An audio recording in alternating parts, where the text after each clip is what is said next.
Chunk roll number 2 of the day. Let's just go for it immediately. Ooh, bandit camp. There's interesting, but there's nothing there because they won't talk to you before desert treasure. So I'm gonna explore later, but for now let's just roll another.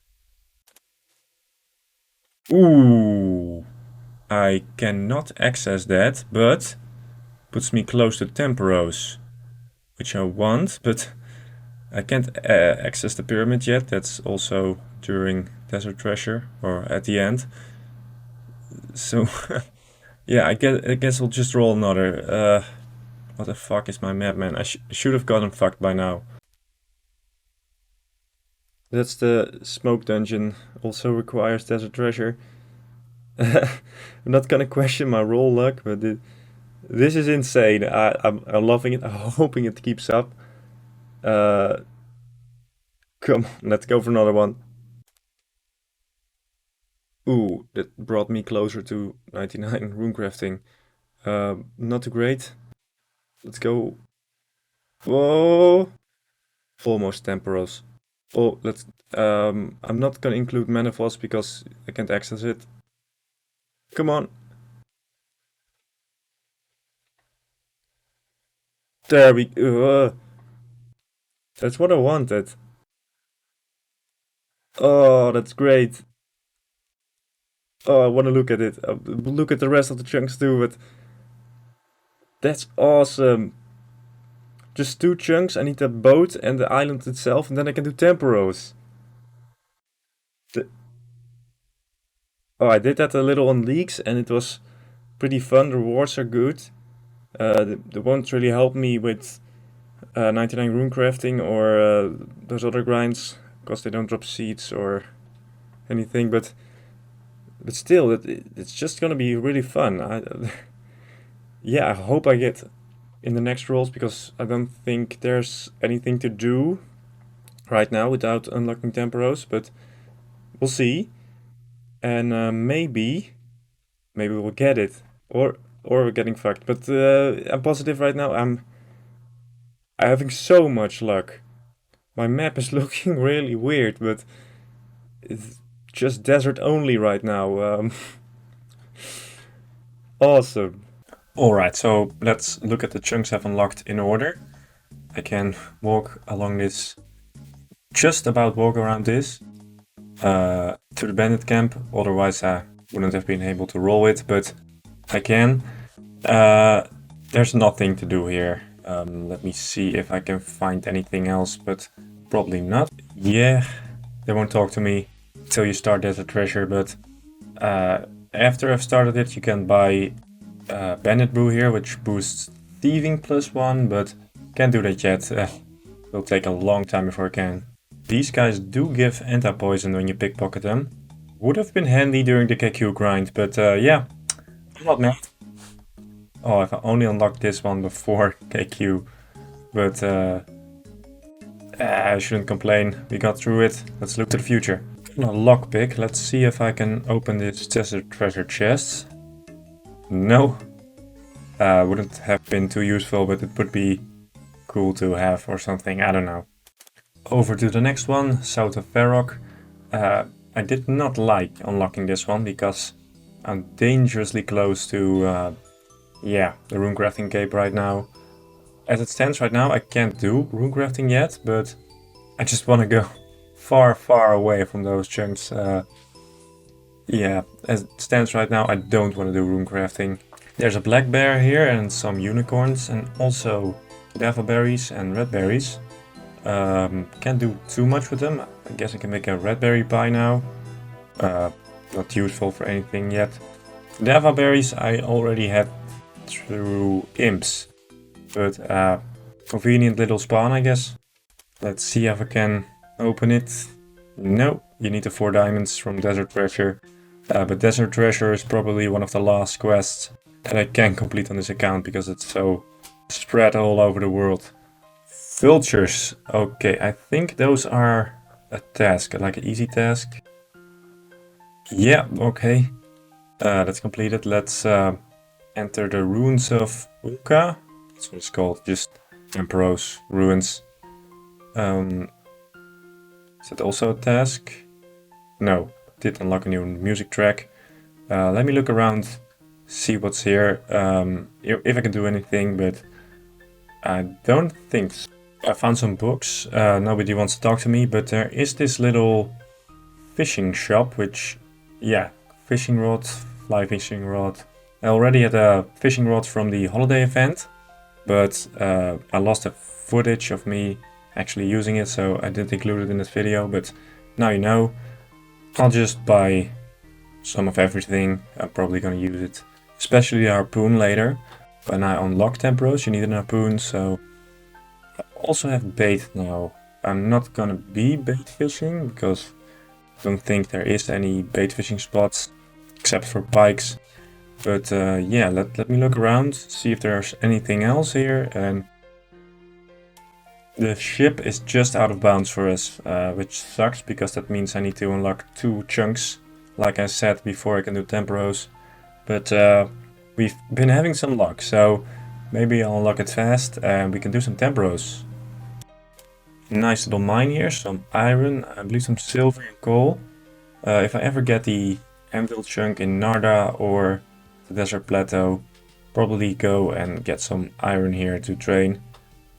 Because it's not too far from a bank, especially when you remember that I used my defense cape teleport to Limpwurt in the PvP world and a mine in El Carrot mine. It was a whole process. So this is a nice little side bonus, which might help me in the future. I don't know yet. But I guess that's all there is in this chunk. Last time I rolled the Ruins of Anka, very nice chunk, putting us close to Temperos. And we ended on that note, so as there's not much to do there, let's just roll another chunk. Let's see what we can get. Let's quickly go over the chunks I don't want. Chunk number 1, of course, is the magic tree, which I don't want because I need 75 farming for that, which will take months. Chunk number 2, pure puro, 89 hunter for lucky imps and 95 fletching for darts, which is also gonna take a lot of time. Chunk number 3 is the same. And lastly, chunk number 7. 99 smithing for a room plate body, which is gonna suck because I'm gonna need like 300k iron bars, which is doable but will also take months. So let's not get that one. That one is gonna suck. And lastly, I have a new symbol, a red skull, and a red skull means a account ending chunk. For now that's Ferrock. If we ever get on there, it means, yeah, the account is fucking over. Right now that would mean doing like water tiaras to 99 and getting the talismans from big frogs. No, that's just not possible. That would take 100 years. So yeah, account ending chunk, red skull, let's not get near that. But we do want chunk number 12 because that puts us very close to doing Temperos, and Temperos is gonna be amazing, really fun minigame, so let's hope we roll that one. But I've been pretty spooned so far, so I'm not really counting on it. I'm thinking this might be it. We might get absolutely screwed. But only one way to find out. Let's just get it over with. Let's just roll a chunk. Let's do it. Oh, the spooning continues. Thanks, Jagex. Better than camp. Pretty good. I unlocked the desert mining camp in like episode 6 and now we finally have finished Tourist Trap. Let's actually pause here for a second. Did you see what went wrong there? You probably didn't because the mistake has been in here since episode 6. I forgot to include a chunk. I can actually unlock the mage training arena by going around like this. I don't know how I never saw that. I just always had like this path in my head, which you can't go through. So yeah, it's a big mistake, but I hope you guys that I'd never cheat. This was just an honest mistake, and after all the grinds we've done, KQ, 500,000 men, I hope I have a little bit of credit with you. And you believe me that when I say that I'm actually just an idiot. So yeah, for the rest of this video, the mistake is gonna be in there because I discovered this after I did the rolls, so Really stupid, hope you can forgive me. And let's just try to pretend that this didn't happen and just include it from now on. And let's enter the chunk and lock it. It's full of these Bedouin nomad fighters here, but like most NPCs in the desert, they don't drop anything for some reason. So yeah, I already started the tourist trap way too long ago, and now we can finally finish it. So yeah, let's get to it. I have returned, mercenary captain.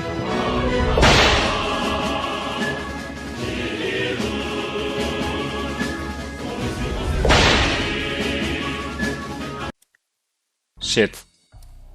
And we're in, and this camel is as big as a rhino. Alright then. Little bit of progress. I can now make darts, which are excellent flashing XP, and we should also get a pineapple right here.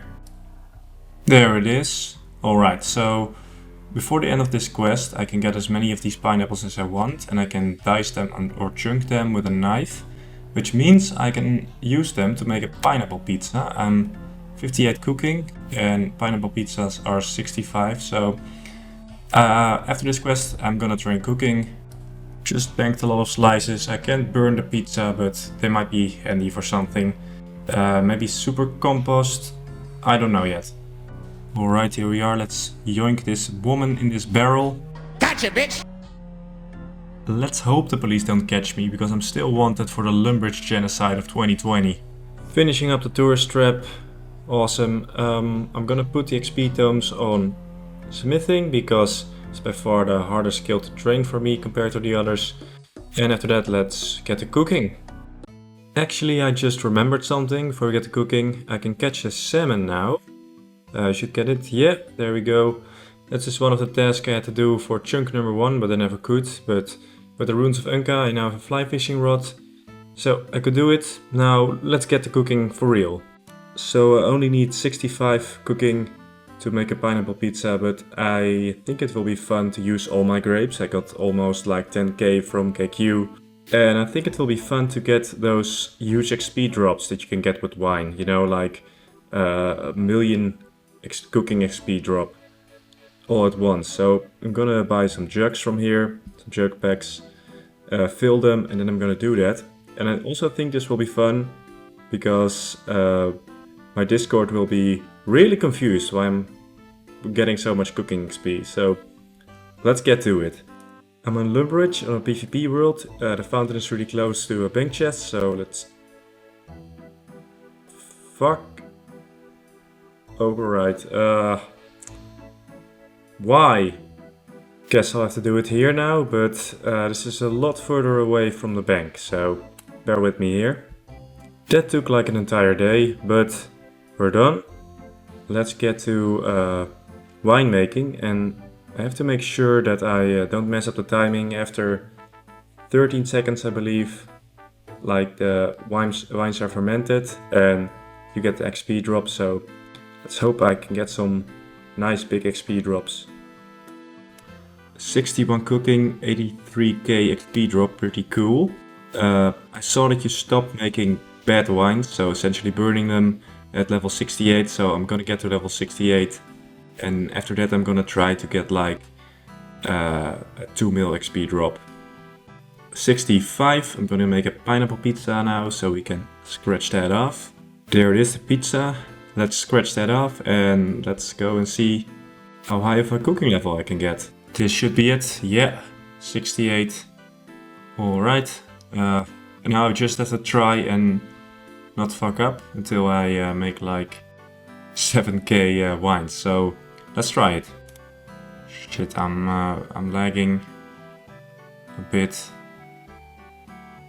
Alright, let's log out. Oh shit, no! That was almost a million XP. Oh, I couldn't really savor it.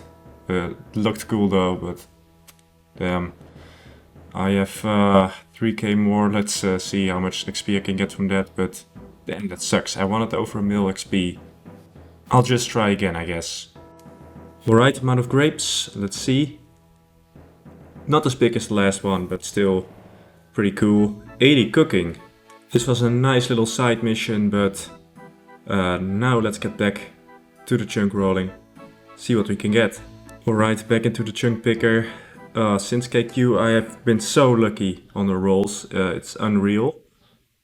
And I'm kind of starting to feel really worried because this luck streak has got to end. The spooning has got to stop. The next big grind is imminent and we all know it. Let's just do it, here we go. Well, call me Spoonword because this is just unbelievable. I get to live another day, lads. I actually don't know much about this chunk yet, so let's go and investigate a little. Let's actually enter. Alright, this is desert, so I'm gonna need water skins at some point. There's some goats there. And of course these fishing spots. Let's see what they are.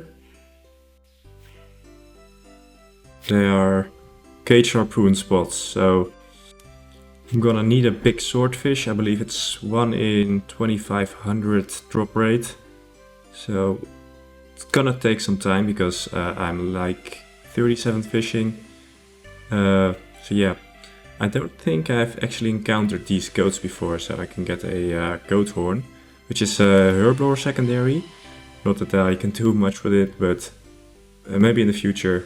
But I'm not gonna collect them or something. But I want at least one. So there we go, desert goat horn. I thought there would be vultures here also, but I don't think that's the case. I guess that's it, the map just cuts off and next to here is Manifold, which has been closed for like 20 years at this point, so yeah. Let's just go and get to harpooning some fish. I just realized that I can't even do lobsters, so I'm gonna train my fishing up a little. Level 40 fishing, I'm gonna go to 50 here, because it's really fast XP and I don't really need lobsters. Kebabs are better food even. 45, do we unlock anything? Some raid stuff, so no. This should be it. Yeah, 50 fishing. I can now try harpooning swordfish, I will. Alright, we can get to it. Let's get back to the ruins of Unka. Investing some money in some Shantai passes, and we're ready to go. I hope we get lucky, but I wouldn't mind getting my fishing level up a bit.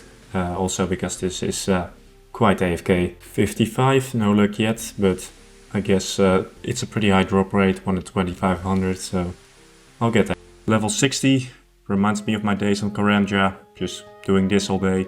Halfway in the drop rate, nothing yet. Level 65, we can now fish. Get him once. 2500 caught, we're now on the drop rate, but still no big one. But I guess I'll just keep on fishing. Let's see how many we can get before we get the big one. Little flax donation, always good. This is the only way for me to obtain flax. 20, that's good. And level 70, I guess a high fishing level will be handy for temporos when I get that, whenever we get that. But yeah, I thought I'd already have it by now. And there it is, the big swordfish. Finally! That took like a week or so. But yeah, 71 fishing from this little side grind. I guess let's put it in the bank. Let's see how many swordfish I have caught. That's a lot. A bit over the drop rate, but yeah, I guess let's just roll another chunk now.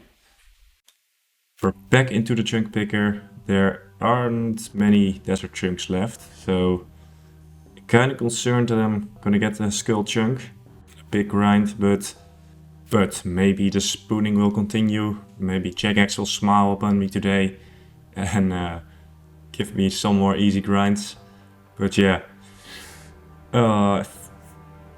it's coming, the big grind is coming. Oh, let's just do it. Let's roll the chunk.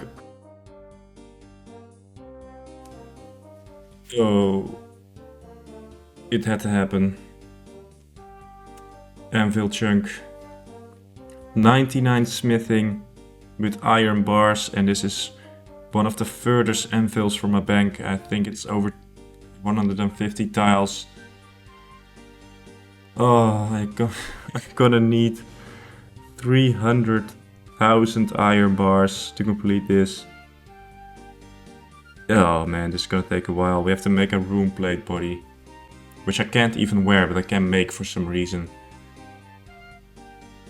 Shit. Oh, let's just go look. Alright, chunk unlocked. Let's walk up and see what we have. There's a tiny mine here with some iron rocks, but I could just go to the ruins of Unka. There's a good mine there, close to a bank, so I'll use that one. And the dreaded anvil. I need 99 smithing for a rune plate body. And of course, hill giants. Those are pretty good. They have some nice rune drops, and there are some uniques. The giant champion scroll and the giant key are technically uniques.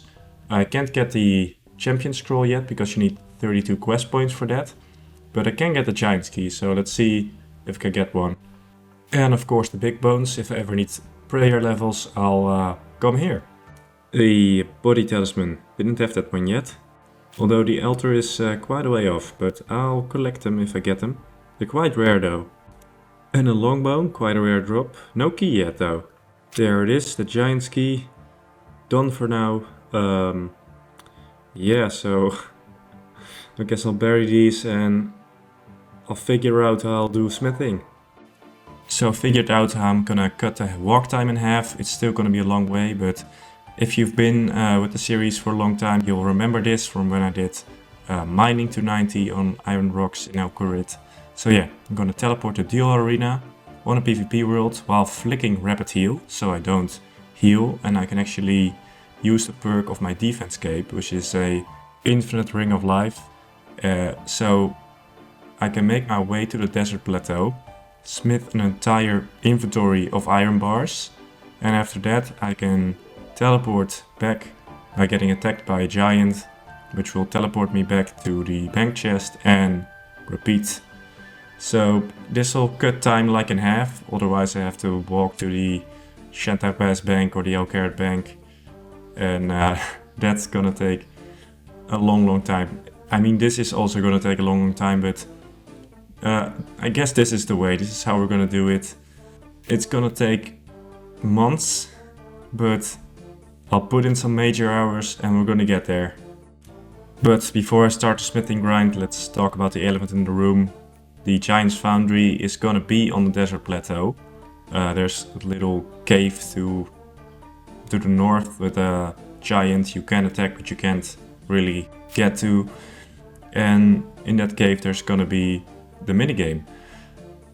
But I'm not sure I can actually complete the quest that you need to access it because of this little sentence in the news post containing the words "for giants all across Gielinor," which worries me because, yeah, I can't access most of Gielinor, so I'm kind of afraid that I'll have to go to the hill giants in Fairrock, and yeah, I can't get to that. So the highest thing we might get out of this, because I'm 95% sure I will not be able to do the Giant's Foundry yet, is that there is a bank chest within the cave, so I hope I can access the cave from the start, and there looks to be a bank chest. I also saw a stream where the bank chest was kind of visible, so if we can get the bank chest that will cut down the walking time a lot, but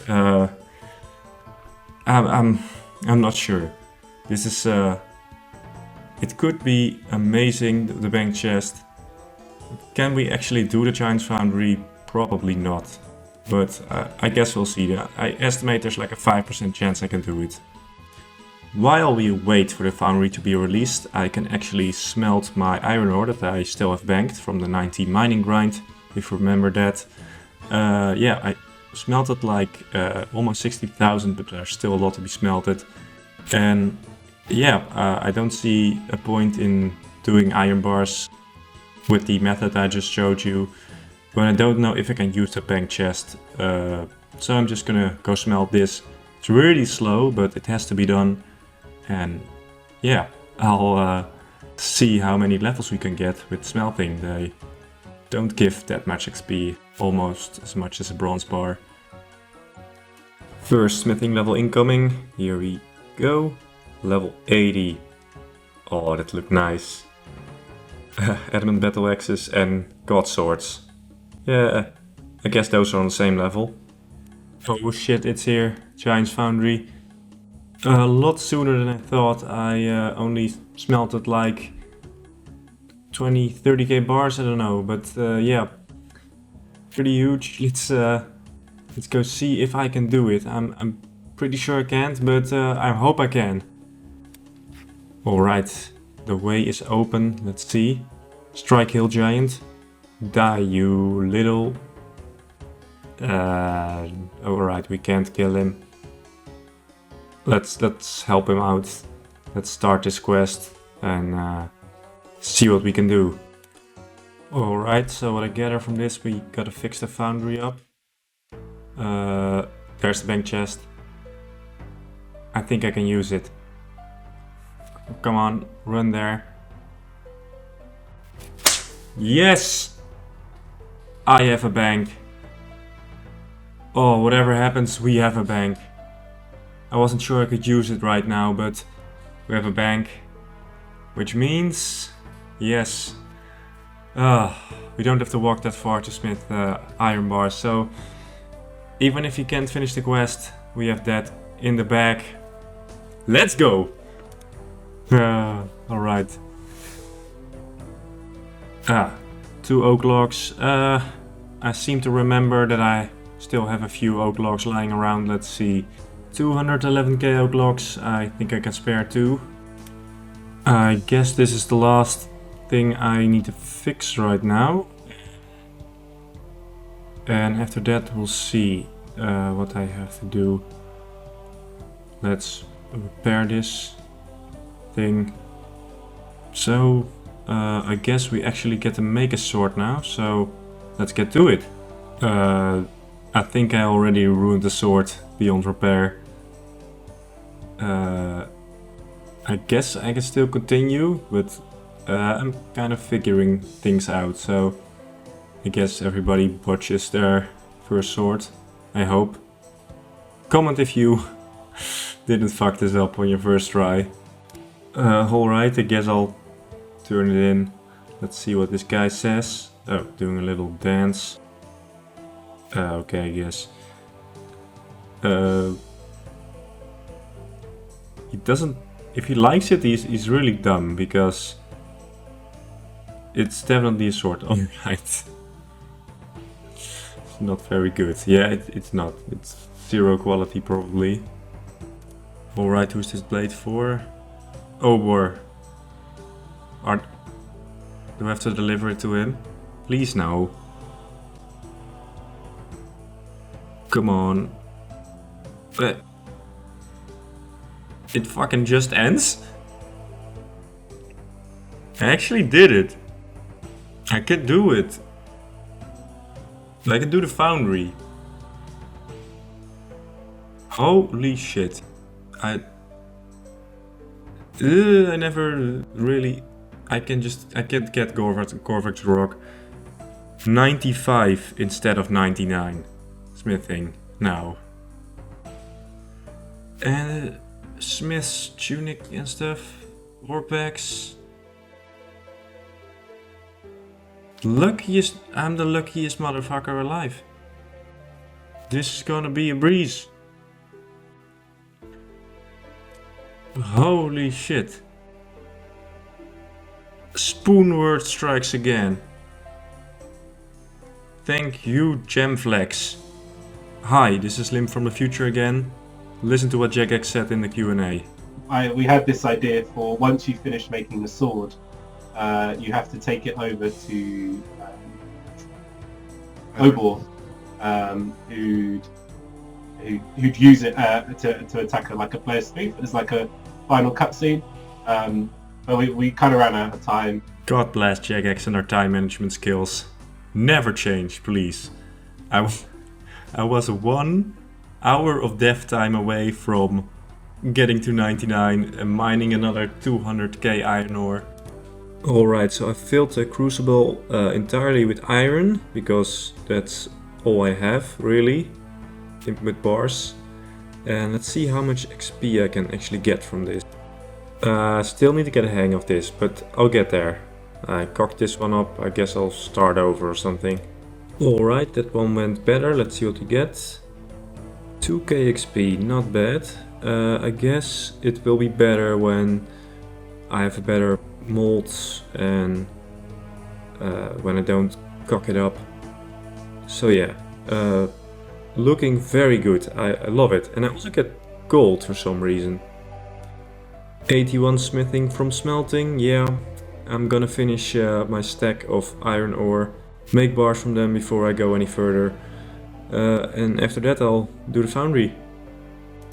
Take a look at what I have in the bank. Here we go, 100k iron bars. I know for you guys it's going pretty fast, but this is taking a long ass time, so yeah.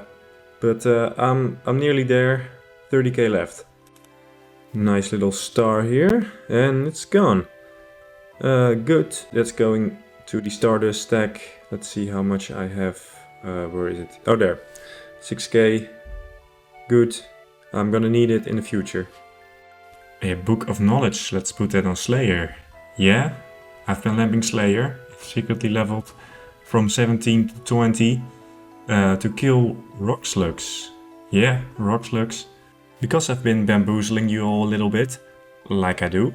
But I knew from the moment I rolled this chunk that I had to do something. I couldn't go to 99 because it would just take way too long. So I found a way to get to 98 and then boost with the Dwarven Stout by using rock slugs.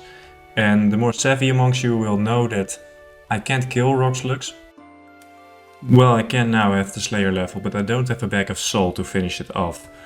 But there's a very obscure oversight by Jagex that if you damage a rock slug enough on an Ironman, you can use another account to put the salt on it and it will count as your kill and you get the loot on your Ironman. And this is just so useless and only useful for me really that I guess they never even thought about this happening. So yeah, this really only benefits me, but I would have used this to get to 98 instead of 99. But I guess now with the Corvax rock I only have to get to 95, but I still wanted to do this because yeah, I spent all that time leveling Slayer, all wasted all those lamps. But I can get Mystic Gloves from these guys and I guess those are a unique drop to rock slug, so I still need those from the Limpwurt swamp chunk, so I can just as well do it now, get it over with and get those gloves. Maybe they're handy in the future. Full inventory of Dwarven Stouts, and this is kind of a process. I have to right click with the other account on the rock slugs and it doesn't always go right, but yeah, I'll get there. There we are, the Mystic Gloves light. We're around the drop rate, 500 kills in, so that's good. There you are, salting the slug, nothing. But yeah, we got it. Let's see. Yeah, it looks pretty good, I'd say. So yeah, let's get back to smelting. I still need to smelt a little bit of ore. And after that, we can finally go onto the foundry. 83 from just smelting bars, lads. 8k iron ore to go, we're nearly there. Ran out of rings of forging, so I've got to enchant some more. Fortunately, I have a lot of ruby rings from the crafting grind. Probably not gonna use them all, but I guess they'll be a interesting elk for later. But we'll get there when we get there. This is it, the last bar. Jesus Christ, it took a long ass time. But it's done. Let's see here, look at that stack. 200 left, but I'm not gonna bother. Oh, gonna get some bronze bars for some experiments in foundry. And then we're gonna reduce that stack of iron to nil. Bought some bars from Shantai, looking good, 600 almost. So my theory is this: if I use one bronze bar and the rest iron, I only have to do 3 steps instead of 4, allowing me to do these swords much quicker because we're using low quality metal anyway, so might as well do it in 3 steps. Moment of truth, let's see here. 4 steps. Damn. I hope that would work, but maybe extra bronze bars? This time I added 2 bronze bars and 26 iron. Let's see if I can get 3 steps. Still 4, alright. This isn't working out. Kinda sucks. If it's more than 2, then yeah. This whole little scheme doesn't really work because I need to buy too much bronze bars, so I guess I'm just gonna go all iron. Alright, let's see what we get. 4k smithing XP. Pretty good actually, I like that, it's also pretty fun. Gonna buy some better molds, let's see. Don't have too much points, but I guess these 2 are some of the best. 81 requirement, yeah. So I should get some better results now, more XP and more reputation, so pretty good. More molds, I want to get all the molds before I get the smith's outfit, so let's get to it. Let's hand this bad boy in. 84 smithing, awesome. Yeah, adamant 2-handers, let's just continue doing this, let's see what we get. This should be it, I'm gonna buy all the molds. Here we go. And the last one. Awesome, so now I can make the best swords with just iron. The molds really help boost the XP. Now let's get to the outfit. 85 smithing. Can now smelt rune ore. If I had some, but I don't. But I guess I can get some from ore packs. Let's buy the tunic. I'm not gonna buy them all at once, but individually, because they individually also help a little bit in the foundry. So yeah, getting there. I'm gonna go on to the trouser. Gonna do a little experiment, steel bars and mithril bars. Let's see how much XP I can get with it. Yeah, this is a lot more than iron bars, but yeah, it's not an option to use these. And the trouser, 87, this is really fast. Great XP, I love this minigame. Boots, acquired. Alright, let's get it, the last piece of the outfit. The smith's gloves. Put them on. Look at that lad. I love it. We're ready to do some serious smithing now, boys.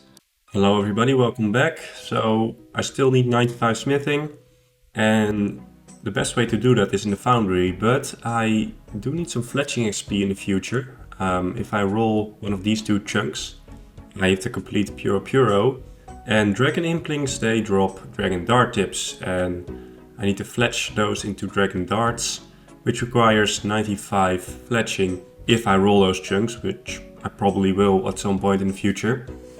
And yeah, so I need some fletching XP, a good way to get fletching XP. So I'm making these iron darts. I'm gonna make 1,000,000. That's not even enough to get to 95, but the remainder of the XP that will be left after fletching 1,000,000 darts and probably getting arthritis, I'll find something. So yeah, I'm making 1,000,000 darts. It's like 20k XP an hour, but I have a huge stack of iron bars, like over 100,000, so I might as well make darts with them. God damn it, I missed a level, but yeah, 90 smithing, 5 more levels and we can make the rune plate. And after that, I'm ready to leave the chunk. I still need 1 giant foundry reward, the colossal blade, but I should get that in no time. I get points pretty fast. Here we go, 91 smithing, and that means... yeah, rune crossbow limbs. I'm probably gonna be the first one to make some rune crossbow from scratch without going to dragons or something. But I'm not gonna make it right away, I'm gonna make it along with the rune plate, because it will be nice to get all that stuff made in one fell swoop. Also a rune scimitar and rune plate legs, because I don't have those yet. So yeah, I will be one of the few people that made his own rune stuff. Also, look at that dart tip stack. It's glorious, it's beautiful. Oh my god, I can't wait to have 1,000,000. And yeah, so I'm gonna continue. The stack of iron bars is getting lower and lower. But this does take a while, it's pretty slow. I'm gonna smelt all my mithril and adamant because I want to do some cool swords on stream with big XP drops. Off stream I only do iron bars. It's not the best, but I have a lot of iron, so why not use it? Found a cheeky star on the way to the furnace. I always mine these if I find them, because if I ever roll the mining guild, I'm gonna need a lot of stardust, so better stack up on it right now. First ore pack opening, let's see. That's alright. These are supposed to suck, so I'm gonna test out a few and let's see. So I opened a few more packs on stream and they do suck. They should rename them to coal packs, because it's just coal, coal, coal.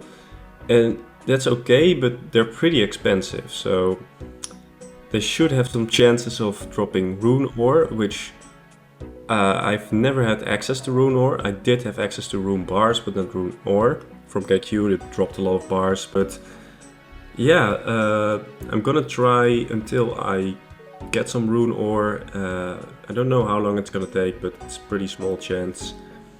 I'll invest, after I buy the colossal sword, I'll invest all the rest of my points in these packs, but yeah, they're not too great. Not too happy about my chances. A book of knowledge from a random. I'm gonna put it on farming because I have no clue what I'm gonna lamp. But farming is pretty hard to train, so yeah, 30 farming. But I don't know, this might save some time in the future, but I'm not sure.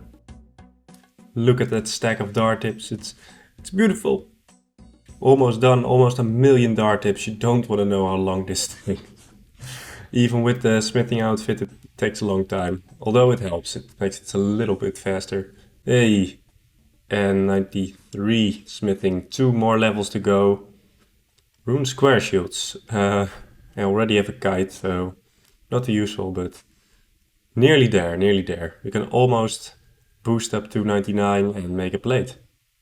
I've been making a lot of swords in the foundry, almost 400 swords, and yeah, I now have the colossal blade and Corvax grog. I can't buy the double ammo mold because I don't have dwarf cannon, so I have to do that in the future, but for now I have all the items, so we can cross that off the list. I have all the giant foundry rewards, and all the remaining points I can put on ore packs. Also, this sword is like really good. It would have been really good against KQ because it is a little better than the Dragon two-hander, but KQ is done, so maybe it will be handy against Giant Mole or something in the future, but I don't know. It looks pretty cool though. So yeah, it also has a little bit better melee strength and some accuracy bonuses. Yeah. Alright. Yeah, let's continue with the foundry and of course my little side project of dart tips. Also testing out these smithing catalysts. Let's see, you use half the coal, you get some extra XP, but I'll buy some, but not too many, because I have a lot of coal and double XP doesn't really matter because you get so little XP from bars. So I don't know, I don't think it's worth it. Those ore packs would probably be better. You get extra coal from ore packs, and so catalysts are not worth it. Alright, another sword made, 6k XP, and if my calculations are correct, 10 mil cash tag, first green cash tag on the account. Ooh, it looks so good.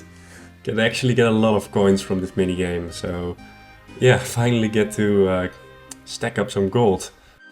This has been a long time coming. 1,000,000 dart tips. Yeah, it took a long time to make, but it was worth it. 1,000,000 dart tips.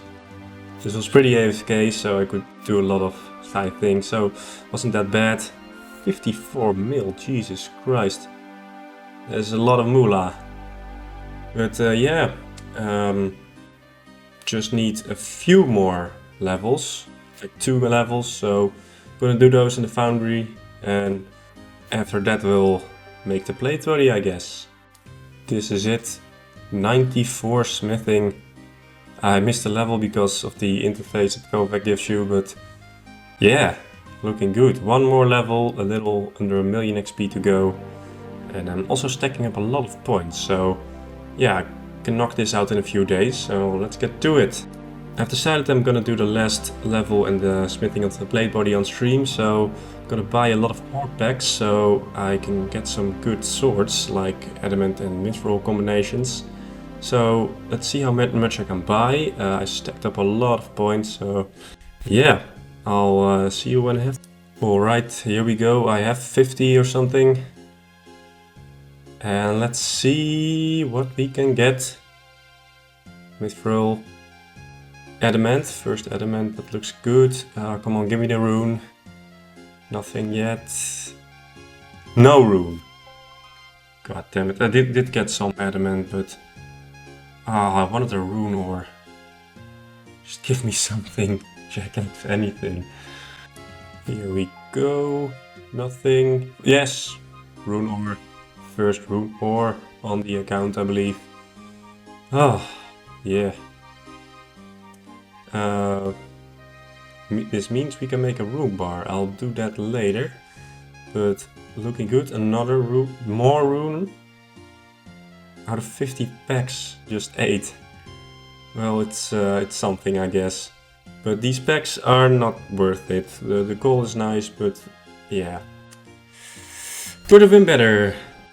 Here we are making some rune bars, bought some catalysts for them. I had to save a little coal, but yeah, I'm not a big fan of catalysts. And here we are, the last sword. This is all on stream. Got 95 on stream and also rolled a chunk on stream. So yeah, it was the first time doing that. And yeah, here we go. That was a good one, 6k. Didn't want another commission, but yeah, 95. So now with the Kovacs grog, what's it called? With a +4 boost, we can actually make the rune plate. So yeah, let's do it. Oh yeah, before I did that, I bought some more ore packs, but the loot was kind of bad, but it was alright, I guess. We got one rune ore, which was nice. But overall, just a lot of coal. What did I expect from these things? So yeah, they're not too great, as I've said many times before. And then I went up and I first made my own rune crossbow, which is pretty good. I don't have many bolts for it. I have some silver bolts, but overall pretty happy with it. Looks pretty cool, and I finally have a decent ranged weapon. The magic short bow with bronze arrows just wasn't cutting it. Also the scimitar, of course, looking very great. One of the best training weapons I have right now, or the best actually. I was using my D2H before, and of course that has a really slow attack speed. So if I ever need to kill something, like more big frogs for cosmic runes or something like that, or maybe on hill giants for I don't know what, yeah, I can use the scimitar, and looks pretty good. So next, drink the Kovacs grog, or Kovacs grog. I always say Korvac, but it's Kovac. And yeah, with a +4 boost, I made the plate body, which I can't wear for some reason, but I can wear the plate legs. I only had adamant plate legs before this, so this is a little upgrade. Yeah, I can't wear it. I can make it, but I can't wear it. I feel like if I can make this stuff, I should be able to wear it, but apparently not. I'm not cool enough because I haven't murdered the dragon yet. I've committed genocide on Limpwurt, but I haven't killed the dragon, so I can't wear it yet. But that was it, I guess. We made it. We can cross that off, and yeah, now we roll another chunk, which we did live on stream for the first time. I usually don't do this because I like to contemplate, maybe just silently think about what the hell I just got myself into again, but a lot of people watch the stream and they seem to enjoy it, so yeah, I might do more rolls in future. Let me know what you think about rolling live, if you like it or if you don't. But without further ado, let's get to it.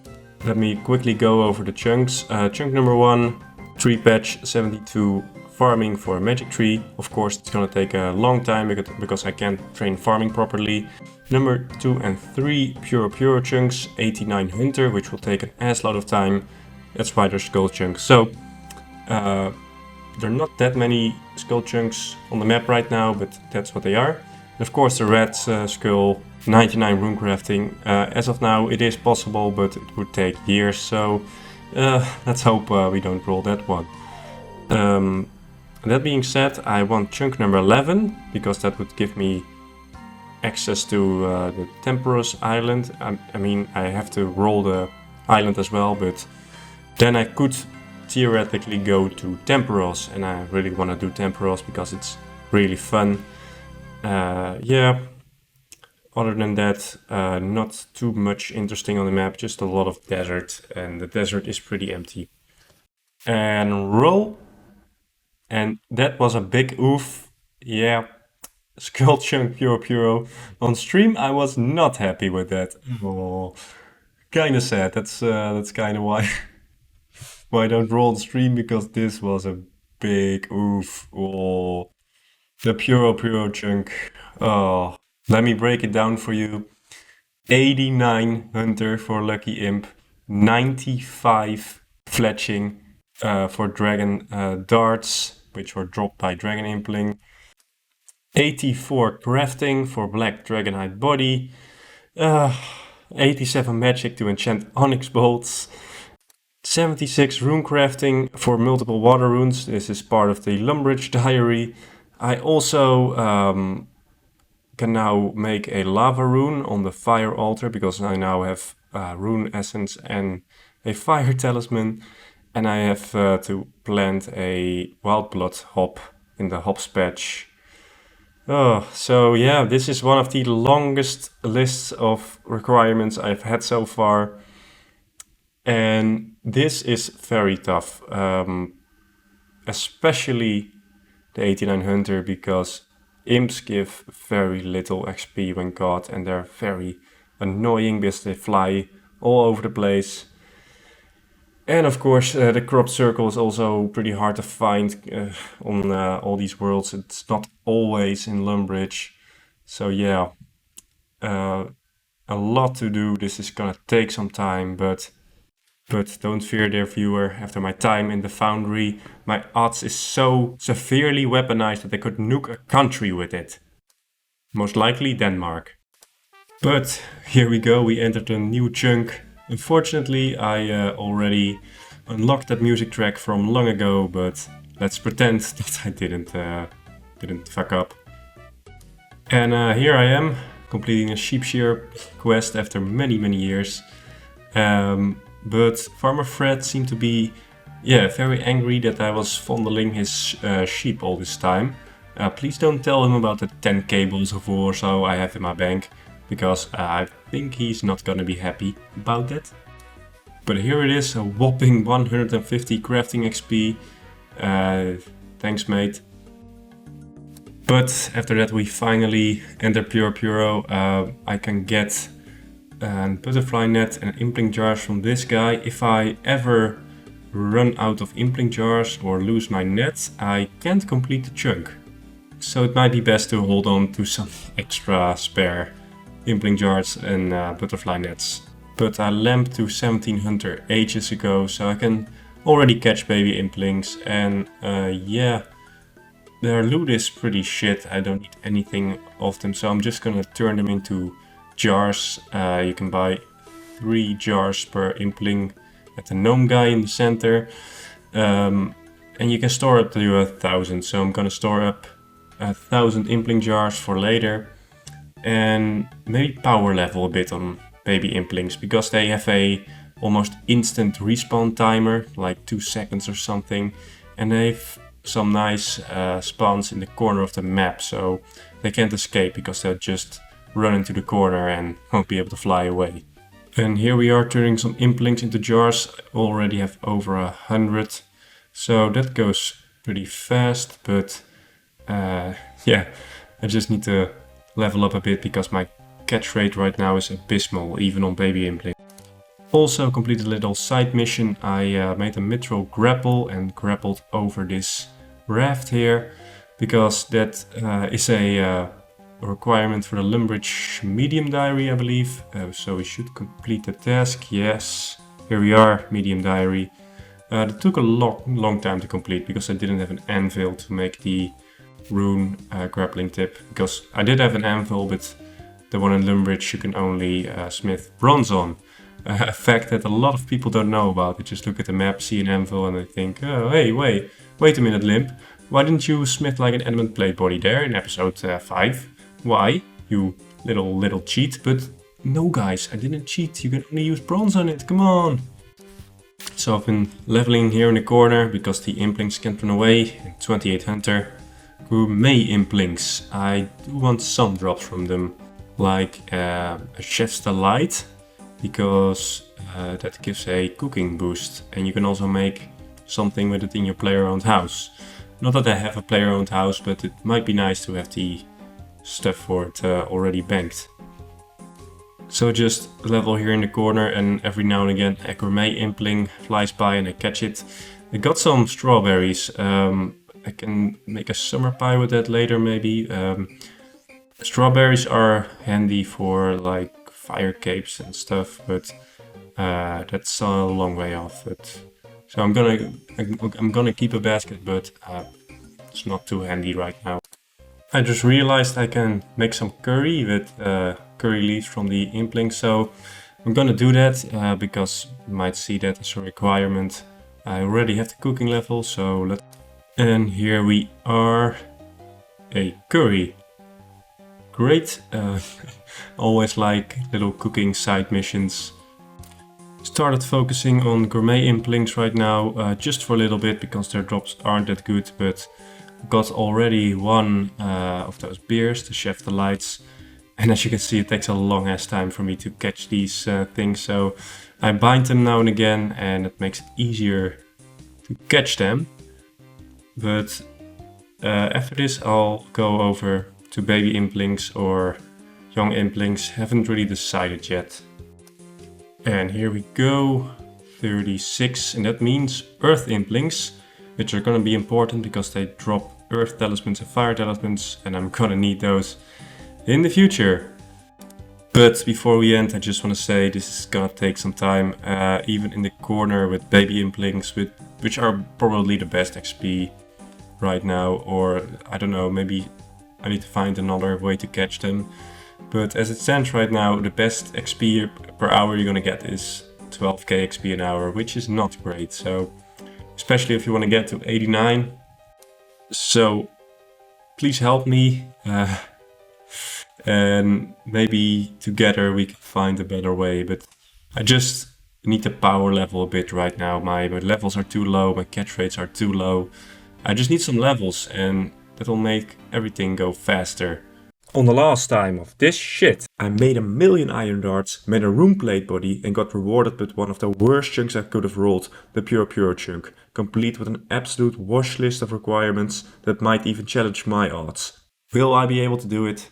Is Denmark a real country? Only one of the answers is yes on this time of Xtreme Onechunk Ironman.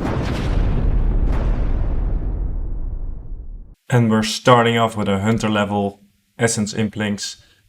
This is actually pretty big because if I just put this on, yeah, with the essence implings I can actually get a magic butterfly net, which is pretty handy because it has a 10% better catch rate over the normal butterfly net. Also, I guess a medium task done.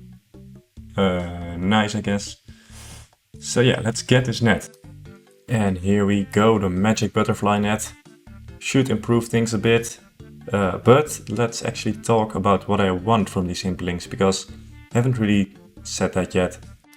So for the earth implings, I really need fire and earth talismans, especially earth talismans, because I need them to make lava runes at the fire altar in Algorit, and also earth runes, because you need those to make lava runes as a combination rune. Further, wild blood seeds are pretty important for a little bit of farming XP, because I don't have any patches except for wild blood seeds here. Jangerberry seeds might be handy in the future, so I will be collecting those. Super compost, also very handy for doing farming. I will be using those on the wild blood seeds because I can't afford to lose any. Emeralds are pretty good. Maybe I'll also collect coal because it might be handy in the future, but emeralds will be handy because I need to make combination necklaces. I don't know, is that what they're called? Therefore making combination runes. So yeah, the rest of the items I will be dropping, including the ruby and the Harlander seeds, because yeah, it's pretty hard to bank because you have to walk all the way to the bank in Lumbridge and then back to the little wheat field, and yeah, then you have to hop to find a portal, and it's pretty annoying to bank. So I need to make the most of my trips, and things that I don't really need I will be dropping. For the essence implings, these are the most important implings in Pure for me because they drop pure essence with which I can make lava runes, provided I do have the earth runes, but I can get those from earth implings at a pretty good rate. So pure essence, I need around 127k pure essence, which is around 50k implings. It's a lot, but I'll need it if I ever want 76 rune crafting. Moreover, the water, air and fire runes might be very handy. Mind runes, I'm not sure, I guess I'll collect them if I have space. Same with the chaos runes. Cosmic runes, of course I'll collect. The mind talisman and the combination runes are dropped. And of course the death runes, law runes, blood runes, soul runes and nature runes are all collected. Especially the law and nature runes, those are very handy for this grind, especially the nature runes for bind spells, and might also have to collect some for the mage training arena later. And we're back. I'm doing young implings instead of baby implings because they give a little bit more XP, and sometimes essence implings and earth implings fly by, which I can catch. As you can see, I got some emeralds from one. I need a better catch rate on essence and earth implings, so I'm just power leveling on these for a while. And essence impling for the 45 hunter, let's get some more levels. And 50 hunter, which means eclectics. Let's actually take a look at those. Here's the table. The oak planks are nice, might be handy for construction, might save some gold. And the gold bars are nice, I might keep those because they're stackable. Further, the Adamant Kite Shield, Blue Dryad Chaps, Red Spiky Fan Braces, Rune Dagger, Battle Staff. All elks, so I'll elk those. Adamant ore, I'll collect Slayer Respite, maybe a few, not too many. Same with the wild pie, I don't think I need stacks of those. And watermelon seeds, those are good, although I do have a lot of them from KQ. Over 1,000 I guess, so I'll collect them, but I don't think I'll need too many. Also, a great thing about eclectics is that their spawn time is around 5 seconds, and essence implings and earth implings 30 seconds for some reason. So if I have a high hunter level, I might be able to power level on these. When I have all my essence implings got, I might be able to finish the grind power leveling on these, maybe get 20k an hour. The XP rates here are absolutely abysmal. 10k an hour, maybe 52 hunter by the way, but I'll power through and see what levels I can get. And 56 hunter, some good progress, but it does take a long time. Also I can get eclectics and earth implings that wander by. This does mean I have to bank sometimes, so that decreases the XP rate a bit. I've gone back to this corner because the baby implings don't fly away as much as the young ones, so I get some better results here I think. Also 58 hunter, which means nature implings, and let's see what they drop. My first rare impling, these don't have fixed spawn points, no, they spawn like randomly across Pure. But yeah, a lot of green. I really want the Limpwurt seeds and Jengaberry and Belladonna because those might be very handy. And of course Snapdragon and all the herb seeds, Torstal, very good. But most importantly the Willow seed, because if I ever get a tree chunk next to Lumbridge Castle, which I've dodged for so long, but the luck might run out after this chunk, so Let's get a lot of willow seeds and that might soften the blow a little bit. Also, it drops cleaned Torstol, so I could get some stamina potions from the Jekyll random if I wanted. But I don't have a pool or house even, so I'm probably not gonna do that yet. And speak of the devil, first willow seed from Nature Imp. They're pretty rare, but everything helps, I guess. And a lamp, and I'm gonna put all those bad boys on Hunter because training is pretty slow. This should be it. 60. No new Implinks, but it's a little milestone, you know, a nice round number. Also with the Nature Imps, we can now get something pretty cool, a jar generator. It is pretty expensive, so I don't know how many I'm gonna buy. But yeah, it might save some time when I'm training like in the corner on baby Implings, that I can just withdraw a jar one at a time. I think it's finally time for that steel baguette. Come on. 20 nature runes, that's not bad actually. Important level incoming. Here we go.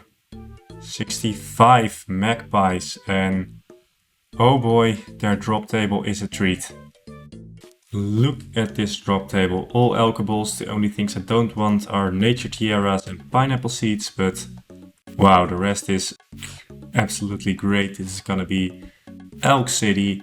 The black dragonite is pretty valuable as elks, but also the reason I need 84 crafting. So thanks to these little fuckers we have to do that grind. Although ninja implinks also drop them. But yeah, I'm pretty excited. I'm gonna grab every single one I can get. And here's the first one. Come here, you little bastard. The catch rate is so low. Ah, there we go. Let's see. Come on. Alright, those might be handy in the future. But not the best. I want some good alkaballs. Just got a dragon dagger from one, but yeah, of course can't wear it, so that kind of sucks. So I'm gonna elk all but one of them. I've just been running around catching imps, pretty big inventory full of them. And look at that, 2 room bars also from magpies. But yeah, this was kinda interesting, just running around and seeing what I can catch, but probably not as efficient as camping one spot. First sinister key. I mean, they're pretty valuable, but all the way over in Yanil I can use them. That will take some time to get there, not gonna lie. Come on, catch it. One more, come on. Yeah, it's also a nice level. Great, black salamanders, all the way over in the wildy. Nature tiara, come on. So I just stay in this corner catching baby imps, and everything that flies by I will also catch. So eclectics and magpies and natures also come in this corner. So I have to bank sometimes, but yeah, it's mainly about the baby imps. And we also should be getting a nice juicy level. There we go. 70. This takes such an assload of time. 10k XP an hour. And that's it. So yeah, it's kind of a slog. And actually let's look at all the implings I've caught. Look at that, that's a lot. I've caught almost 25k babies. I'm sure Jared Vogel would be very proud. So I want to do something else. I'm gonna buy 1 million feathers from Shantai. Once again I'm back here, but now it's not bronze arrows, but iron darts I want to fletch. So yeah, I'm gonna open all of these, and I might be able to fletch 1 million darts while I'm watching my farming patch, because if one seed gets diseased, I'm losing out on a lot of farming XP, because they're so hard to get. And or maybe while I'm waiting for essence implings to spawn. So you know, I can fit training fletching in whenever I want, because I do need 95 fletching, so yeah, might as well get to it early. And 1 million feathers. The cash tag did take a hit, but oh well, it's for a good cause. Let's clear away these dead ones. So yeah, I didn't watch these and they died from disease, so I'm gonna stand next to the patch like a total fucking noob and just watch them and fletch while they grow.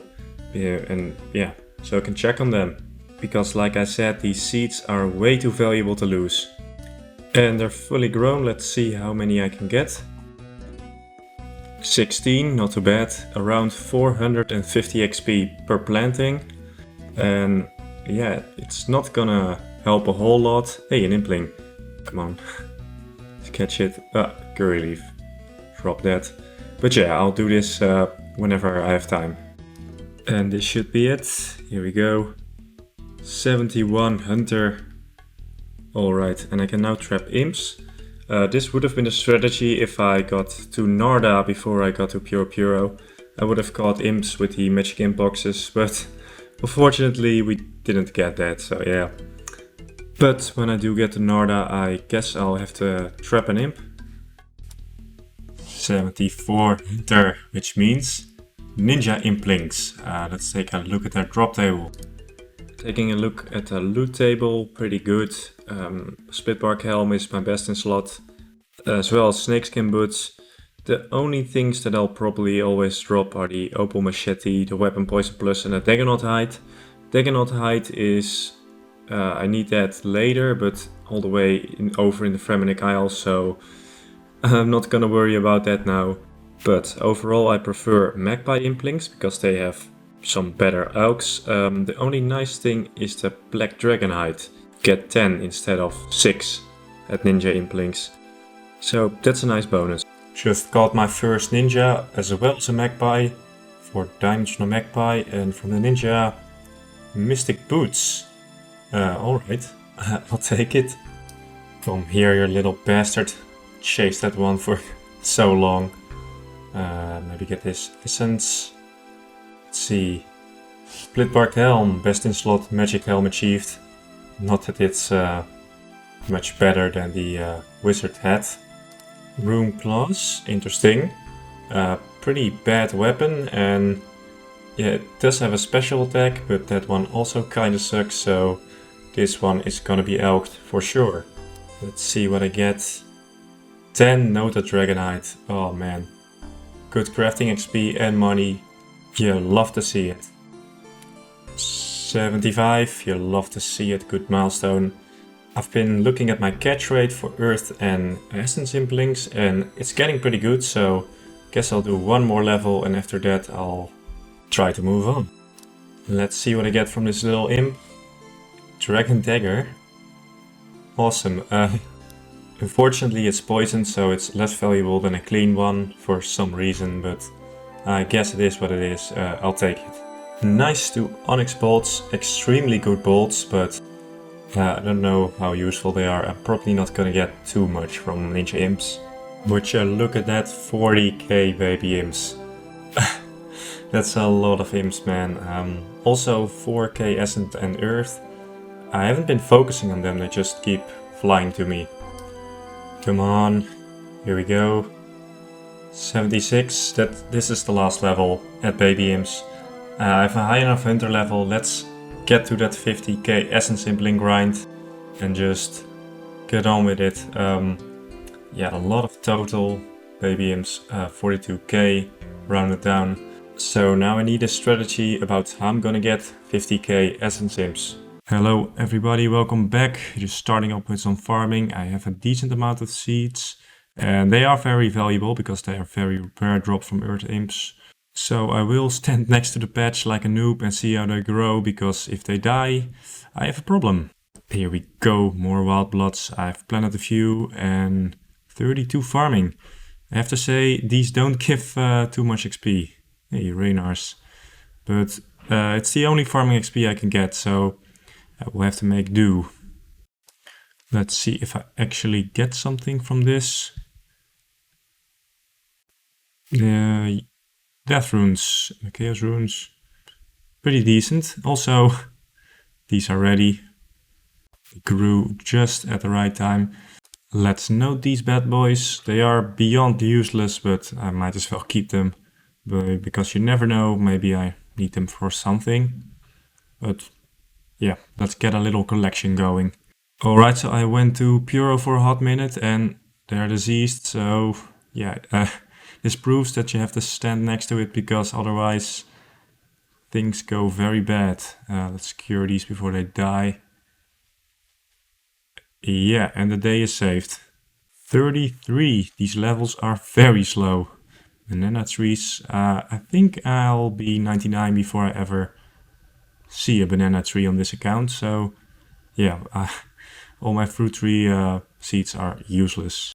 77 Hunter, and I've been at this little spot where I can catch a lot of essence implings, although right now it's not too efficient and actually highly annoying, because you see I just keep missing these catches, and if you miss one, the impling is halfway across the map and it just sucks, so gonna have to go back to the drawing board. But let me actually explain what I'm doing right here. These are all the essence impling spawns in Pure Puro, and as you can see, there are only 5 and most of them are quite far apart.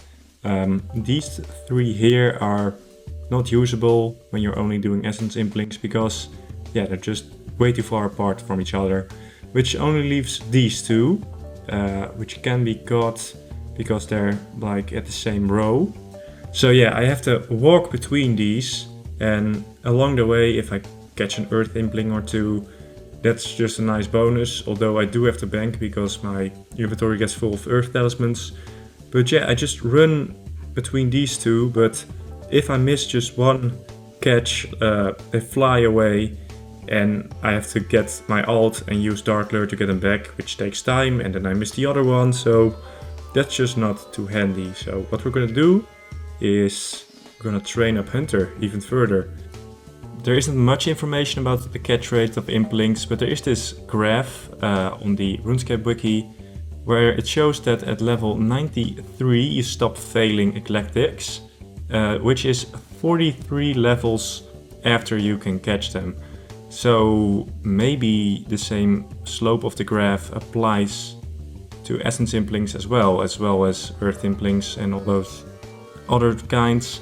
So if we do a little bit of digging around in the code of the graph on the RuneScape wiki, we get this, and we can see that at level 85 you stop failing, and at level 83 it should be around a 97% catch rate, which is good enough for me. That means I won't be failing them that often. I'll be training on eclectics because they have a really fast respawn rate and they're 30 XP, which is a lot compared to the 17 or so you get from baby imps. And they have also some nice rewards like oak planks and gold bars and that kind of stuff. So let's collect that. I won't go above 83 because then I will overshoot my goal of 89 for lucky imps, because I still need a lot of essence implings and earth implings. So 83 will be what I'm going for. And of course we can catch some nice little dragon imps at level 83, so let's go for it. I've been elking the stuff I get from eclectics, like battle staffs and red dragonite vambraces. And yeah, 85 magic, I'm getting a little bit of magic XP. But it is costing me nature runes and those are quite valuable, so yeah. I get some money and some magic XP, but I'm burning through my precious nature runes. This should be it. Here we go. 78. These levels take a long time. This is better XP than baby imps. I get around 13k XP an hour, which is less than I hoped, but it is a lot more than baby imps, which is 9 or 10k an hour. And this should be it. 79. Pretty nice level. Let's actually take a look at the totals. 10k eclectics goes pretty fast, a lot faster than the rest compared to essence implings. Also almost 10,000 essence. Yeah, they fly by very rarely, but when I see one I often catch it. And here it goes. The big level 80. This allows me to have 4 traps, or 5 traps. Pretty cool. If only I had some traps, I could have caught like imps or something. Also here you can see my Dark Lure alt. Some people say it's scummy to use alts on an Ironman. And they're probably right, but without it, it would be absolute hell. Well lads, I've come to a decision. I'm gonna stack up eclectic impling jars in my bank until I get 1,000, and then I'm gonna do a medium clue scroll. At least one. I really want to do some mediums, you know, for the elusive ranger boots or wizard boots or whatever, Timberlands, whatever boots, man. I just want to get some good stuff and yeah, just do some clues on the account. I've done a lot of beginner clues, but those suck. Pretty bad rewards, but medium clues can have some good stuff. I'm not really expecting to get anything, but it'll just be a little nice side mission to finally get some clues done.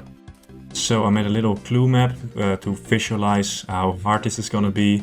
I have 8 steps that I can do, and there are like 200 possible steps, so it's definitely a lot less hard than like doing one on Karamja or something, but still it's gonna require a lot of effort and eclectic impling jars before I can actually do one. And here I have 1,000 eclectic implings. This takes a lot of time to smuggle them out of Puro. But once you find like the crop circle rotation, it's not that bad. Let me actually get my medium clue because I already have a step banked. Yeah, this Limpwurt swamp step. And I have to drop this one and make sure that it doesn't despawn, which should be easy because I can just watch it. I have a little timer attached to him. Also, another advantage of opening these and then banking the loot is that I can actually get the snape grass and, you know, unicorn horns and gold ores and stuff like that I would normally drop. I can bank it now, so yeah, I get some herblore secondaries from that might be very handy in the future. So yeah, let's just see what we get. Clue scroll. No, that's not the right one. I'll just skip through this for you.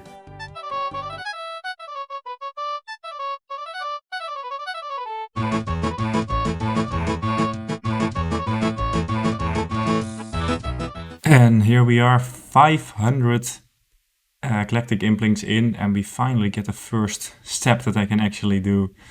Man, I did expect it would be hard, but this is just ridiculous.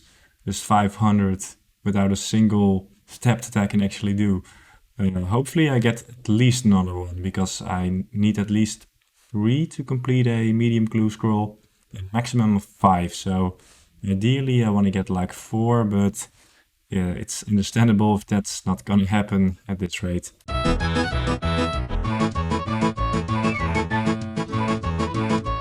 Here we go, this time it didn't take so long. Let's see if I can get one more step, then I can actually do the attempt.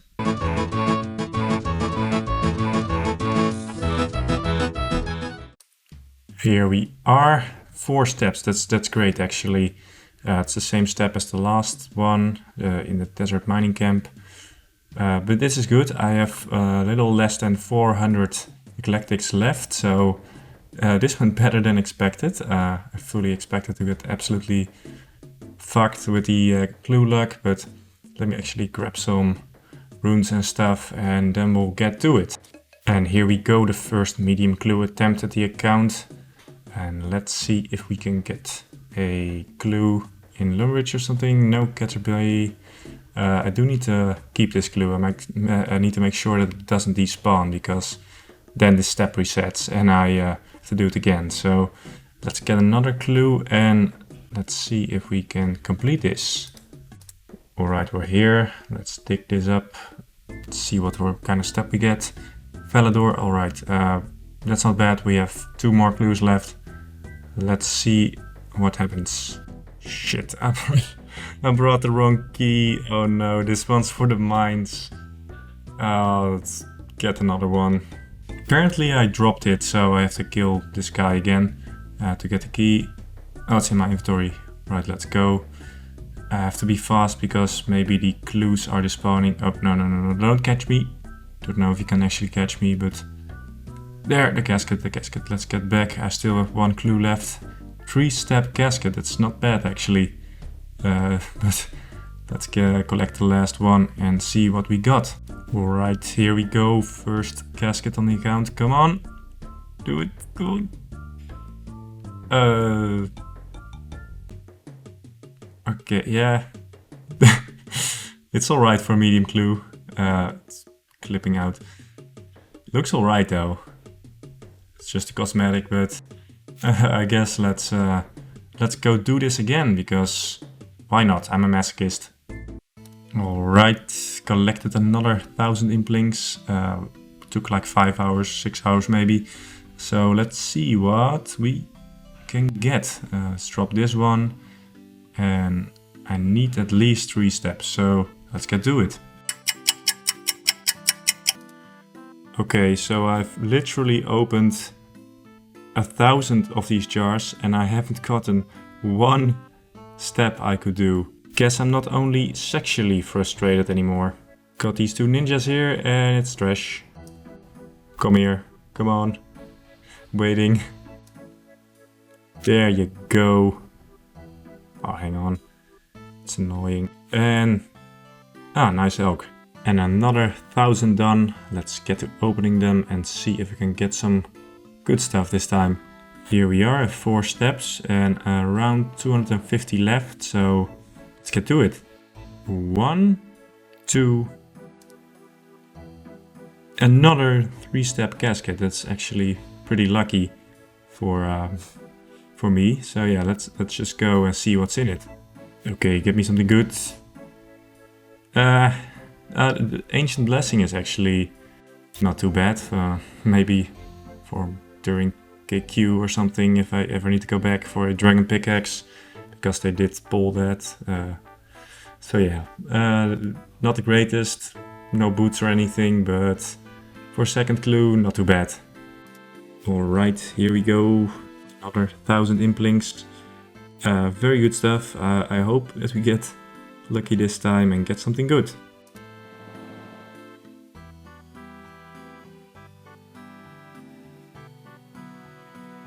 And there it is. South of Limpwurt Swamp. Within 500 imps, that's actually never happened. Usually it takes more imps, but this is great. Now we can actually try and get this done and maybe get another clue done with the remainder of the imps. And we have another casket. Good, another 3-step clue. Getting pretty lucky on the step count. Alright, show me the money, come on. It's not great, but I guess I'll try again. I still have like 500 imps left and a leftover clue step from the last time, so let's see if we can actually get more steps and try to do 2 for 1. Well, this is a problem. I only managed to get 1 more step, so I'm gonna try it, but the chances of me getting another step from a clue is pretty low. So yeah, I'm just gonna try it and maybe we'll get lucky. Right, let's see. No, well, yeah, it was worth a try. Would you look at that? 20k eclectics already. Making some pretty good progress, I would say. I'm now gonna try something else. I'm gonna actually clue juggle them here in Puro, so I'm not gonna collect the jars anymore because that's a lot of work running around. But yeah, that does mean I don't get the herblore secondaries from the imps, but yeah, it's worth it because it's a lot less walking around and just a little bit more chill. It is gonna be kind of annoying to get the clue scrolls out of here, which you'll see in a minute, because you have to get to the overworld and just drop it and go back and forth. They did recently change the mechanics of untradeable items, so I can just hop with these clue scrolls to another world where there is a portal in Limpwurt, so that's good at least, and they stay with me. This was kind of a process, as you can see in the back. I sped it up like 30 times or so, but yeah, this took some time. And I actually got another doable clue. That's pretty good, I think. Although I won't really be able to bring them back to Puro, but I guess we can see if we get another step. We can maybe do 2 runs if we get a 3-step clue. And yeah, another 3-step clue. Let's see if I can get another step and we can do another one. Ah, that's close, but I can't get there yet. Well, that's a shame, but at least I got one casket and nope. Ah, that sucks. And here we are, 81. Training at the Eclectics is a lot faster than babies, let me tell you that. And here we are, I have enough clues again. I'm now 8,000 imps deep in this little side grind, so this is gonna be the last attempt. If we get a casket, it will be casket number 5. Let's hope I get something good, but you never know. Let's just see how it goes.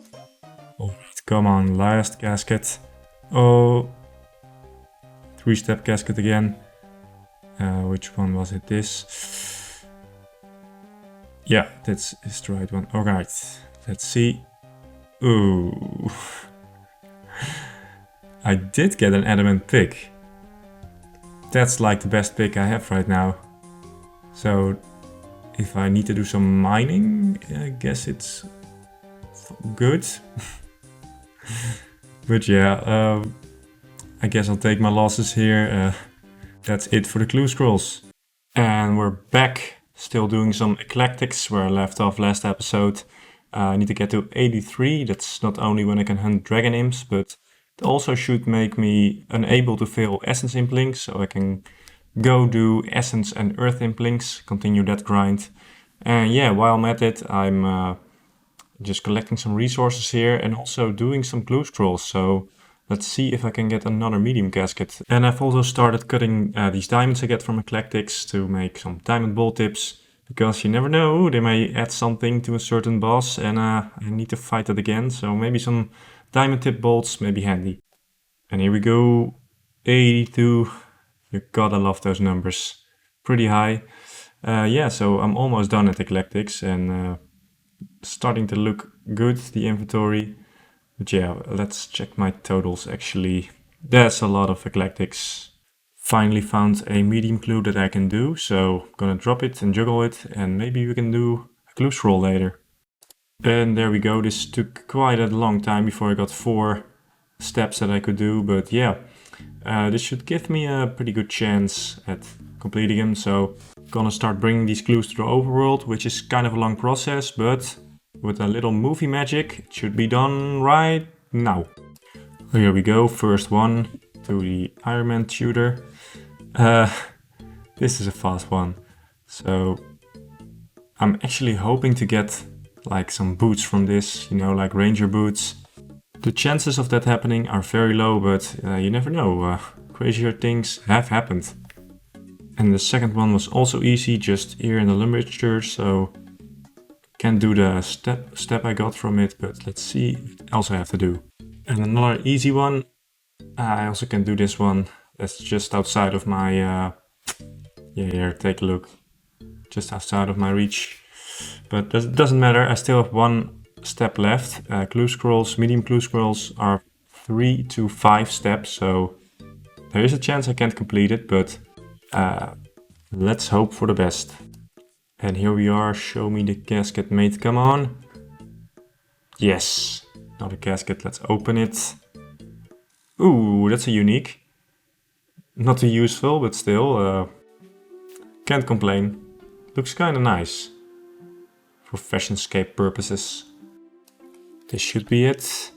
83, the elusive level. Finally, the dragon imps. Oh, it's gonna be so good. It is so frustrating to see them like fly by and you can't catch them because you know the loot is super good. I also have 2 steps of clue steps I can do, and I don't really want to do more, so I'm just gonna roll with these 2 clues and maybe a 1 in 100 chance that we get something. And let's see. I failed. Well, was to be expected, I guess. Let's get to it with the dragon imps. Spotted this little guy here. I had to go get an impling jar, but now I'm ready. Come on. Actually pretty close to my trunk borders. This is kind of scary. No, don't fly into the Ooh. Ooh. Almost lost it. Yeah. 88 Dragon Bones, that's actually not too bad. A lot of Prayer XP. Also did like a rare imp hunting stream. Got some good loot. Except for like this one. Yeah, Dragon Stone Ball tips. Not too great. Maybe far in the future they'll be useful, but probably not. And I also got some Snapdragon Seeds. 6 is actually quite a lot, so when I unlock a patch, I'll plant those for sure. And also more Dragon Bones. But the main grind is these Earth Implings. There are 2 spawns close to each other and also an Essence Impling spawn, so might as well do that one too. You see here the Essence Impling spawns and I go to the next one. And yeah, that's what I'm gonna do. I'm aiming for 35k Earth Implings and of course 55k Essence Implings. For every 2 Earth Implings I catch, I get 1 Essence Impling. And yeah, Essence Implings are very important, and also Earth Implings, because they have some really interesting loot, like, you know, Wild Blood Seeds, which is the only seed I can plant right now. And the Talismans and Earth Runes, also pretty good, not to speak about the Emerald. So very important that I get all of these items, and yeah, it'll take a lot of time, but I'll get there. And while I'm actually doing this, sometimes like rare imps just fly by and I'll try to catch them. As I've got a dragon imp here, and let's actually open that one. Glories! If I get a Dragonstone recharge scroll from Clue Scrolls or something, or Lucky Imps later, yeah, this could actually be a viable method for teleporting, but not yet. And this should be it. I should have 10k Earth Implings. They have a long respawn timer, so hey Magpie. Yeah, this is it takes a long time, but yeah, I have to get them, so I'm just gonna power through and get them. Let's see. Well, it's alright, I guess. Better than the ball tips. And I got another one. More Snapdragons. Love to see it. Running out of Impling jars is the bane of my existence right now. It takes a long time to get back to 1000, but it is what it is. Was collecting Eclectics to turn in for jars, and there he is, the Dragon Impling. Oh, I'm so slow through this wheat, come on.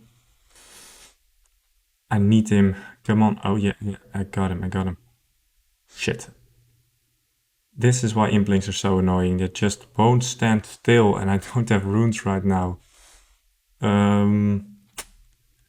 There he is. I think I got him, yes. Come on. And a zillion years later, I got him. Well, let's actually see what he has. Ooh, pretty nice. Good little drop. More glories. And let's see. Ooh, Dragon Arrow tips. Those are good. Also some very, very decent fletching XP.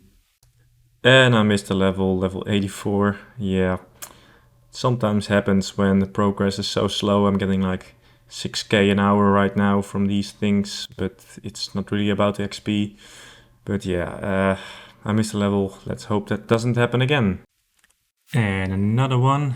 Let's see. Ooh, this is actually interesting, because I can now make a Dragonstone bracelet. And you all know what that means. That means we can make a combat bracelet. My best in slot for the glove slot. Yeah, look at those bonuses. This would have been so helpful during the Calvite Queen grind, but yeah, Dragonstones were hard to come by, if you remember. Come here, you bugger. Yes. Let's see. Ooh. I must say I'm a big fan of the bones. I'm gonna lamp farming again because I'm deathly afraid of that 3-patch chunk.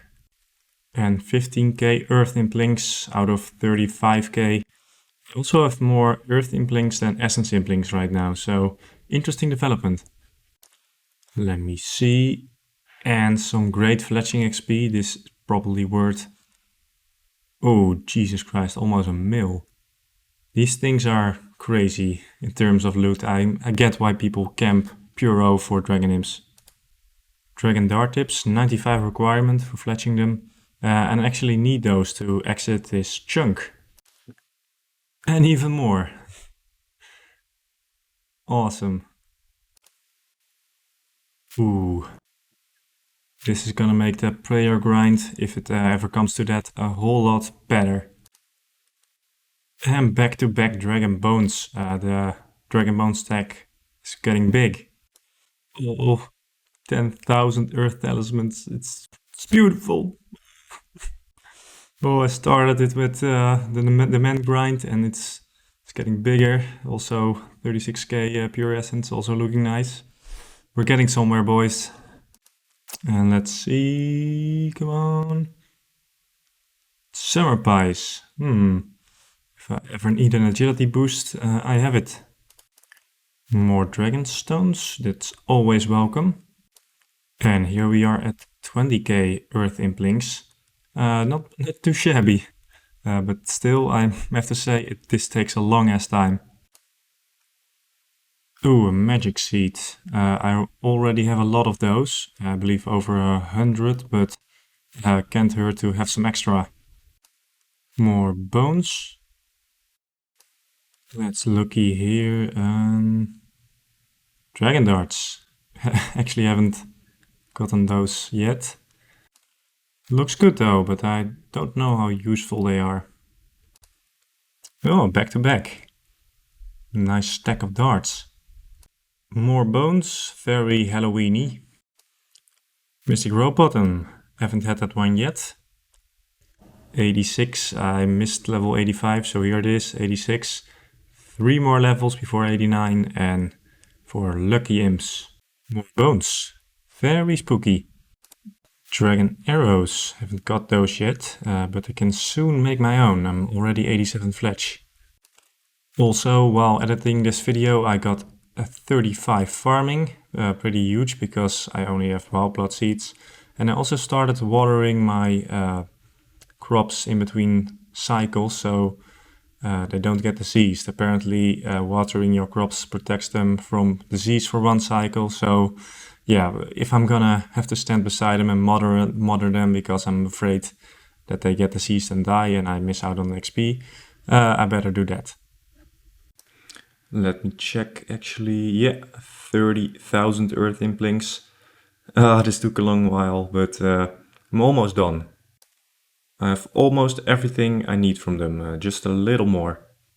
And we're back on the Xtreme Onechunk Ironman. I'm just, after the last video's grind fest, and took a little bit of a break by just chilling and enchanting some Rings of Dueling. I need this because I also need to enchant an Onyx Bolt, and you need 87 magic for that. Other requirements I still have to do is 89 Hunter for Lucky Impling, of course, 95 Fletching for a Dragon Arrow, and 76 Runecraft for the Limpwurt Elite Diary. And that one is a big problem because it requires a lot of rune essence from essence implings, of course, and also earth runes, which I don't all have yet. I'm close, but I don't have all of them. So I'm gonna get earth runes first by earth implings and then focus on the essence. And in the background I'm making some binding necklaces. I need those for lava runes, and also can use the crafting XP because I also need to make a black dragonite body. But that's gonna be a smaller task. It might take a couple of days, but I can knock that out easy. And that's the last binding necklace. Unfortunately it was not enough. I'm not 87 yet, so let me get my extremely sexy magic gear setup. And because I got some new toys, like Mystic Rope Bottom and split bark equipment. So let me put that on, and then I'm going to Big Frogs because those have some alright drops, a lot of runes. And would you look at that? This looks absolutely disgusting.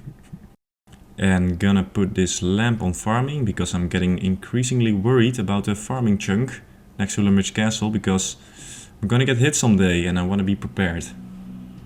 Quizmaster random, let's see. That's not good. Alright, let me line this up. Here we go.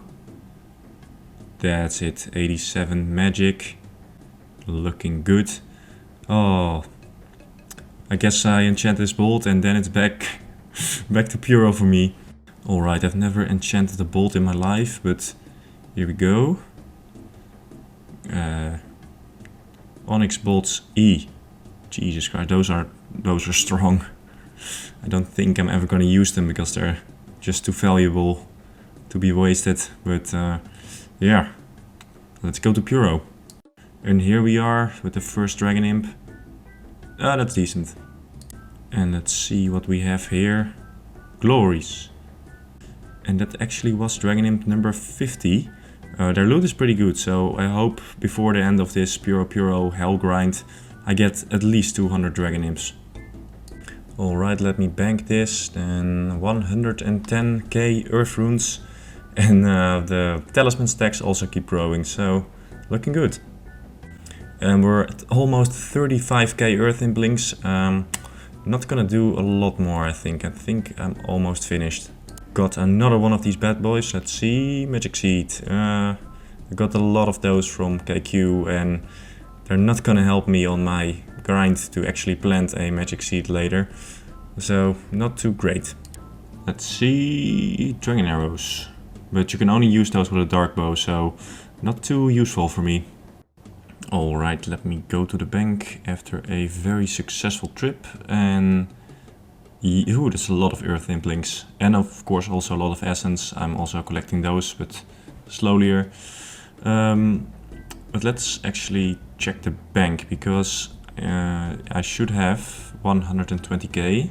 I was going for 127k, but I decided that I'm gonna use my water talismans for steam runes on the fire altar, and that way I don't need to collect 7k more earth runes. So yeah, I'm saying I'm done with Earth Implings. Let's move on to Essence. And let's get 127k Essence. So got a Dragon Impling. Let's see. Ooh, that's really good actually. But yeah, I'm just walking back and forth between these spawns and catching Essence Implings. They have a 30-second spawn timer, so that's pretty long. And I use my ult to Dark Lure them, because otherwise this would be too much of a hell. So I'm just gonna do that. Let's see. Ooh, that's a very, very nice Alg. Like 40k or something. Alright, so I just got a Willow Seed from a Nature Imp, which is pretty huge because I'm gonna need a lot of Willow Seeds if I ever get the farming chunk. Now let's see what we have here. Dragon Darts, that's okay. I like those. They're worth a lot. Alright, 30k Essence Implings. I have to go to around 55k, I think, from my calculations. So yeah, it's gonna be a long one. Dragon Bones, ooh, that's huge prayer XP if I ever get like an Elder or something. Alright, so I had to check, but I just got a Dragon Long from a Dragon Imp and I don't think I have it yet. So yeah, first one. I can't use it, same with the Dragon Dagger, but yeah, it looked kinda nice. It was my go-to weapon when I was still a noob in 2013 when OSRs came out. This Goss Monkey Madness is scary. Let's see. Ah, god damn it. Alright, here we go. As soon as this spawns. Here we are, 88 Hunter. Jesus Christ. Looks nice in the stats. But I only get like 5.5k XP an hour, so next level should be like 100 hours. Also 37k Essence Implings. Not bad. I'm getting there. Let's see. Ooh, 6 Snapdragons. That's worth a lot. Gonna need that if I ever get a herb patch. Alright, let's see how many I have. 88k out of 127. Yeah, I'm getting there, but very, very slowly. Let's see. Some good fletching XP for later. And let's see, we got it. Very decent elk. Just got this nice book from a dragon, and let's see, 38. Good little level. Toad Flex. Alright. Okay, something huge just happened. A big, beautiful man named Matt just made this plugin, and it shows you where crop circles are located, so you don't have to hop anymore around worlds. Look at this. Oh, it just shows you where they are. Oh, Matt, I'm gonna kiss you, mate. This is great. I love it. I love it. I love it. I love it. Oh, it took so many times just hopping around worlds, and as you can see in the corner, I'm instantly I find a portal. But yeah, huge prop to you, man. Oh, and if you want to help with this plugin when you're in Xenaris, you can ask the imp where the crop circle is located in a world, and that updates the plugin. And I think that's how it works. So yeah, huge shout out to Matt. Awesome guy. Alright, let's get this one. And I actually want to look at my totals here because, yeah, 45k out of 55, I guess. But on a good day I can catch like 2000 to 2500. So this is gonna take some extreme no-lifing. Alright. Ooh, a very, very good elk. That's 40k or something. Yeah, I want to do it. And 1 mil in the inventory. Get a lot of money here. It's actually pretty insane. Alright, I'm banking. Let's see how much I have. Over 100k. So 25k more and then we're there. But I have to take a little bit of a break from catching implings because it's an absolute RSI machine in there. Oh, it's really bad. So just gonna go chill and work on my crafting because I need 84 for a black dragonite body. So I have a lot of gold bars from Eclectics and those are perfect for use on crafting training. First I thought about using my black dragonite, but if I make bodies with them at 84 I can get a lot more bang for my buck, high elk wise, so I'm not gonna do that. I'm gonna make gold tiaras, a kinda recent item. They're not worth as much as gold amulets, but they give a little more XP.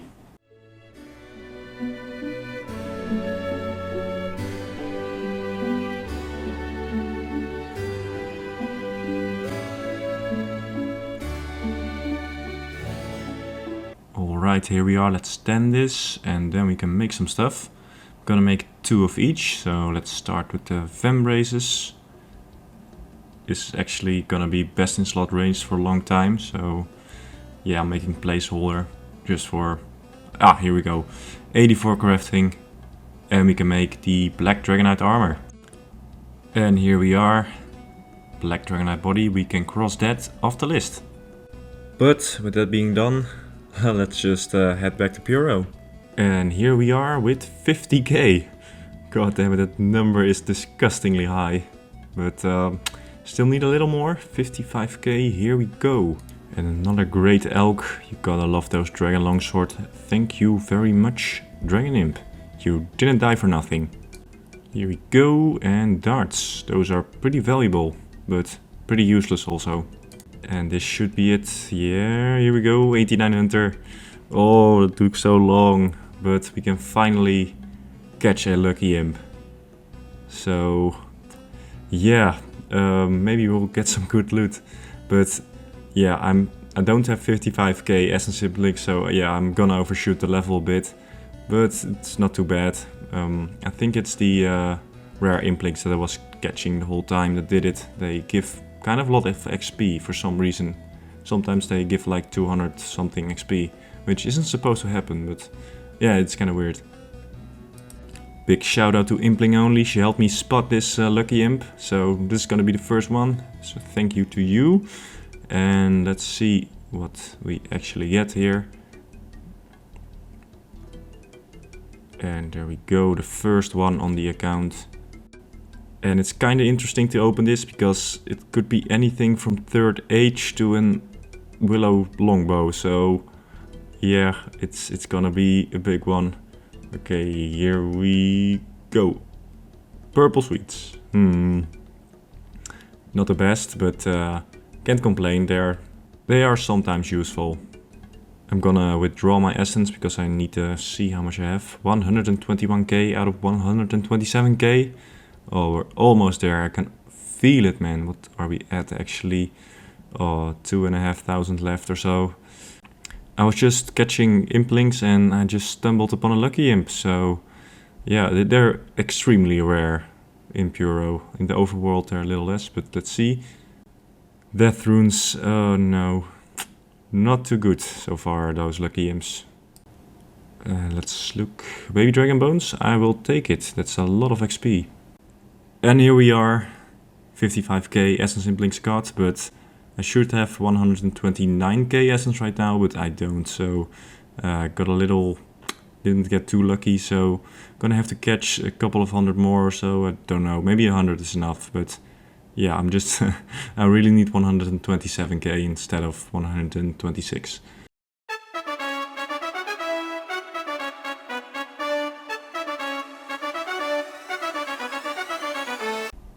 And there we have it, 127k. Oh, I now have all the supplies I need for 76 rune crafting. But I'm glad it's over, because that was one hell of a grind. Emphasis on hell. Oh man. So we're done, I guess. We can craft lava runes. Let's go bank and do something else. Let's look at these totals. That's over 190k implings. Absolutely disgusting stuff. On the last time of this shit, I got 89 hunter, caught a lucky imp, and finished my big juicy pure essence stack by catching an ungodly amount of essence implings, which means we only need 76 rune crafting and 95 fletching to finally exit this ungodly chunk. And now on this time of Xtreme Onechunk Ironman. Hello everybody, welcome back to the channel. So last time I finally got a huge stack of pure essence, took 55k essence implings, so that's a lot. And now I'm gonna start rune crafting. And I have a lot of rune crafting supplies, mainly talismans and stuff. Yeah, a lot of stuff in the bank. But I'm gonna use fire talismans for the first few levels, because it's really fast and I don't wanna waste any essence, because that's really valuable. And yeah, I have a lot of fire talismans and they're not too useful right now, because they can't really be used for combination runes right now. Not until I unlock the Earth Altar, so I'm gonna do it like this. It's kinda annoying crafting them, because they, yeah, you have to do it manually, as you can see here. So I'm just gonna do this till I can craft lava runes, and after that we'll start rune crafting in earnest. And here we are, we can now make lava runes, so let me show you what I'm planning to do. Alright, so I got my supplies set up, got my defense cape, and let me talk about rune mysteries, because I haven't completed it, and without it you can still rune craft, you can make tiaras, you can craft essence, and even in the diary it says it wrong. You don't need rune mysteries to complete that, because I'm not gonna get it and I'm gonna complete it.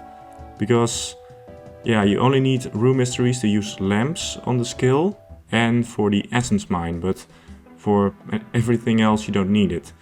But that's that cleared up, and we're gonna go to a PvP world now, because I'm gonna use the same banking trick I did back in the day when I was mining 120 something k iron ore.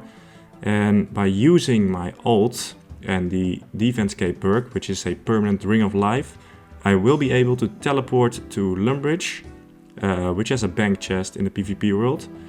And by spamming rapid heal I can stop my health from regenerating, because whenever it gets above 10% HP you can't use it anymore.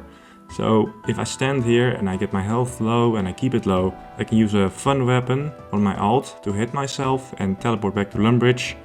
And that way I have a quick banking option. Alright, so now I'm gonna punch myself down to... Okay, let's let's pretend that didn't happen. So I'm gonna set it up and then we're gonna try again. Okay, now it's set up correctly. Let me enable my cape. And how actually do you craft lavas? Just this. Oh, fuck. Yeah, I've never done this before. Okay, so you don't do it like that, but guess you use the talisman or runes on the altar. Okay, so I'm learning. A little bit of wasted XP, but we're getting there. So actually, let me try again to craft some runes. It should work now, alright. Yeah, we got lavas and we got the medium task. completed. Very, very nice. Let's tally back. And you see how this works. Now I just have to do this a gazillion times and burn to my supplies for rune crafting, which is okay. I need XP, and I'll see you when we get some good levels. And for the runecraft, we can now make astral runes in 1 million years, and let's just continue. And here we are, 55 runecraft, going pretty fast. The XP per hour is not too bad, around 40k, so I'm jumping through the levels. 60, yeah. Do we actually unlock anything? Occasion boots, okay, interesting. And 65, 11 more levels to go, but yeah, we're making good progress. And 72, 4 more to go. Almost there, but the last levels are of course the ones that take the longest. Also, take a look at this, 100k lava runes, which is a lot of not too useful runes, but who knows. Looky here, I spotted a dragon imp. It's not a lucky imp, but they do give some pretty good stuff. Hoping for some prayer XP. Yes, dragon bones, and a lot of dragon bones, so today was a good day.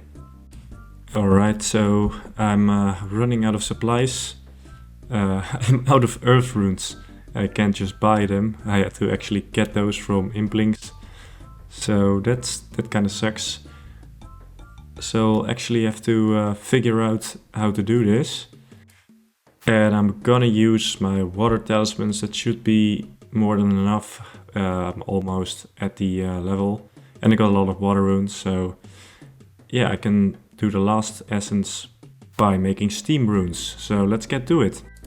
Look at this dude. I've been in a PvP world for like a week and this is the only time I got PK'd. So yeah, I hope he's happy with his 26 rune essence and 300 water runes, because that's all you're gonna get from me at this point. Sucks about the essence though, every essence is very precious to me.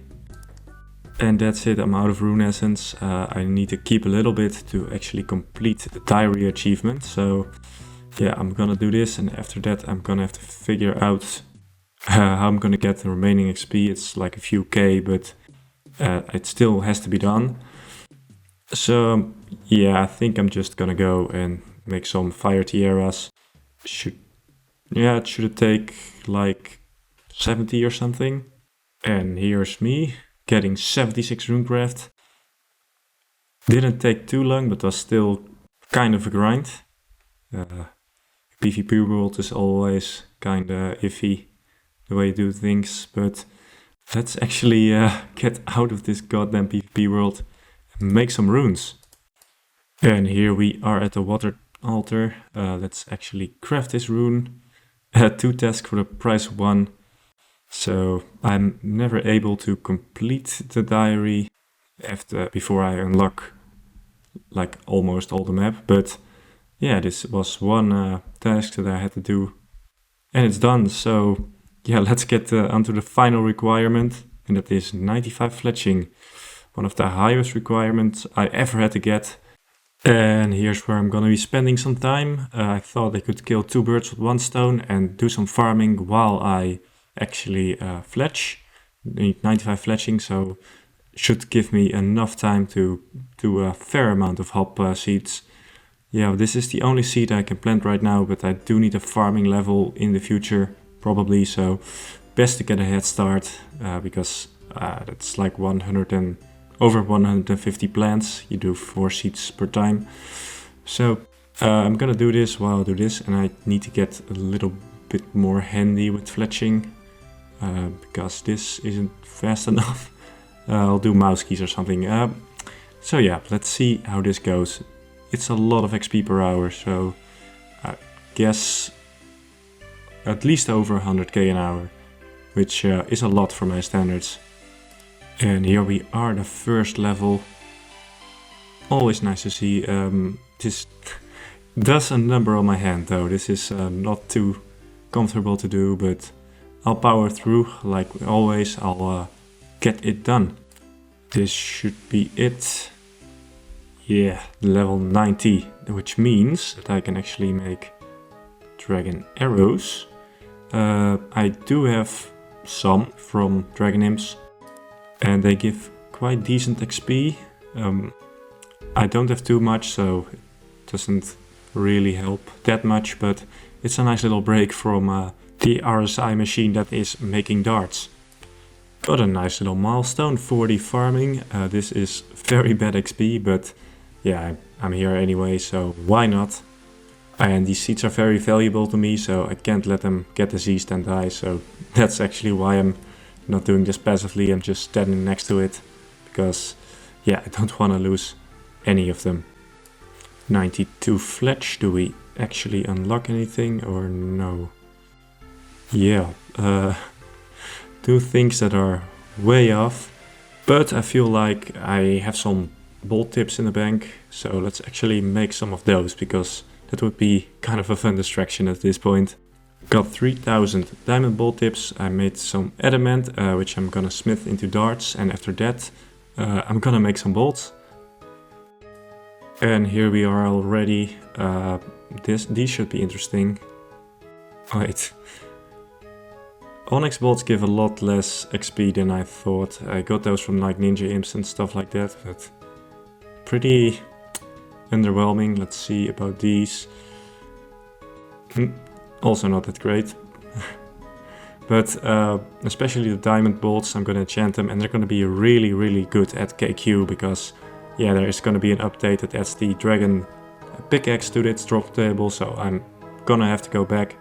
But I have a lot more stuff right now, like rune crossbow and bolts, and yeah, better food, so oh, and anti-poison, so that should make it very doable. And here we are, nice, very good. Didn't give too much fletching XP, but I had to do it before KQ, which should be in like the new year 2023. But yeah, all set for then. But let's continue with fletching. Alright, this should be it. 93, 2 more levels. We're nearly there. I'm hyped. I knew this would happen, but it's finally here.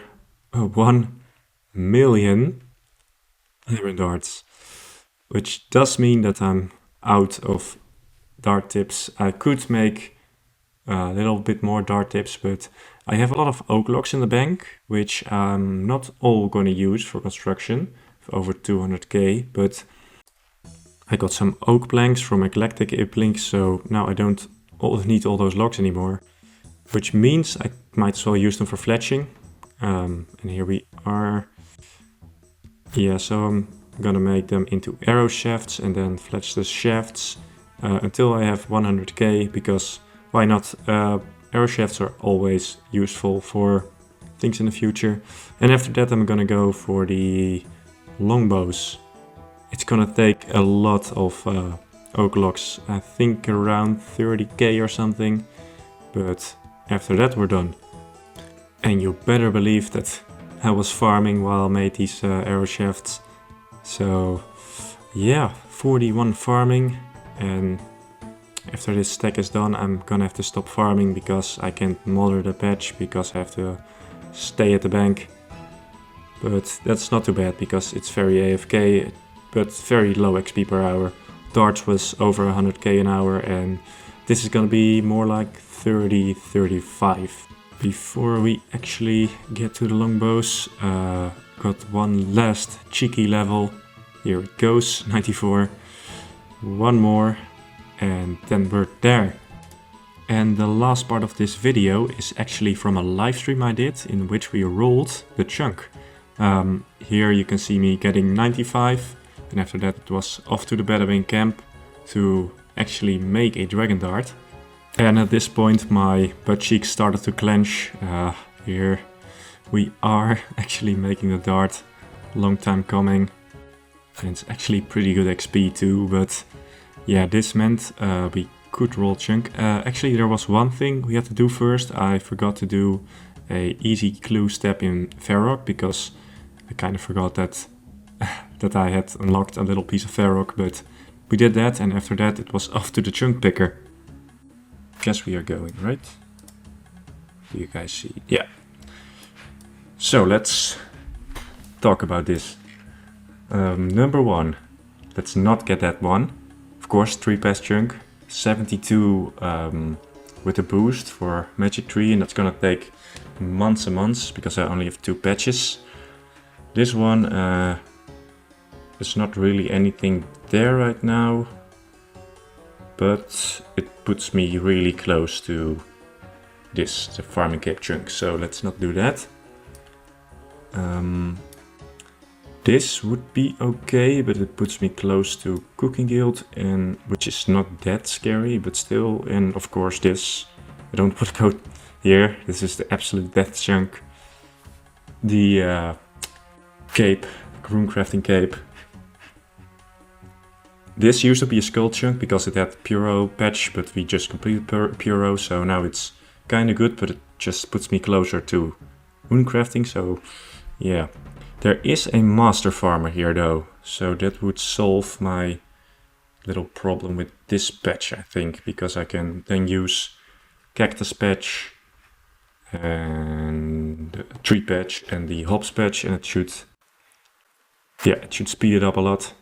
This one, yeah, puts me closer, same story, nothing here. Mage Training Arena, I forgot to add that one some time ago, so that was really stupid. But yeah, we're adding it now. It wouldn't be too bad of a problem to roll it. There is a 99 hit point escape, but I'm already 98, so who gives a shit? Yeah, desert. Pretty empty. This one, unluck 12, would be pretty cool, because then we can go maybe to Narda or something. And of course, Temporos. I want Temporos. I need this chunk and then this chunk. And then, yeah. 5, 4, 3, 2, 1, 11. Ooh. That's empty. Okay, so we're saved. We're gonna go over there in game. And we went there and it was empty except for a desert lizard, but I don't need anything from them because I already have Mystic Light Loves, which they drop. So I could kill it with a boost, +2 prayer boost from those Slayer Respites. And someone else actually came in and killed it with an ice cooler, which works. It's the same thing with rock slugs or something. So yeah, we did that little trick again. But yeah, there wasn't too much to do in this chunk, so we immediately went back to the chunk picker. 5, 4, 3, 2, 1. Oh! Oh no, it had to happen, it had to happen. Oh, sorry, let's go. It had to happen, it had to happen. Oh. Well, that sure is interesting. Doing chunk rolls with the lads is always fun. But we waddled our way over to the duel arena, and there we saw what we had to do. Of course, first a 99 hit point escape, which isn't too bad because I'm like 600k from 99, so I should be able to knock that out quite fast. And of course also this is the chunk with the Mage Training Arena, so I will need all the items that you can get, all the rewards, which is like I've read online like 40-hour grind, probably something more, as peak efficiency isn't always my thing, but it should be a nice little grind, not too bad. Should be able to knock that out before the new year. But I have all the runes I need from Puro, but I don't have enough nature runes. You need like 12k, I have 8k, so that's kind of a problem I need to solve, but I need 99 hit points anyway, so I can kill giant frogs, which drop like almost 1 nature rune per kill. So yeah, I could get a lot of nature runes that way, and of course train my HP at the same time. There were also some tasks that I could immediately complete, like this, chop a magic lock, which was also an elite task, and also enable smite at the dual arena, so we did that also. So 2 knocked out in one fell swoop. Hello everybody, welcome back. I've jumped right into the telekinetic theater, already halfway after 1 day or something. Yeah, this one I don't find too bad, especially with this RuneLite plugin that I'm using right now. Makes it really easy. So don't mind this one too much, and it also doesn't consume too much runes. So yeah, I'm just gonna finish it and then we'll pick another minigame after that. Cheeky little magic level, 88. Good to see. I'm almost done here. Just 300 points, can knock that out in maybe 2 hours or so. And this should be it, the last cast. And I'm gonna overshoot the goal a little bit, because it gives extra points at the end. Yeah, I have 7 points too many. Doesn't matter, we're done with this one. And let's just go to the next. Okay, so I've decided I'm gonna do the one I hate the most, the Alchemist room. This one absolutely sucks. It consumes enormous amounts of runes. Maybe to get all the points I might need 10k or 9k nature runes, so that's insane. Because nature runes are hard to come by and I also need them for the other challenge. And yeah, it's just so slow. Oh, look at that. Elking also takes so slow. But sometimes you get a free cast. An arrow will appear next to one of the items and you don't consume any nature runes. So I'm gonna do that for every value above 5. So 8, 15 and 30 to preserve some net. Okay, so I did 4 hours of that and I already went insane. So I'm gonna kill some big frogs for 99 HP. And these also drop some nice nature runes, which I also need, because I need a lot of those for Mage Training Arena. But I hope that my defensive values are high enough, so I don't need to bank all the time, but let's see. I know they're absolutely destroying me, so I'm gonna get ranged, because these guys just, yeah, they kill me way too much and I have to go through the entire maze to get here, so I'm not gonna do that. I took my rune crossbow with silver bolts and iron darts, and I think I'm gonna use iron darts on these because I have a million of them, and I might as well use them. Very special moment, the first prayer level since the 99 man grind. I've actually never leveled it after that, so we might actually get some prayer XP, maybe get to 60 or something, maybe higher. And a high prayer level might be handy when I need a dragon pickaxe from KQ in a couple of weeks. And 60 prayer, that will look good in the stat menu. And I also got a good stack of nets and of course some long bones and curved bones. Those aren't too handy, but I'll take them. And we're back in here. At least I can get some free conversions here. Oh well, let's just do it. So after you get 10k coins, you get this annoying little message, and every time you elk something, which won't go away, so I'm just gonna deposit. What's also weird is you get coins after you leave this, but the maximum is 1000 coins. And after that you just don't get any more money, so that's weird. 1000 coins is not that much. But after you turn this in, you do get like a big smackaroo of XP, so that's nice. Okay, I'm gonna do the enchantment minigame. I've been here too long, I've run out of odds and I need some more vaccines to replenish it. God damn it, that minigame sucks. The enchantment chamber is actually kinda chill. I have enchant onyx, so I get a lot of points. Meta used to be that you ran around collecting dragon stones and then hop worlds, but you can't really do that anymore, so yeah, you just stand in a corner and cast a spell in the same shape. And I don't really care about the bonus points because I have a shit ton of cosmic runes and I won't run out, so pretty chill little minigame. Okay, so I just reached maximum points in this minigame, and what's weird is that, see, I don't get any points anymore, so okay, I'm gonna stop doing it.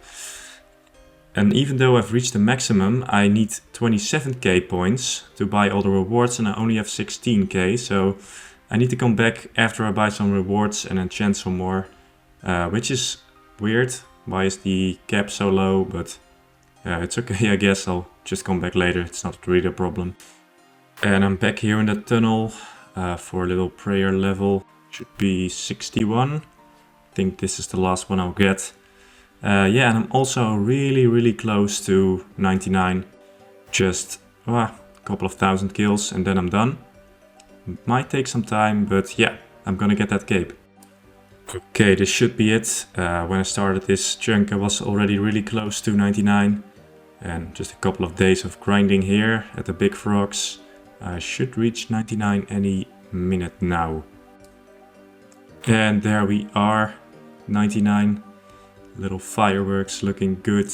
Alright, let's actually just go and get that cape. Didn't take too long because of course hit points is trained pretty passively. And yeah, PvP Arena Hospital. Let's go!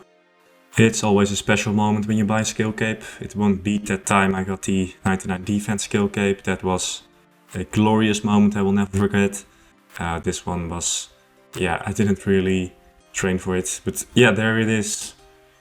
The hit points cape looks pretty good and it also gives an increased healing rate. So yeah, this is hit points cape season. A new era in the account. Although I'll probably be using my defense cape a lot for teleporting and stuff. But we can cross this off the list and we can continue with getting all the mage training arena rewards. Alright, so here we are at the graveyard. Just gonna do this. Just grab some bones, cast bones to bananas and drop them in a chute. All the while you take some damage periodically. I do have a hit points cape which gives me free rapid heal forever. But it doesn't stack with the rapid heal prayer, which kind of sucks, but it is what it is. And when I get too damaged, I can just go to the dual arena and the doctors there will heal me. Just like the monks in Edgeville. So, shouldn't take too long, and yeah, it sure beats the alchemy room. Alright, so I just finished the graveyard room, didn't take too long. And here we are back at the alchemy room, also 91 magic. I just can't get excited about it. This room just sucks so much. But hey, I'm almost done. Need 200 more points or so. Yeah, just do it. But I have to say, this one, I don't know why people hate on the telekinetic one so much, because this one is 100 times worse. Alright, this should be it. I have enough points to get out. Took a lot of nature runes. I did get a lot from essence implings, but yeah, it took a lot. And I got some from big frogs. Without those I wouldn't have made it. But I'm now gonna get out of here and buy some of the rewards. I can buy the rest later when I got all the enchantment points, because I couldn't get all of those at once for some reason. Which kinda sucks. It would have been so satisfying to just buy all the rewards at once, but yeah, you can't do that. Alright, give me those rewards, big fella. I'm just gonna buy full infinity and buy the rest later, I think. Also, I have to be careful because I don't want to accidentally buy too much or something, because then I'd scream. I'd have some autistic screech, so just gonna be really careful to do this. Also, infinity looks very ugly. I'm out of enchantment points. Just gonna wear this. Yeah, this does not look good. It looked like an explosion in a paint factory. Sorry for the drop in quality. This was taken from a chunk roll stream, because after I get all the rewards we're gonna roll chunk. And I always do that on stream right now. So yeah, I'm hoping to fix that. But for some reason YouTube just compresses the shit out of my streams. But this point in the stream I had all the points and we went to buy the rewards. There we are, the beginner wand, and then I upgraded to the master wand and also get the mage's book and bones to peaches. The bones to peaches spell might be useful for something, I don't know what, but the master wand is only useful for casting ancient spells, which will be very late down the line. But it does look cool. It looks like some Harry Potter Elder Wand type of deal.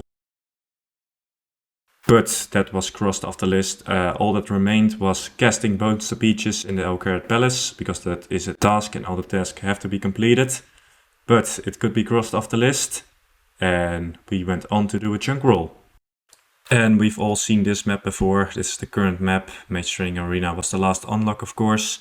The red skull in the top means the account ending chunk. That means when I get there, I have to get the runecrafting cape, and that's just not gonna happen with the current chunks, so we don't want to get near that. 4 and 5 are very dangerous for that reason.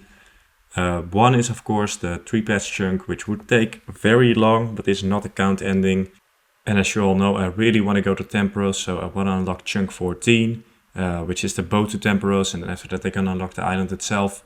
So I'm really hoping for that one. But anyways, let's see what we rolled. Here we go. 10. Okay, that's good. I don't think there's anything there, but just for... And after a quick inspection, we realized that it was indeed empty, so we just rolled another chunk. Just another countdown. 1:13 for the people joining us. Put my spoon words in chat, because that seems to work. 5, 4, 3, 2, 1, go. Oh no. No. No.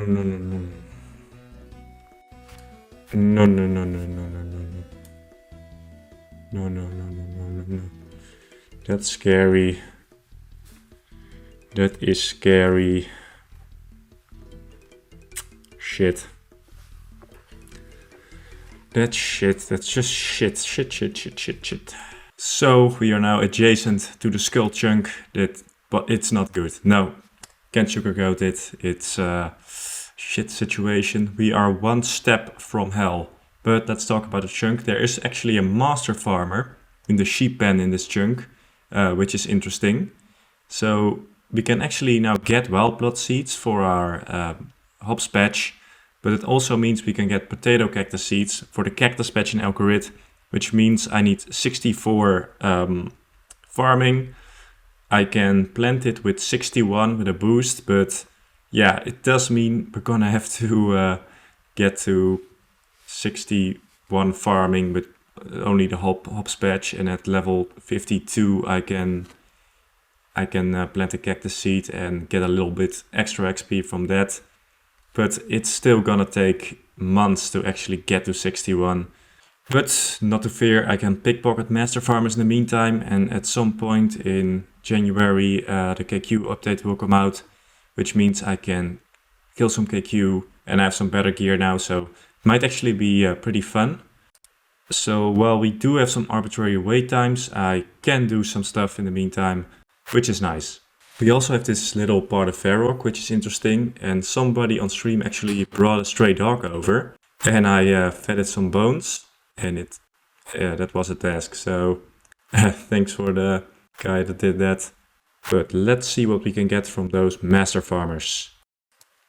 And I already have a big stack of wild blood seeds from earth implings. I didn't plant all of them beforehand, because I really had to stand next to it and watch them that they don't get diseased, because I couldn't get them so easily. It was a very rare drop from earth implings. But yeah, in hindsight I should have planted more, but what can you do? And I can get as much as I want from master farmers now, although they are pretty rare from their drop table. So that's kind of a problem. I'm also wearing my defense cape again, because when the master farmer bashes me in the head enough, I'll be teleported back to Lumbridge automatically, which is nice.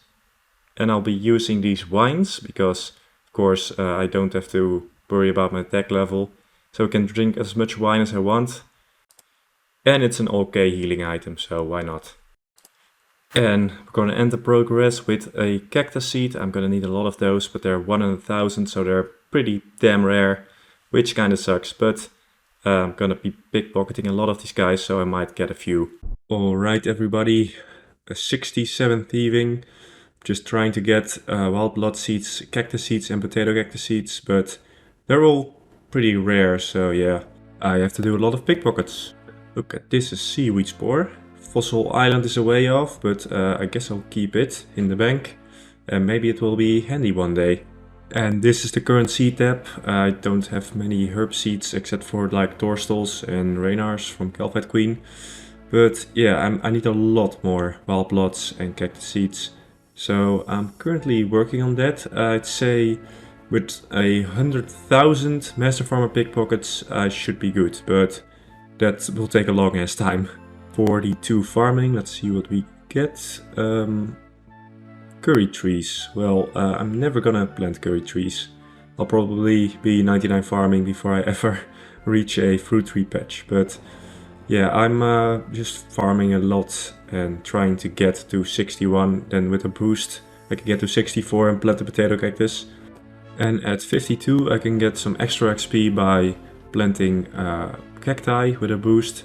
So that should be good, but this is still gonna take a long ass time. Okay, and this should be 70.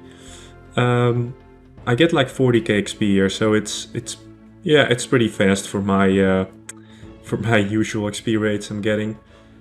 But yeah, as I get to a higher thieving level, I should be able to pickpocket this master farm easier. But I don't have the rogue's outfit, so don't get the double loot.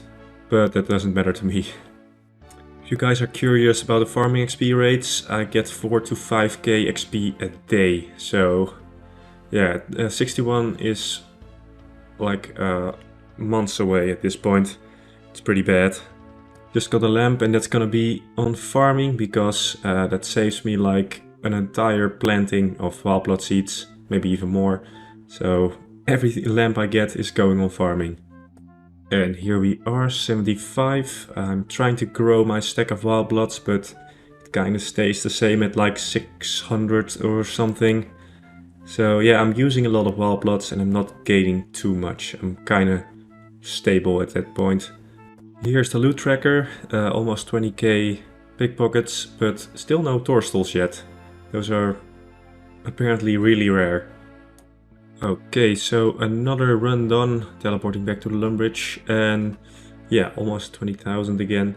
But I'm gonna cook some swordfish because they're dropping a Calvet Queen rework, not really a rework, they're just adding Dragon Pickaxe to its drop table. So I need to go back to KQ, fortunately. And I do have swordfish now, so I can like cook that and I'll have some decent food, or decent enough. So yeah, that's a big improvement over the kebab stack. So let's cook them all. Well, this actually gave me a little sneaky cooking level. And there we are, they're all cooked. Nice little stack of swordfish. And yeah, now I can go back to planting wild blood seeds. And here we are, 46, looking nice. And this should be at 80 thieving. That's gonna look nice in the stat menu. But I'm not done by a long shot. I'll probably get to 90 before this is over, because I need a lot more seeds, man. A lot more. I've been graced with a Book of Knowledge, should give me a level. Alright, pretty good. 220k XP to go. Dragon aim spotted, I can't leave that there, I need to get it. Ran back to get my net and stuff, because I can't catch them barehanded. But let's actually see, I hope it's bones, because I'm gonna need those in the future. Like dragon bones. Come on. Yes. Alright, let's see. It's actually inside. Oh, that's the worst one. Ah, that sucks. Well, better luck next time. Well, will you look at that? A sneaky little Torstal seed, which is the first one I get in... Holy shit, that's a lot of pickpockets. Yeah, I'm getting really unlucky on the Torstal seeds, but I don't really need them, I guess, because I have a lot from KQ. But still nice to see them. Okay, big milestone incoming, let's see. 50 farming. Finally. Well, even to those I can't grow, but in 2 levels I can plant cactus seeds, and that's gonna speed up the grind by a lot. They do take like 9 hours to grow though. And here I got 25 hops from 1 harvest, which is pretty good for me. I usually average around 10, 12, something like that, so this is good to see. Also sometimes like 4 or 5, so I'm really happy with this. And 85 thieving. Interesting. Pickpocket from elves. Elves are actually pretty good, but yeah, long way off. And it's a special moment because I am... I am 52 farming. I thought I'd get more harvest out of that, but alright, we can plant cacti now, which is amazing. That will probably like double the XP per day I can get. Pretty confident I could get 8k XP a day, which is still not a lot, but it's a huge improvement over what I was getting. Yeah, I can actually pay to protect these with cadaver berries, because I can just pick those. Under Varrock I have that chunk unlocked.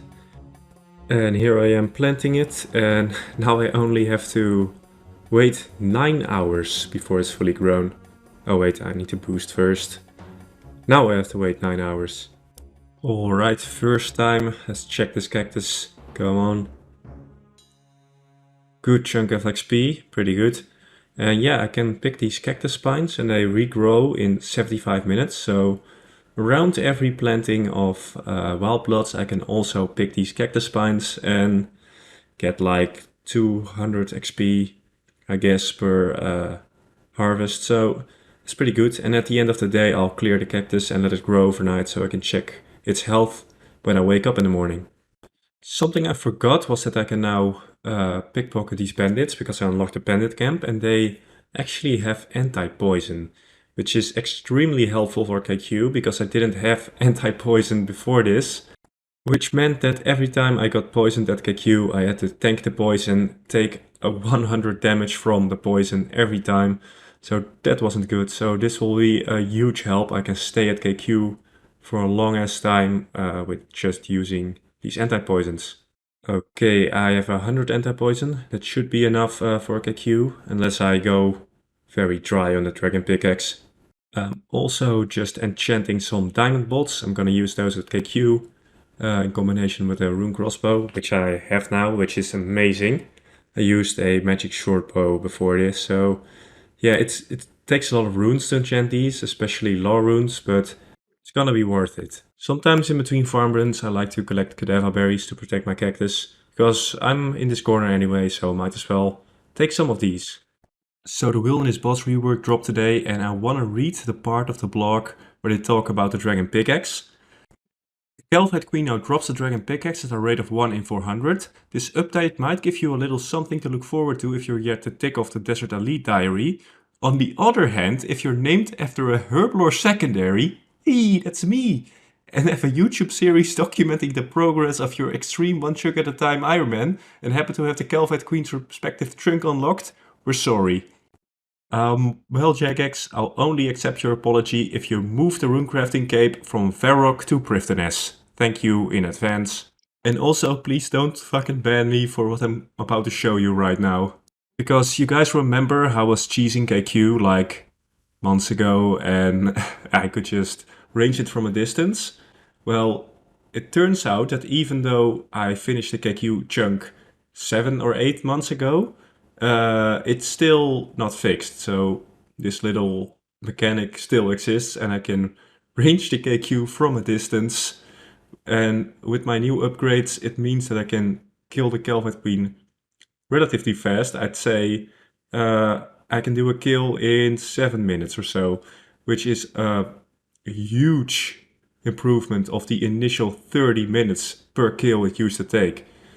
So yeah, you can see here I'm just standing here and arranging it, and the enchanted diamond bolts definitely work. So yeah, this is kind of crazy that it isn't fixed yet, but kind of works out for me, because otherwise it'd take a lot of more resources to actually complete a kill. So I'm just gonna do it like this right now. 55 farming, so I don't actually have to boost for the cactus anymore. So I'm just doing a lot of farming on the side, of course, and I'm gonna try to get 100,000 pickpockets before I really commit to KQ, because I need those seeds. I want a big stack, so I don't have to worry about wild blood seeds and stuff like that while I'm fighting KQ. Also making some dragon stone bolts, because I have those from dragon implings, and yeah, they're probably quite effective against KQ. And 88 thieving, I've also been collecting Crandorian hop seeds because, yeah, I'm just really low on wild blood seeds and I don't seem to get that many, which kinda sucks. Also 58 farming, and we're getting really close, just 80k XP before 61. White lilies, I can only get those from the farming guild, I think. But yeah, we're getting closer, but 80k XP is still a whole lot. Crystal key piece from Rick Turpentine. I think that's the first good thing I've ever gotten from that man. Alright, so this is special and kinda psychotic. 100,000 master farmers. Oh, that's actually fucking insane amount. A lot of Rainars, that's where most of the value comes from. 65 cacti seeds and where they had 33 potato cactus seeds. So I got a little less than I hoped for the cactus seeds and stuff. I hope to get like 80 or so, but it is what it is. I'm still going to be using all of them, as well as the potato cactus seeds when I can actually plant them. But yeah, the seed step is looking pretty nice. Good to see that I have one of every herb seed also. And of course the bush seeds, which might be handy if I roll the chunk with the bush patch, the one near the Champions Guild. So now I'm really going in for KQ, got enough seeds for now, and let's see what we get here. That's no dragon pick. I did a lot of kills on stream, but I'm not showing those because I didn't get anything good. I got like a dragon two-hander at some point and that was the best drop I got. But no dragon pick on stream, which kinda sucked, but I'm putting in major hours to get it. Just got 100 kills, but no pickaxe yet. Here we go, 59, 2 more to go to 61. We can plant that infernal potato cactus. Also whiteberry. I have a lot of whiteberry seeds stocked, so that's good. If master farmers don't give me torstal seeds, then KQ will. I'm actually getting a shitload of torstal seeds, which might be handy someday. A Hespori seed. Well, I got 2 of these already and they're pretty useless. Alright, you're mine. I've seen this dragon impling wandering around, try to get my net, and let's see actually what we get. Ooh, dragon chain body. Haven't had one of these in a long time. And a very good elk, 150k. I always need money on this account for bullshit like buying feathers or something, so this is a nice sight. And another dragon piece, got the dragon chain a little while ago, so this is pretty good. Even more money. And more torstal. Alright, yeah, I guess that's good. Ooh. There it is. Yes. Oh, it looks so good. It didn't show up in the log, so it took me a while to actually see. Yes, man. Oh. That's fucking great. I've never had one of these on old school. Under 200 kills, so wouldn't say I got spooned, but pretty lucky. Yeah. Oh. That's good. Oh, I love that. Well, we can stripe this off the list. Oh, there it is in the collection log. Finally, full collection log again. Let's get out of here. Now for good. I'm never returning to KQ. Now for real. Unless they add like full barrows to the drop table or something. Yes, man. Let's go. Get here, yes. Alright, let's see. Magic seed, alright. I have a lot of those, but still kinda good. And here is another level. Come on. Yes, there it is. Alright, so one more level. I can now plant yew trees. It's gonna be helpful when I roll the tree bench chunk, which I'm overdue for, but yeah, 28k to go. But I'm running out of wild blood seeds and I don't want to pickpocket anymore, so probably have to go to lower level seeds. Here we go, 90 thieving. Looks good. Yeah, so I've done a lot of pickpockets, over 100k at this point. And yeah, I think I'm good for now. Yeah, see, got over almost 1500 wild blood seeds, but Loot tab looking pretty good, but my fingers are falling off from pickpocketing, so I'm just gonna use Grandorian hops when I'm running out of wild blood hops. Will be slower, but at this point it doesn't matter. And the moment is here, out of wild blood hops, but that's alright. I got 2500 Grandorian hops. Didn't collect all of them in the beginning, that was maybe kind of stupid, but 2500 is a lot. It's like 600 plants or so, so yeah, just a little stretch to go. Welcome back everyone, you're joining me for a very special moment after very long of a farming grind. It is finally over. Here we go, 61 farming, which means that with a boost I can plant a potato cactus and I can actually protect it with snakegrass, which I got. Which means that once I actually grow the potato cactus and harvest it, I'll have done everything I can do in the new chunk and I can do another. Here we go, let's plant this one, get a boost, and should be 64. There it is. Oh, this task has been on the backlog for so long. This was actually the third chunk I unlocked with a potato cactus patch in it. And I just couldn't do it, I didn't have the seeds, but now I do. And yeah, I can finally stripe it off after so many years. But I still have to harvest it, so we're almost there, just like another hour or so. I do all my chunk rolling on stream now, so the quality is going to be a bit lower than normal, but other than that should be alright. Here you see me completing this task after probably 2 years, so good to get that off the backlog. And this meant that we could finally get the chunk rolling. But also one thing I want to say is that these potato cacti are extremely good XP. Like I used to get like 6k XP a day with the hops patch, but now I can get to 15, 16k XP a day, so that makes the chunk west of Limpwurt Castle no longer a skill chunk, you know, with the 3 patch. I have to get 72 farming there, and with this patch unlocked, well, it's not really that much of a challenge anymore, so that's extremely good going forward. And here we are in the chunk picker. Chunk number 1, the 3 patch chunk, is no longer dangerous, but next to it is the farming cape chunk, which is extremely dangerous because that will take probably years.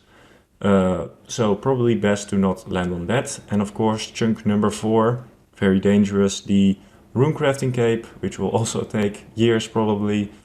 Let's not land on that. A good chunk to unlock would be Temperos, chunk number 15, and after that the island itself, but that might be a long shot. It's a 1 in 16 chance, and after that another 1 in 16 chance, so we'll have to see if we get that, but other than that, let's go for it. And now to streaming Limpwurt for a live reaction. Are you guys ready? Are you guys freaking ready? I'm gonna count down from 5, 4, 3, God, 2, 1. Yes! Let's go. Let's fucking go, mate. Yes.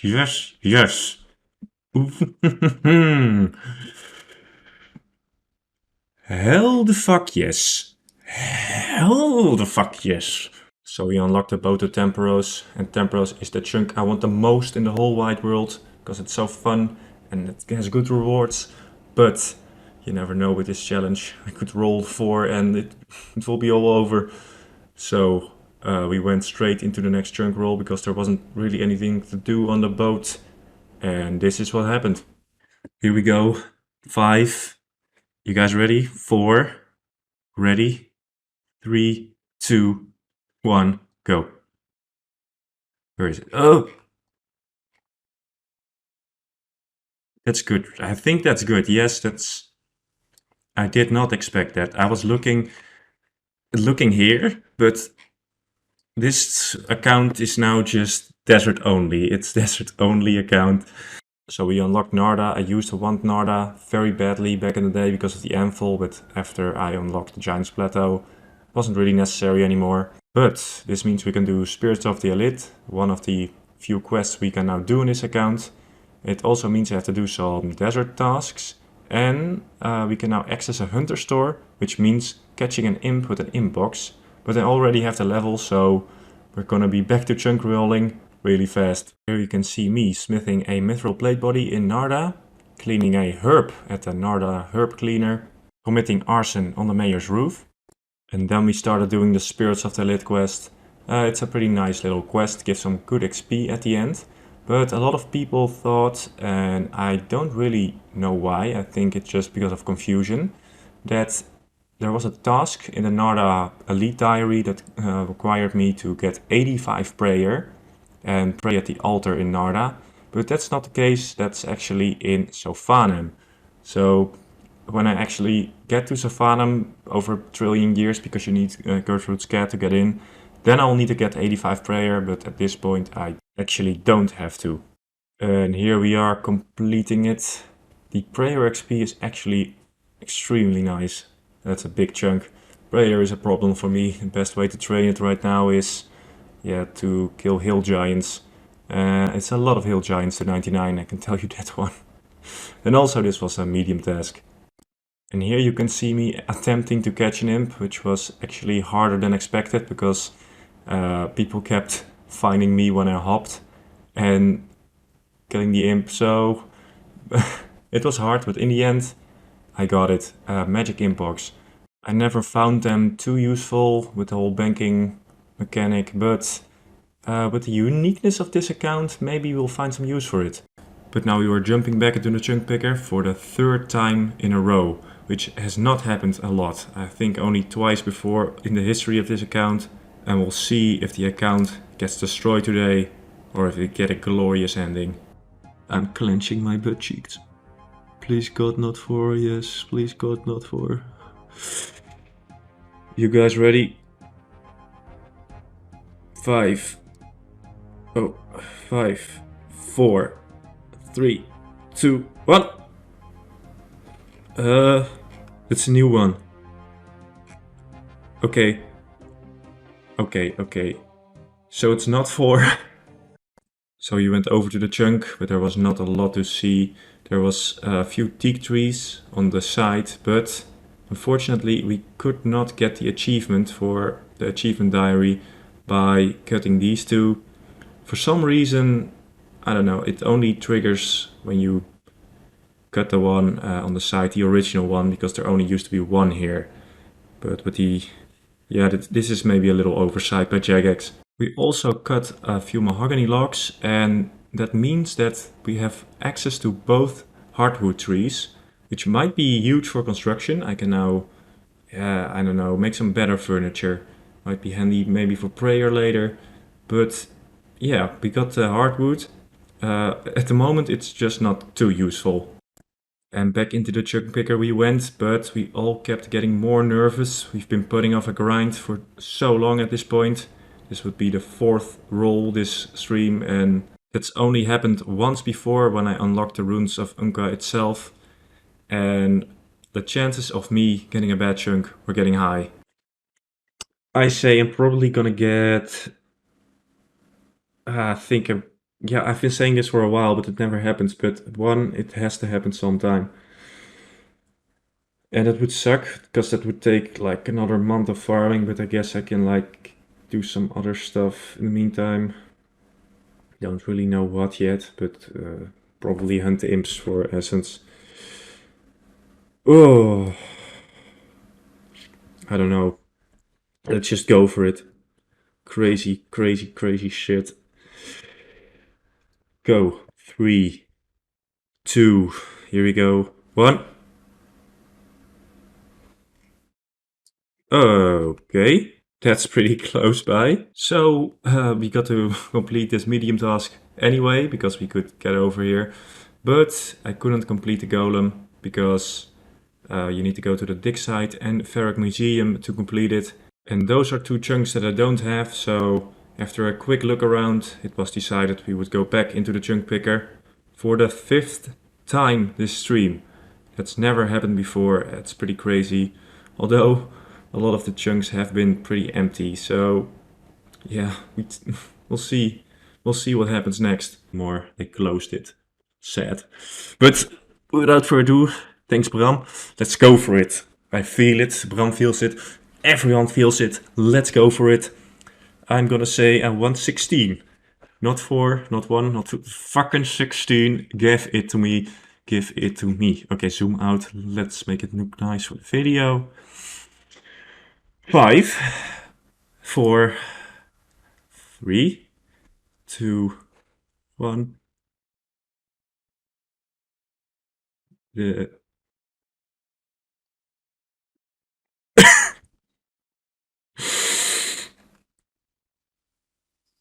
fuck.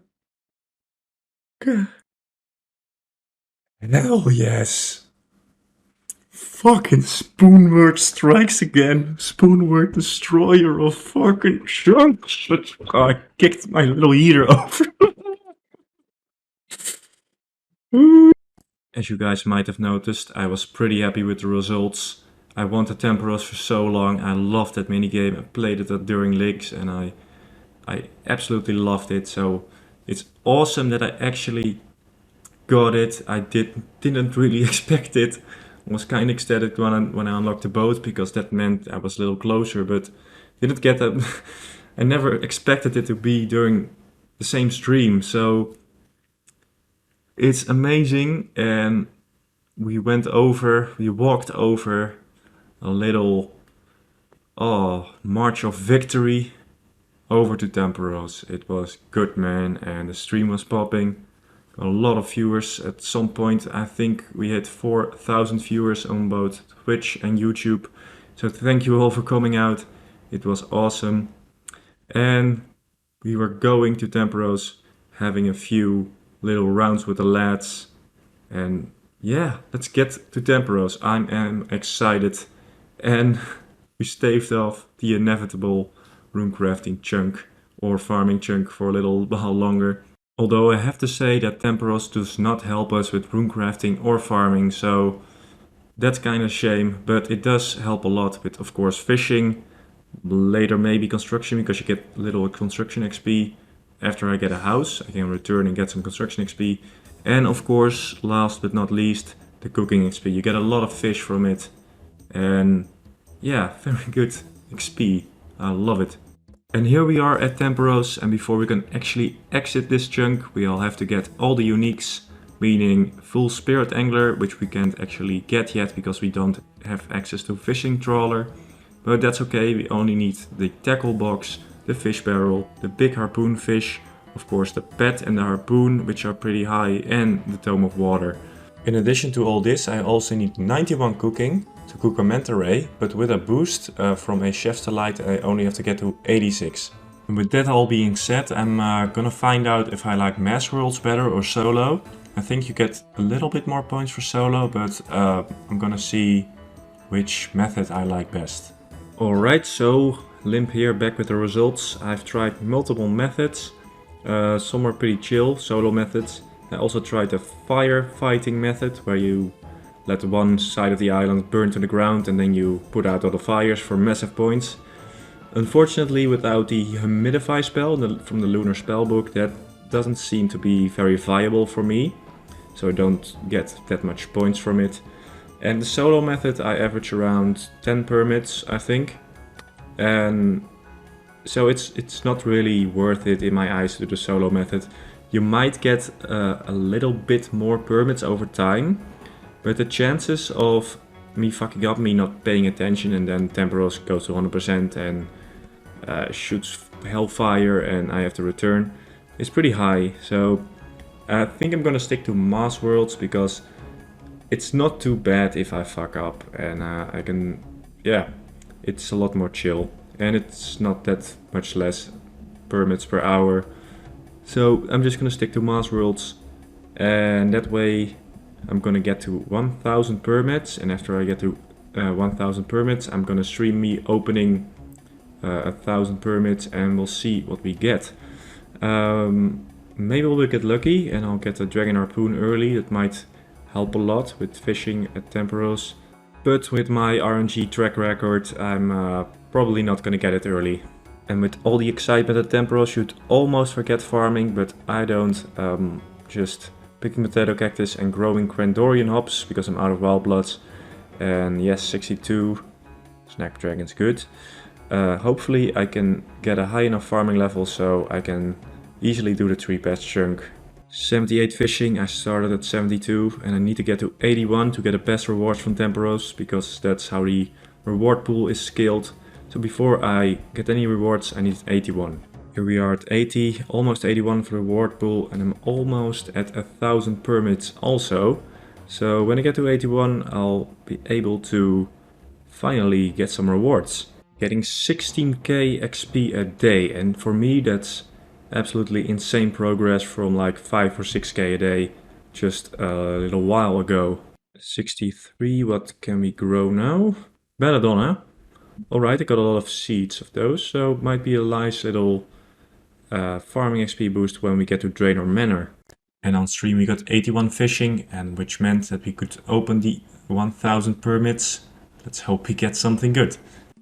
Add the reward pool. These are the rewards I need. What I get. Let's see if we can get them. And here we go.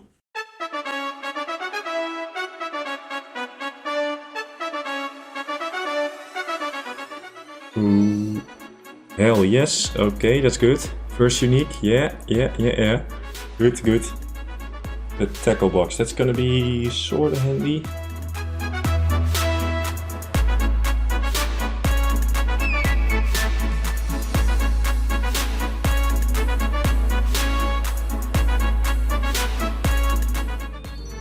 Hey! Got something. Yes. The harpoon fish. What are the chances of that? Let me check. 1 in 1600, I believe.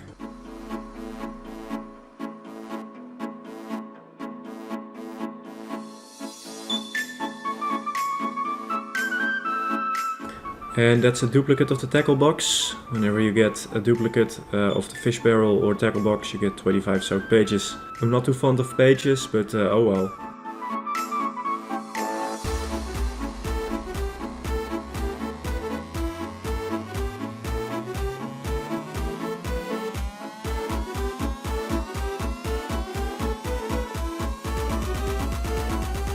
Hey, that's a unique. Alright, good. Oh shit, a duplicate harpoon fish. Would rather have had the Tome of Water, but well, this sucks, but okay, let's just continue.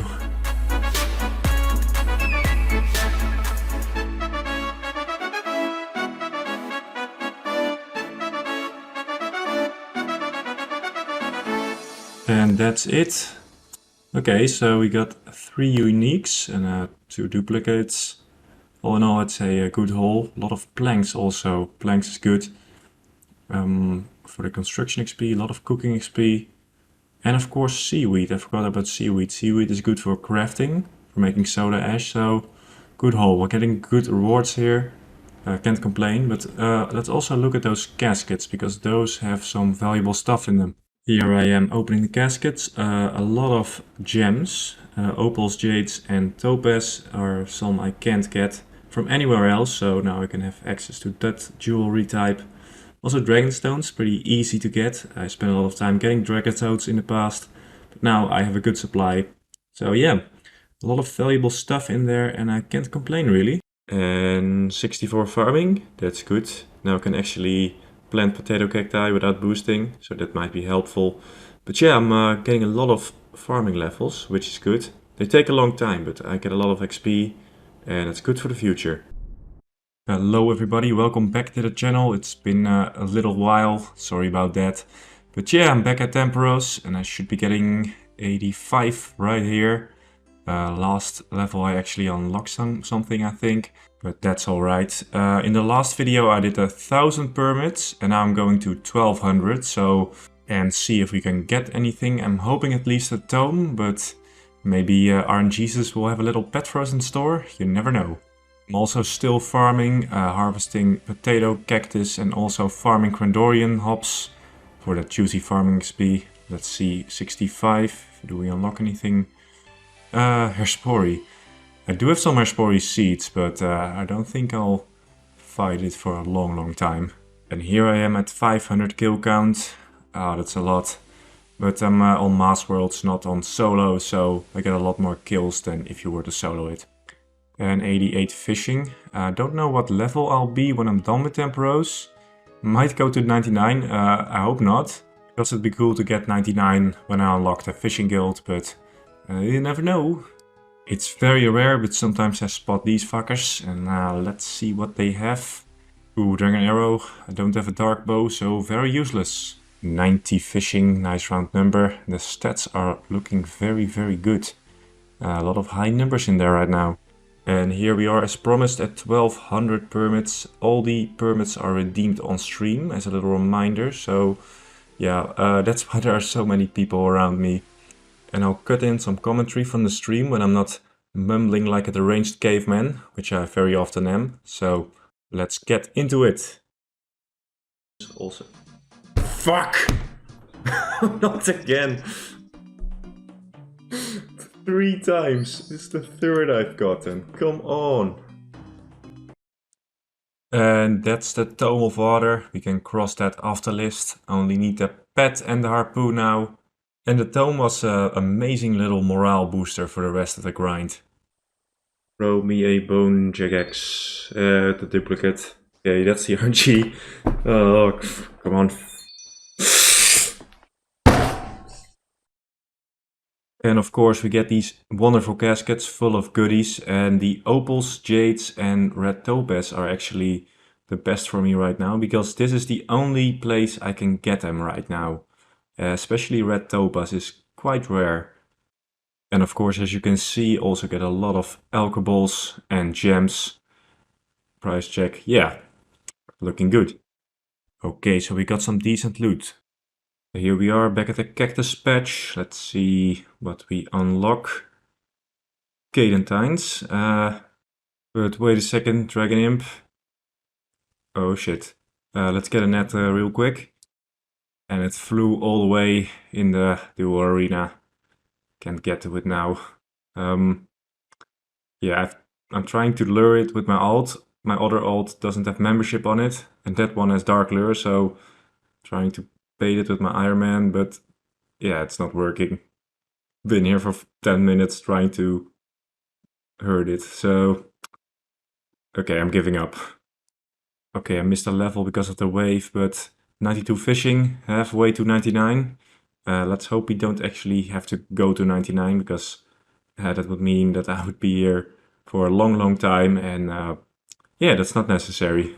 And here we are back at the reward pool, 1250 permits this time. Let's see if I can actually get something new. I only need a pet and a harpoon, so let's see what we get.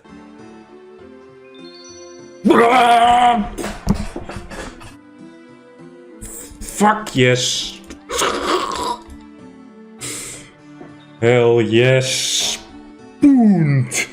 Spooned, baby, let's wheel this. Spoon, spoon, spoon! So, needless to say, I was really happy with that. First one of the super rares, 1 in 8,000 drop. So yeah, only the pet to go and we could leave this minigame behind. But it is an RNG grind, so you never know when it will end. And a little while later I also got another Tome of Water, the dreaded harpoonfish, and another Tome of Water, bringing the grand total up to 3 Tomes of Water and 5 harpoonfish. And of course, I also had these caskets full of goodies. Yeah, a lot of jewelry. The bracelets are not that helpful, but the necklaces and gems and bars are very helpful. And of course, the alcohols in form of rune items. So I've been testing out this harpoon, and definitely a little better. Especially now I can use a special attack for a little boost. Yeah, it's also nice that I don't have to hold a regular harpoon in my inventory. So really happy with this. And any moment, there it is.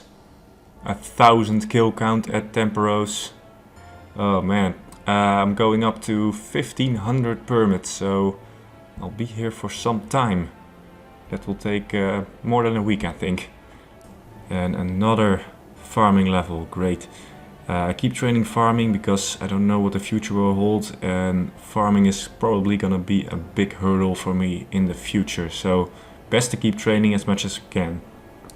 I got a tip in my Discord, and I've stopped growing Grandorian hops because I can't protect those from disease and they have a lot of growth cycles. So I'm gonna grow barley now, and after that jute seeds. With the barley I can actually protect the jute from disease, which means I'll always get the full XP. And the barley I can protect with buckets of compost, which you can just buy at any farmer, so that's not a problem. Hopefully this will give me a little more XP. And also the jute is good for crafting at some point. And there he is, called another little dragon impling. Let's see what we got. It's a decent elk, that's 40k or something. 95, we're getting really high in the levels now. I've kinda come to terms with me being here till 99 fishing. I'm definitely not unlucky, but I'm not being spooned by temporos by any means. Harvesting my first jute. I can use it on a loom, and the closest one is south of Velador.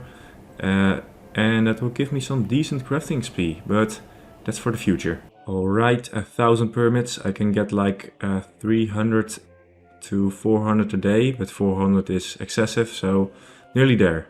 Alright, 1500 permits as promised. Let's hope I get a pet, because then the Temporos grind will be at an end. Here we are, only need a pet. Can't get Spirit Angler, so the log can't be green yet after this, but I'll get to that later. And then I went dry for 1000 tokens, didn't get anything from 1500 till 400, when suddenly I got something. And of course, it was one of the biggest meme drops this account has ever seen, the big harpoonfish. And then I got another one. And 20 seconds later, a tome. And of course, another tome. And after that, another one of those stinky harpoonfish. And after that, I was out of reward permits, so yeah, I had to go back. And this time I was going for 1800 permits, so I could once and for all try to end this grind and move on to another chunk. And 96 fishing and 70 farming. Great. If I roll the bush patch next, I can plant a poison ivy bush and just move on directly, because I have all the requirements. For tree patch chunk I need 72, so I'm grinding a little bit for that, and then if I roll that I can also immediately move on after planting a magic tree. You don't get a lot of cooking XP here, you only get 10 per fish, but 85 cooking. And wild pies. Can't do wild pies, but I won't say no to another cooking level, because I need 91 for a manta ray before I can progress to the next chunk. And 97 in the same breath as 85 cooking. Looking good in the stat menu. And 1500 temporal skill count. I know I said I wanted this grind, but it's getting kind of ridiculous now. And 98, probably the last level before I hit 1800 permits. So I might not finish this chunk with 99, but the chances are high that I'm not getting pet this time. So let's cross our fingers and hope for the best. And here we are, 1800 permits. Let's see what we can get. Really hoping that we get a pet and the grind is at an end. But you never know. I'm 98 now. If I actually don't get the pet now, we'll go over to 99. So let's get that pet. Oh. Oh no. No way. Well, that could have been pet, 1 in 8000, just like the pet, but yeah, it wasn't. Getting pet today, yes, that is the spirit we need, man. That's what we need. Positive energy, of 1000 left and a 1 in 8 chance to get it. And amiibo doctor. 8 minutes from now you will get a pet. Okay. Yes! Holy shit, yes! I said it, I got it, fuck, hell yes. Where is it, Just, I called it, yes. It was the potato seed. Oh yeah, okay, let's... Give me space, I have to look at it. Oh, I want to look at it in the inventory. Pick it up. Fuck yeah. Hell the fuck yes. Yes, yes, look at it. Look at it. Oh, the clutch, the clutch, the clutch. And there you have it. All the Temporos rewards have been achieved with a pet. And yes, let's stripe that off the list. Only have to make a manta ray and then we're done. Holy shit. But of course I still had some reward permits left over. So I also went to collect those.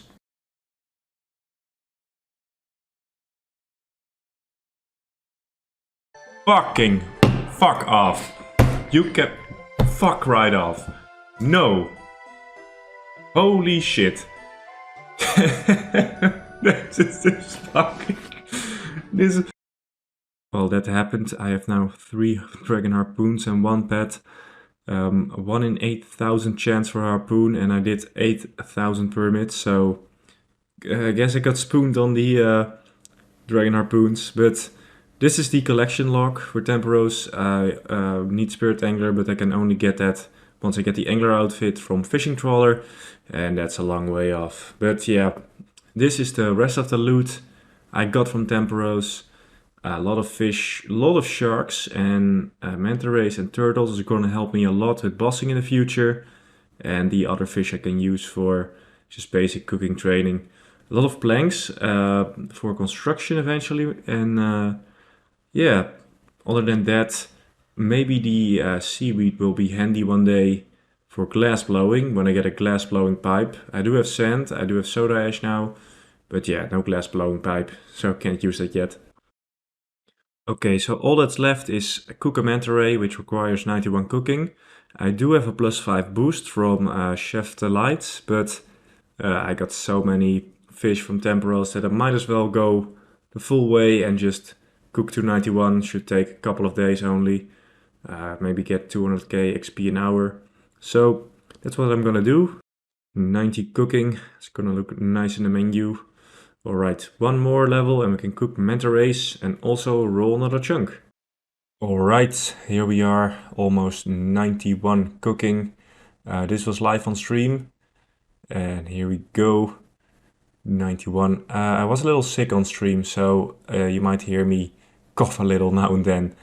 So yeah, let's cook that manta ray. And that's it. Let's roll another chunk. Alright, let me quickly remind you of all the death chunks near me. Of course, the runecrafting cape, South Rock. We don't want that. That would be a horrible grind, at least a year long. And of course, death chunk 2 is the farming cape, Draenor Village. If we roll number 2 and get to the farming cape that way, that would be disastrous. So 2 and then Draenor Village, that would be disastrous. I only would have 2 patches to complete it, and that would suck. That would take a long time. So we don't want 2. Number 1 is alright because it has a 3 patch, and 3s are very good XP and I have a lot of seeds. So we actually want the 3 patch chunk now. That's been a lot different in the past, so that's interesting. 5 is also good because it puts us closer to the lumberyard, and we want the lumberyard because there is a chance we will roll Valador without the lumberyard, and that would make horrible grind doing backed plans to 99 construction, and that would take a lot of cash. Cash I don't have, and a lot of manual labor, so let's not do that. And the prayer cape is also, you can just see it at the top of the monastery. Let's also not go there because prayer is pretty much untrainable for me right now. I can only do like big bones at hill giants, and that's gonna take a long time. So let's also not do that. For the rest, there's not that much interesting in the desert anymore. I can't get to Tombs of a Mascot because I don't have the quests, and I also can't enter Sophanum. So yeah, the next chunk that we're gonna grind in is gonna be outside of the desert. And now we're going back to Limpwurt, who's actually crapping himself right now because he's deathly afraid of the next chunk roll. 5, 4, 3, 2, 1. Okay, yes. Actually shaking, okay. I saw movement here and yes, okay, good. So the requirements for this chunk are get the Championscape from the Champions Guild, which I can't do because you need 32 quest points for Champion Scrolls to even drop. And also you need to plant a Poison Ivy seed, so I did that. The Championscape is going on the backlog, and here we go, back to the chunk picker. You guys can see it all right? Okay. Nightbird Skill says, I believe. Thanks, man, for the donation. I don't know. I don't believe. I think this was a good step. It was a good chunk to have. But before, sorry, I can't talk. The berry patch is good. It's good. Okay. Yeah. Okay. You guys ready? Are you guys ready? Death chunk is 5. And Raynor. Okay. Check if everything is correctly set up. Okay. Here we go. The fuck is this? And yes, after a quick examination, I can't get in there and it's only important for a quest. But you need the other side to get it. So we quickly return to the chunk picker for another chunk. Okay, 3, 2, 1, go. Okay. No way I can get past that. No. No. I can't get in. Is there another way to get in? Is there another way to get in? And the answer to that question is no. So unless I can actually get chunk number 2, I can't get into Draenor Manor. Which is a shame because Ernest the chicken gives a lot of quest points. But we can now unlock chunk number 3, which is the Barbarian Village. Which would be, on the one hand, pretty awesome to get, because it would put me closer to Edgevale, and in Edgevale Dungeon you get Slayer Masters and stuff like that. A lot of potential in Edgevale, but rolling Edgevale would put me next to the monastery, and that's just not worth it. The monastery is just too scary until I get at least a player-owned house with an altar in it.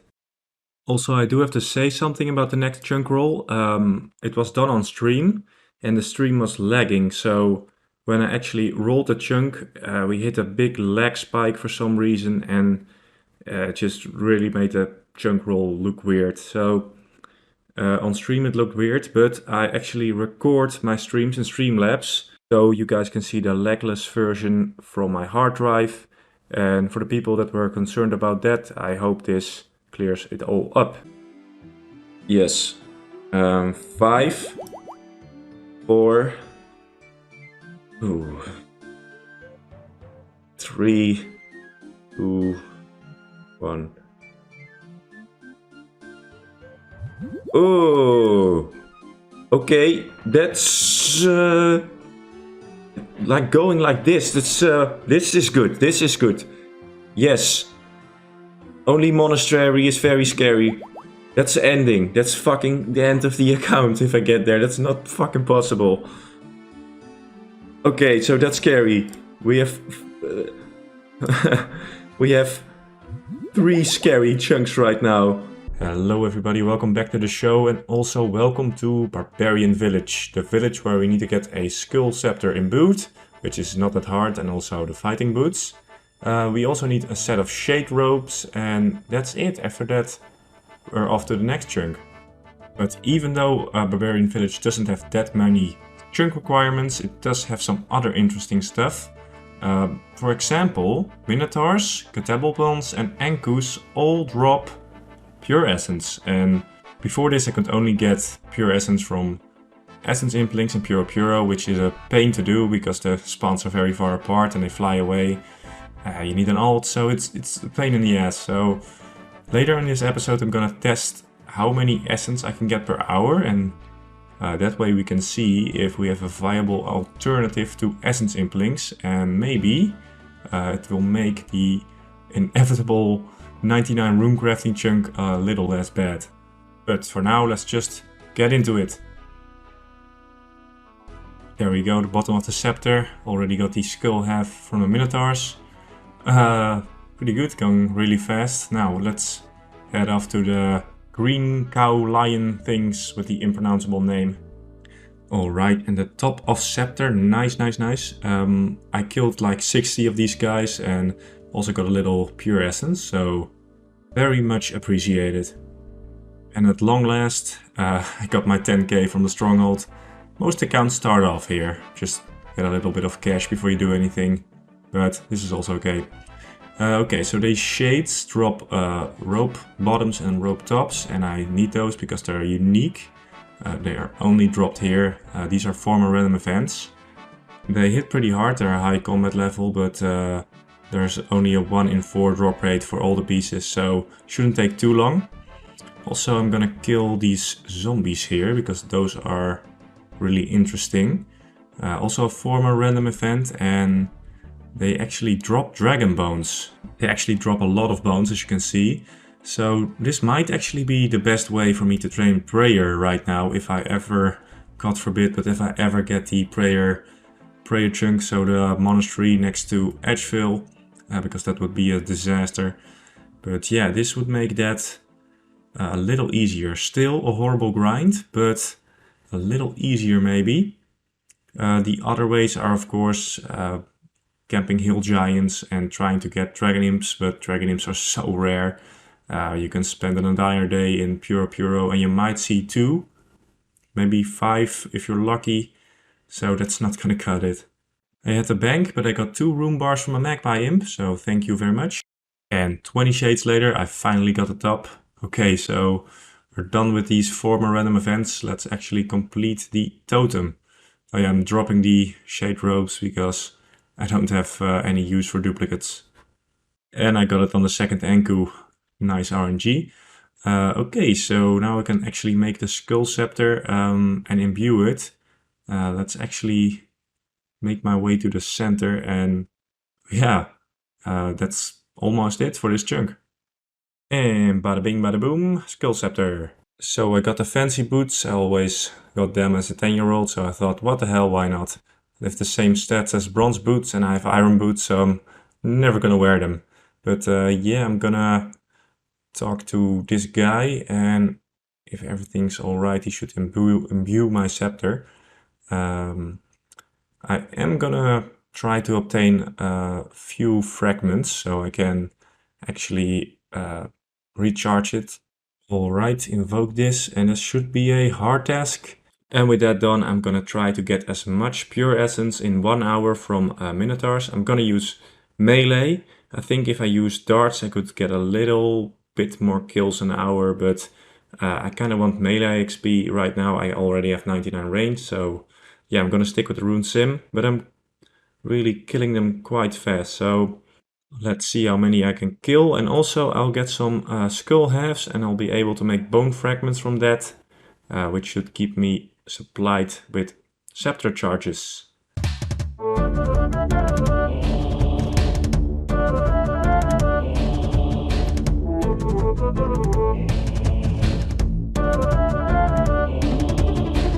Okay, so after 1 hour, 555 pure essence. Not the greatest. It will be very slow, but is a lot faster than actually going to Puro and catching essence implinks. So yeah, this is better.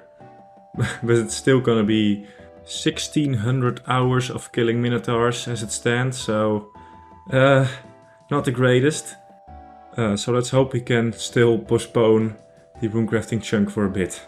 Still some minor achievement diary tasks to do. First one is catch a trout, shouldn't take too long. There we go, that was fast. Okay, and I also need to perform the emotes from the stronghold, so let's do that right now. Idea, stamp, flap, slap head. Okay, medium task done. Awesome. Now I have to make a bowl. And there's the ball. Okay, that is everything there is to do in this chunk. So I'm gonna check on my bush patch, and after that I think it's time for the chunk rolling. Alright, looking good. Poison ivy is fully grown. They actually can't get diseased, so I knew they were fine. But from now on I'm gonna plant whiteberries. Whiteberries are a very good herblore secondary that I don't have that much of, so for the future I of course need to get 99 herblore at some point, and I want to be prepared, so let's plant that whiteberry. Unfortunately whiteberry can get diseased, so I'm gonna lose a little bit. Okay, so I thought plants were cured with plant cure, but I need secateurs, and the only way I can get those is from farmers. Secateurs are a very rare 1 in 128 drop from farmers though, so I have to be fast and a little lucky to get them. Let's see how that goes. Fucking finally, secateurs. I killed 200 farmers. There's no way that my plant is still alive, but let's have a look anyway. F's in the chat, boys. It died. Well, I guess that means we're ready for another chunk. Alright, here we are back in the old chunk picker, and the death chunk should be apparent about now. You know, the 3, the farming cape, the rune crafting cape, and the prayer cape. Hopefully I won't get any of those, but the chances are high. The desert chunks are running out. There are no more grinds in desert really. I can't get into Sophanum or raids for that matter, so the desert is grindless right now, so we'll have to look north for the next grind, and hopefully we get number 1, the farming patch chunk. I never thought I'd say that, but yeah, I need farming patches. If I get the farming cape chunk without more farming patches, it's gonna be very hard. I have 3 patches right now and no 3 patch, so let's hope for number 1. Also, the lumberyard is very handy because there is a chance I will have to do 99 construction with backed plants if I get to number 3 and then the rest of Helidor. So let's hope I also get the lumberyard, but number 1 is more important right now. I need those farming patches. But because we unlocked Barbarian Village, I can now walk around Draenor Manor, which wasn't possible before, and so now we can roll chunk number 3, Valador. We can grapple over the wall there. And also chunk number 5, which is of course Edgeville. A lot of interesting stuff, free-to-play bosses mainly in Edgeville, also Slayer Masters too. So it is an interesting chunk, but it would put me really close to the monastery. So, I don't know, could be very dangerous for me. But now I'm gonna give the mic to Limpwurt. Of course, all the chunk rolls are streamed, so yeah, let's see what happens. But here we go. 5, 4, 3, 2, 1. Where is it? Oh. More desert, yes! But, okay, agility pyramid. So the agility pyramid, the quintessential Ironman moneymaker. I only had to do 1 lap for the medium diary task, and then we could go back to the chunk picker. But yeah, this might be handy in the future if I ever need money or agility XP, because it's not too bad. And of course I did a full run of the pyramid without fucking up. I didn't fall off. And if anyone says otherwise, you will be banished to Legoland. Here we are, giving my 10k Simon so we can get back to the chunk picker. Thank you very much. Let's go back. Ready? Yes. Okay, let's go. Finger on the trigger. Butthole clenched. And this little press of the button is going to decide how I spend the next few months, I think. Chances are high I'm getting fucked. Okay. 3, 2, 1. Okay, yes. Yeah. Okay, so on the one hand this is good. On the other end, if I roll this one next, I'm spending a year buying back plants. and doing construction but only back plants. So this is an absolute death chunk now. I have to roll this before I roll this. So before I could actually go over the wall Velador into the chunk, I need to make some grapples, so I did that first. And then I headed over to Valley. So I headed over the wall, and that was also a diary task, so nice to complete that as well, I guess. And after that we looked around, and I can't get into the park yet, not that it would matter, because there are no molehills there, and the garden supplier obviously requires a house to access, so... But before we head into the mines, I have to go to the Surrey for the star shop. And in this chunk I actually need to buy all the rewards from the star shop, which means 4 star pieces to recolor the Prospector's Kit Gold, which requires 12,000 Stardust, and also 2,000 Stardust for the Celestial Ring. But I already stocked a lot of Stardust from just random stars I found throughout my travels. And so yeah, we got the Celestial Ring, and the ring provides a nice little boost, so that's awesome. And also, of course, 2 star fragments. I need 4 in total, but I guess I'll need to star hunt a little bit. Not too much of a problem, because I have a lot of star locations unlocked right now. It will just take a little bit of searching around. After that, I completed one more task by completing the Velador rooftop, of course. And then it was time to head into the Motherlode mine. So unlocking this chunk means that I now have access to the Motherlode mine. Of course I'm gonna need all the rewards, so the Prospector's outfits and the coal and gem bag, which are gonna be pretty useful later. Also I'm gonna need 100 gold nuggets to gain access to the top floor, and 200 gold nuggets to actually get a bigger ore sack. But that shouldn't be too much of a problem, should have that knocked out in a week or so. But of course we also have the elephant in the room, the 99 mining cape. I'm already 90 mining, so it shouldn't take extremely long, but it's still gonna be a grind nonetheless. Another requirement of this chunk is to get all the rewards from the star shop, including the golden prospector's outfit, and of course I already have the ring. In the members portion of the mining guild you can also find unidentified minerals while mining, and you can use these to buy bags full of gems and also several mining gloves, which basically make it so you have a chance of not depleting a rock while mining it, and will also be extremely helpful for the rest of the grind. And last but certainly not least, we have to get 89 crafting for an amethyst dart. This is definitely gonna be one of the harder ones. I don't have that much crafting XP banked.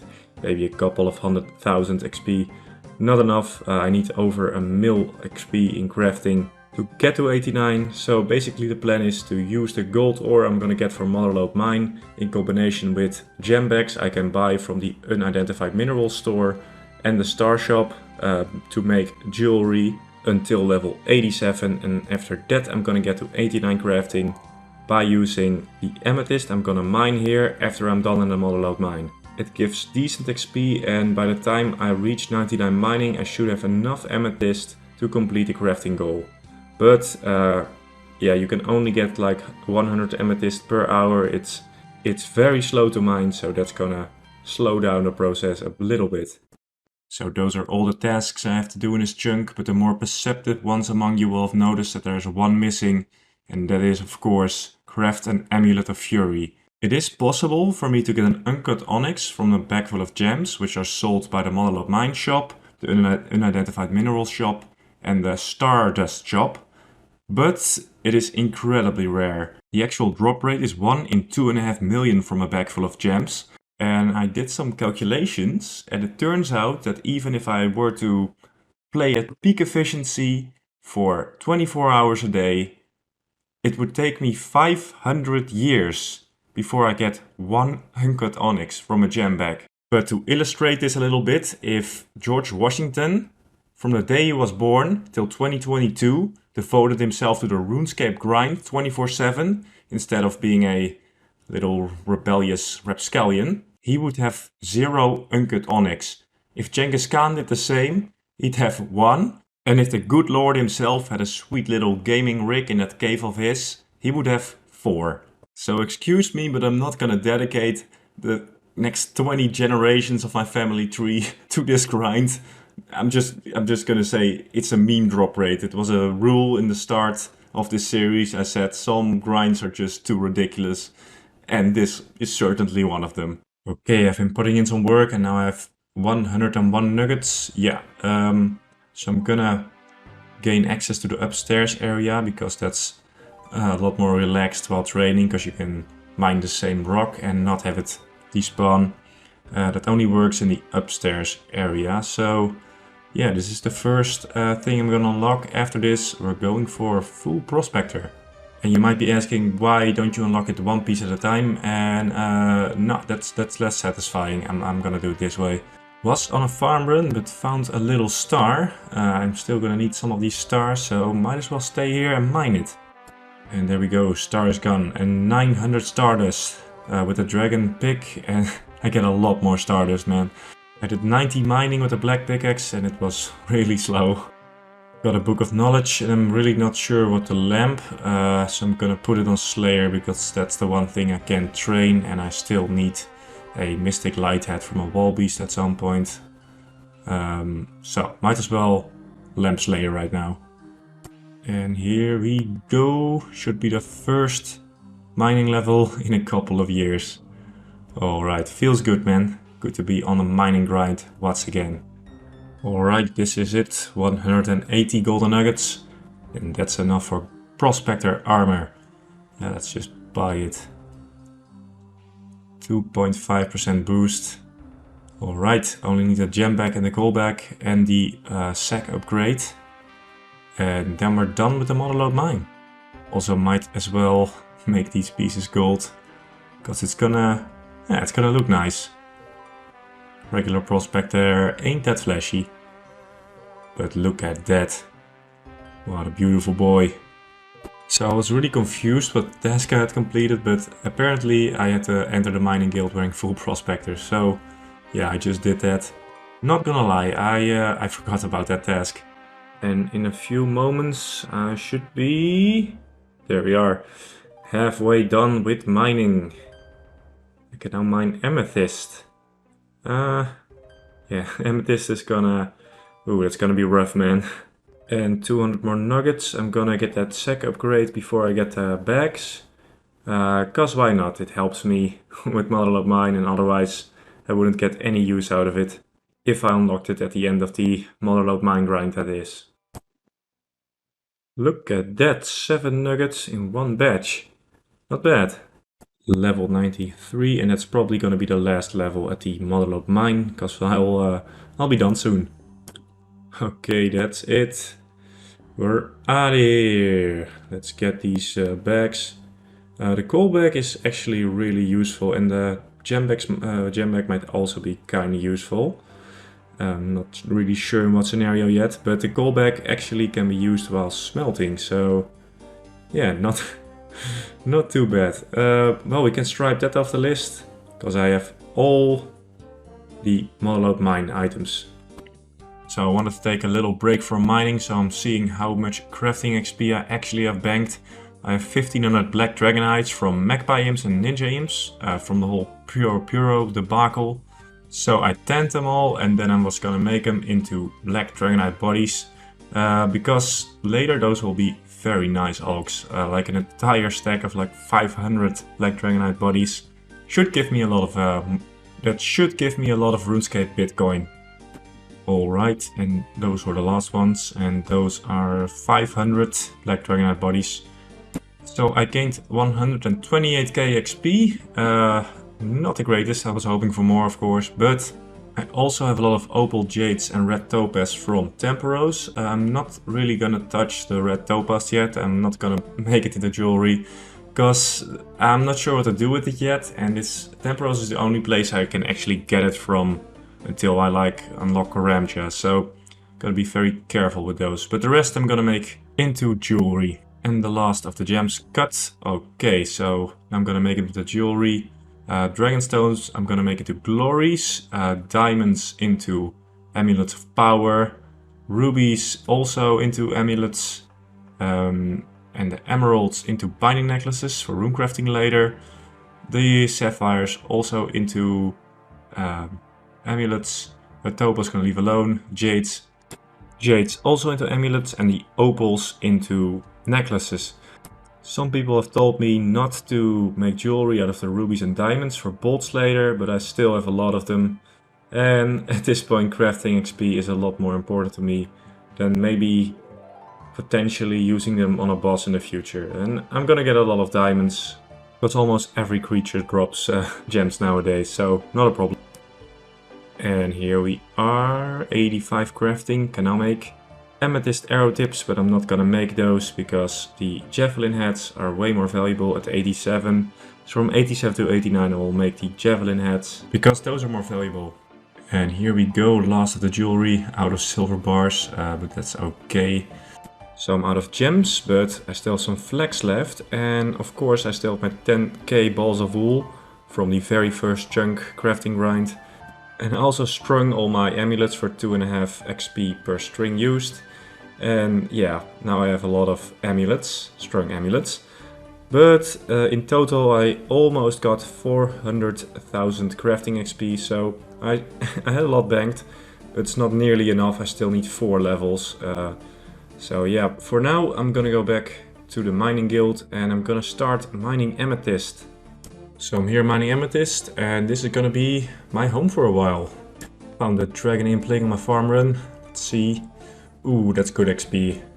Yes, baby dragon bones for the win. Look what we have here, the rock golem. Awesome, I kinda expected to get it, but yeah, have a really high chance of getting it on the amethyst. That's the, ooh yeah, this is a third skilling pet. First the beaver, then the squirrel, and now this one. Ah, happy with that, yeah. It looks pretty nice. But I think I'm just gonna keep it this color, because everyone recolors the golem, like to gold or something, or black with coal. Most of them are amethyst, but yeah, I'm just gonna keep it this color. Look at that, the 5th pet in total. Awesome. Okay, this should be it. 95 mining. Sorry about the alarm. Yeah, looking good. Stats are getting very nice.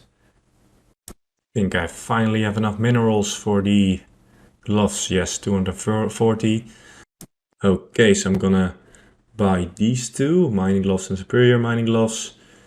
And then I'm gonna talk to this woman and have her combine these. Oh man, dwarf chat heads are so ugly. Yeah, let me combine these. There we go. Awesome. The set is complete, look at that. Well, we can cross that off the list at least. But these are going to be good when mining, they actually have a really useful perk. Hello everybody, welcome back, and let's just jump right into it. After Motherlode Mine I had a lot of mithril and rune and adamant that I can't actually smelt because I don't have enough coal. So I'm gonna mine 50k coal, that should be enough, and that will end the chronic shortage of coal I have on this account. I never have enough coal, it's just really hard for me to get. And with this mining guild, it actually gives me a perfect opportunity to take a break from amethyst and get some coal. And there it is, 96 mining. These expert mining gloves are actually awesome for mining coal. They have a chance of not depleting the rock, so that's awesome. I can stay at the same rock for longer. Also, I'm almost halfway done with coal, because this is really fast. Oh my god. Sea Engineer. The first crossover episode of the account. Oh, never mind. He can't handle my raw odds energy. Here we go. 97. Oh my god, almost 99. Also, almost done. Just a few k more coal, and then I'm going back to amethyst. This should be it. Look at it. Oh, 50k coal. It's beautiful. Well, now I have enough coal to smelt all my raw ores. Good. And now I can work on the stack of amethyst again. Let's get to it. Here we go, come on. Mine it, yes. 98, one more level. So over 8k amethyst mined, that should be worth a lot. But I want to buy some bags of gems with these minerals because I want to do some crafting real fast. So let's actually see what we can get with these. Okay, good haul. Gonna cut all these and craft them. But first I need to smelt all this gold because I'm gonna get more gems later. And I want to be able to make it into jewelry. And bada bing bada boom, almost 10k gold bars. Good, good, good. I'm gonna make the emeralds into binding necklaces for when I get the 99 runecrafting chunk, and the rest are all gonna be amulets because I don't really need them and they give the most XP. And I'm even gonna string the amulets because I'm that desperate for craft XP. And all the gems have been cut, gave me some good XP. And let's get to making them into amulets. And here we go, 86. 3 more levels and then I'm 89 craft and I can make the amethyst bolt tips. After processing everything, I ended up with 300k craft XP. I need every XP I can get because crafting is a very hard skill for me to train right now. I've decided I'm gonna mine stars till 99 because I still need to get the full golden prospector. I've only got 2 pieces right now. And I can use the rest of the stardust to actually buy gem bags. They're a lot cheaper in the stardust shop, so that's good. But that means I'll have to find these stars, which is really hard because even though I have a lot more spots than last time, it's still a big competition to get to them. A lot of people are also hunting stars, so it's gonna be tough, but I'm gonna manage. 10k stardust, and this should be 15k momentarily. Competition is high, but sometimes I can find a star that nobody has touched yet and I can mine it solo. And here we go, 15k stardust. I'll see you when I get 30k. 30k, getting close to level 99. So I want to see how much stardust I can get. Probably over 10k, so we'll end up with 40k I think. And the last level I'm gonna do in the mining guild with a whole bunch of people, as is tradition on the account.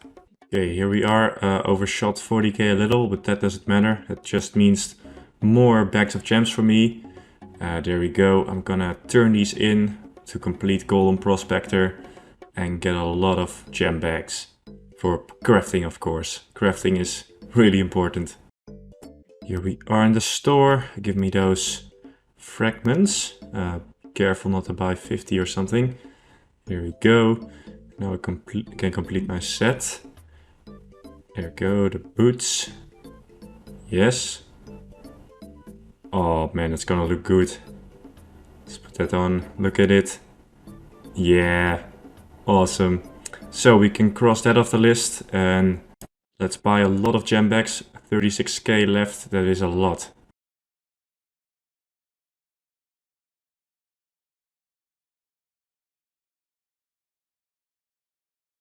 Well, I didn't get an onyx as expected, but a lot of other gems, especially the dragon stones, are looking very nice. Now let's cut these gems. There we are, looking good. How much XP did that give me? Almost enough for 87.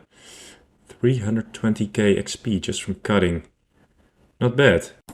87 crafting, very nice. Dorbition light orb and amethyst javelin heads. Gonna make javelin heads later. When I need that last bit of crafting XP. But the light orbs I can't do yet until I get a glass blowing pipe. But unfortunately there are not many sources for those. So everything has been processed, not that much gold left, but I'm almost 88. And look at all this stuff I've made and strung. A lot of amulets, looking amazing. But I'm also gonna enchant them right now because that will look better in my bank and will save some space. Look what I just found on a farm run. Come on, come on. And yes. Glories, that's actually pretty good. Nice elk for later. Looking good, everything has been enchanted and that will save some time when I finally roll the dreaded runecrafting chunk, which is getting more and more likely as time goes by. In other news, I've also realized yet again that I'm a fucking dumbass because I can make molten glass for crafting XP, which I totally forgot that gives 20 crafting XP per molten glass. So gonna make some soda ash from seaweed and after that And after that I can make a lot of molten glass, which should really boost the XP that last bit. But it's so stupid, I totally forgot I could do this. It's gonna save a ton of amethyst. Alright, soda ash is done. Good, let's go make some molten glass. Oh, looking good. 20 XP per molten glass. Got the sand from KQ and the seaweed from Temperos, and I can make molten glass with it. Can't do anything with the molten glass yet, but still. And here we go, 88, one more level to go. I can almost make the amethyst ball tip, and after that just get the 99 mining cape and we're out of this chunk and rolling again. Okay, so I'm out of sand, can't make molten glass anymore, but I'm able to make amethyst javelin heads, which are very valuable, so that's good. But I didn't want to process all my amethyst, so that's why I went for all the gems and stuff and the molten glass. But as you can see, it's good XP, shouldn't take too long to get to 89. 89, good, good, good. We can finally... Oh, look at the stats. Sea Knight rings, that's a while off, but the amethyst dart tip isn't. Let's make it actually. Here we go. Okay, we can cross that off the list. And yeah, look at the bank. Got 4,000 left. Not bad, not bad. Let's price check this actually. How much is this worth? 25 mil, look at that. That might be handy in the future. And now it's finally time for the long-awaited 99 mining and the end of this chunk. So here I am getting 99 mining. It was a little crowded here, but good fun. A lot of people coming out in support. And yeah, there we are. Should be it. Yes, 99 mining. Oh my god. Didn't took really a long time, but long enough. So we can finally get the mining cape. And after that, of course, roll a new chunk. And here we are buying the skill cape. 99. Yes. And now it is officially mining cape season instead of hit point cape season. Okay, so with that all being said, let's go to the long-awaited chunk roll. So we're all pretty familiar with the chunk map right now, but let me quickly go through it. We want number 1 right now, the farming patch chunk, because it gives really good XP for when I get the farming cape in Drainer. Number 2 we don't want, because that would put me straight next to Drainer without any new patches. Number 3 has a lot of patches, so we want that. Number 4 is actually a death chunk, because I will have to get 99 construction without a saw using only backed plants, which will take a lot of time. Number 5 we don't want because it will put us next to the monastery. Number 6 actually won't put us next to the monastery because there's no way to get from 6 to the monastery, so that's alright. 7 is alright, cook scaled. 8 is a death chunk, the dreaded runecrafting cape chunk, which will be extremely difficult for me to complete. We actually want number 9 because we want to get the lumberyard, because having access to planks and a saw makes number 4 no actual death chunk anymore, just a little bit of a construction grind. For the rest, there's a lot of desert chunks that are not very interesting. Can't get into Sophanum or Tombs of Amasket, so desert chunks are really neutral right now. It doesn't really matter, and we'll keep on rolling if we get them. But without further ado, let's go back to Limpwurt and to the chunk rolling. Oh, my heart is pounding. Click the button. Okay, I will click the button. 3, 2, 1. Yeah, that's not good.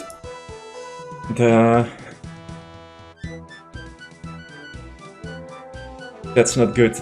That's not good. I'm right next to the farming cape. Oh fuck.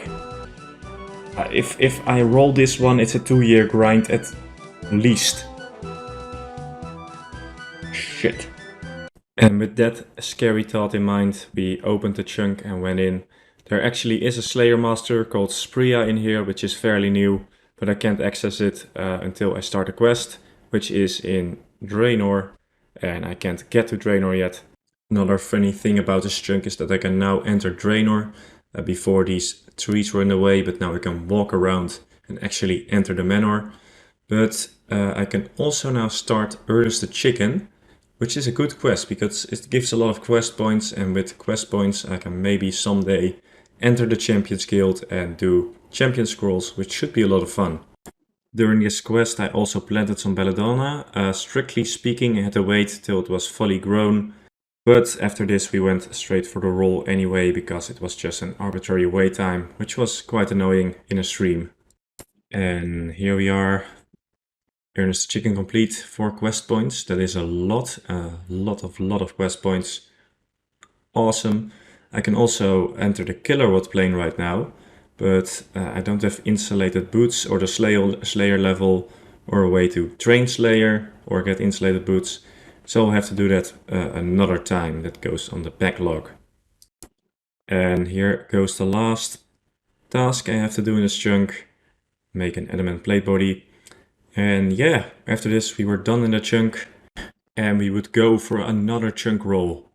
But before I rolled the chunk, chat actually made me realize something, what the day was. Because the day of this chunk rolling was the 6th of June 2023. An infamous date that everybody will of course instantly recognize. On this day, brave men gave their lives so that we can live in freedom. I am of course talking about the Valador Massacre. And of course this was not a good omen, but we'll see what happens in the actual chunk roll. And we're back on the chunk map, and of course I am now directly next to the Farming Cape chunk and I don't have a lot of patches, so if I roll it, it will take at least 2 years to complete it. Which is not ideal, but I'm passing the mic to Limpwurt for the actual chunk roll. Limpwurt is deciding where he'll spend the next months of his life. Okay. 4, 3, 2, 1.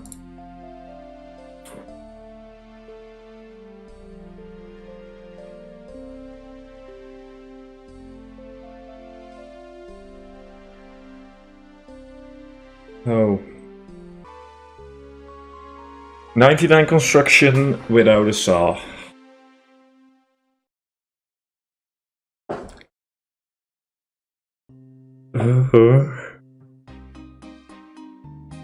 It's fucking bad. Oh my god. It's so fucking bad. And so he went to Valador, unlocked the chunk and started listing off the requirements. Of course, getting 99 construction without a saw.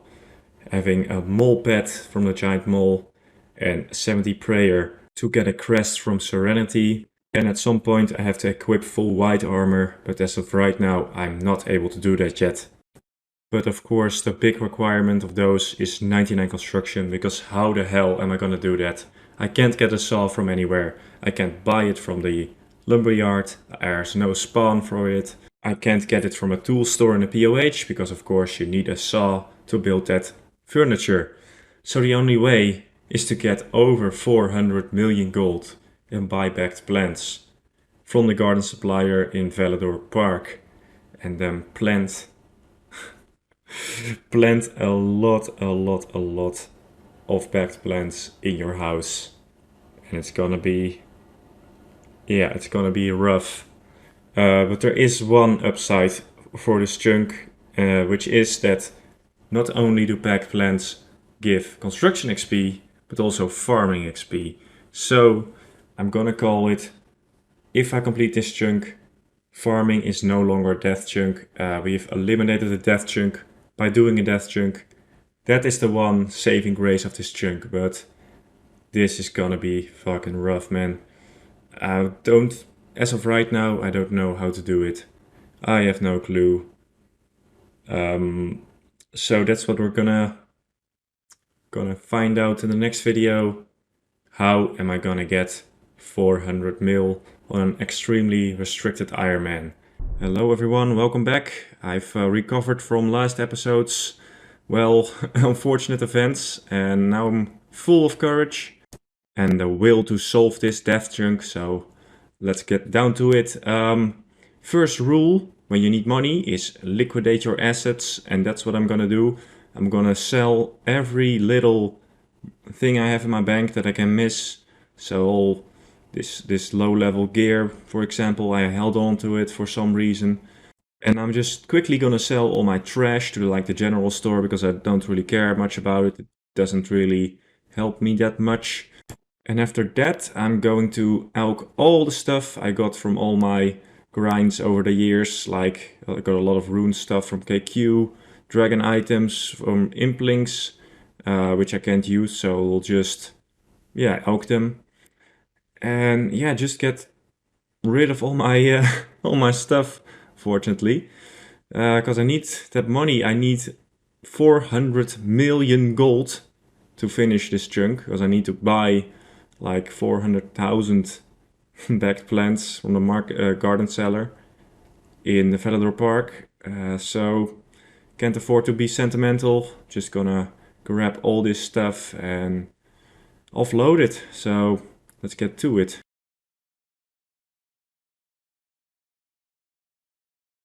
Okay, so I sold all the low tier trash for 24k. And now I take all my valuable items that I want to elk, like rune items, of course the longbows I've made. And yeah, I'm just gonna elk it. Not everything, of course. I will need some stuff for, you know, combat. But most of it will have to go. Okay, here's all the stuff I want to elk. Can't get sentimental about it. Just gonna do it. So the first batch was a clean 50 mil. I'm gonna save the battle staffs for now, because I'm throwing away a lot of crafting XP, and that might be just something I need in the future. So I'll look into that. Everything has to go, even my KQ hats, a clean 30k those are. Even my Onyx bolts, sucks but they're worth 8k. And I'm even selling my shield left halves, because by the time I get to the Legends Guild, I'll probably have a lot more of them. So for now, it's probably okay to just elk them. And 92 magic, and I'm out of nature runes, so that kind of sucks, but oh well. The rest of it I'm probably gonna offload at the market cellar. It's worth under 2k, so it's not worth wasting nature runes on. But here I have over 30k amethyst javelin heads. Those are gonna be worth most of the money. And I was saving more of my amethyst, but right now it's better to just craft all of it into javelin heads. Sucks, I wanted to make bolts out of it, but javelin heads are worth more and sell for more in the general store. So I'm gonna craft all those. And let's see, after all the elking, how much stuff I actually have. Almost 50 mil. Okay, so 50 out of 49 out of, no, I'm gonna say 50. 50 out of 400 mil. Probably will get to a 100 mil after selling all the other stuff I have left. But yeah, this is my new weapon stab. Looks clean, a lot less junk, but it still hurts. And here we go, crafting on my amethyst. Never say no to a bit of crafting XP. Because yeah, crafting is a very hard skill for me to train. So I'll see you when I've done all of these. And that's all of them. Let's see how many I have. Ooh, 50k, how much is that? Almost 47 mil high elk value, very good. Maybe we will get 40 mil out of that at the store. But for now I have a giant stack of oak logs that I actually wanted to use for making planks at the sawmill, but that's not happening anymore. So might as well craft them into longbows and sell them for a bit. They're not worth much, but what the hell, this way I'm having a use for it. Also, I quickly got 72 farming, because then, with the garden pipe boost, I can plant magic trees and that will be some good farming experience. Because I have a lot of magic seeds, over 100. I also quickly completed this hard task, picking some belladonna, and got a Hespori seed, but not gonna use those for a very long time. Here we go, 96 fletch. I'm probably gonna get to 99 in this chunk, which is weird because I'm way off the skill cape merchant, but oh well, it will give me a little bit of money. I also realized that for the first time I actually have access to maple trees, which is handy because you need one for a Necros Lament, that desert quest, which I can't yet complete because I haven't unlocked the chunk. But still, this might be handy in the future also because forestry is coming up and I might need some maple logs for that. 97 fletch, but this is taking a while because I have a lot of oak logs to fletch. I still have over 100k left and look at that, 104k oak longbows. Okay, so I've had enough of fletching those longbows. I'm gonna finish that later. I have 100k oak logs left, but I'm gonna fletch those when I'm hopping through worlds, when I'm buying back plants, because now and then you have to take a break because you'll hit the hop limit, which is like 500 world hops in a few hours. Here we are at the market cellar. I'm gonna sell 20 javelin heads per world and 50 of the longbows, and for the rest 5 at a time. I could do like 10 per world, but that would take ages.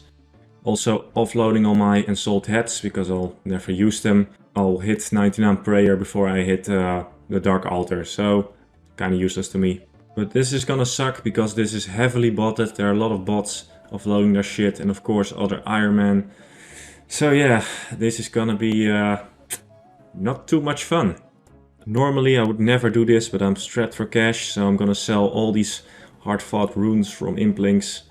Also the combination runes. I'm not gonna sell the law runes, because those are, yeah, they're hard to get and I need them, I think, in the future. And I'm gonna keep a few cosmic runes, but I'm gonna sell a lot of them. So yeah, this is what it's come to. Offloading all my stuff, and it hurts, man, it hurts. First 10 mil achieved, and this shop is actually empty, but it's rare. Most of the shops are filled with junk. Look what I just found. I almost never find these guys. There's a spawn here nearby. Come on. Catch it, catch it, catch it. There we go. Yes, let's see what we get. Holy shit. That's actually a fucking huge drop. That's super rare.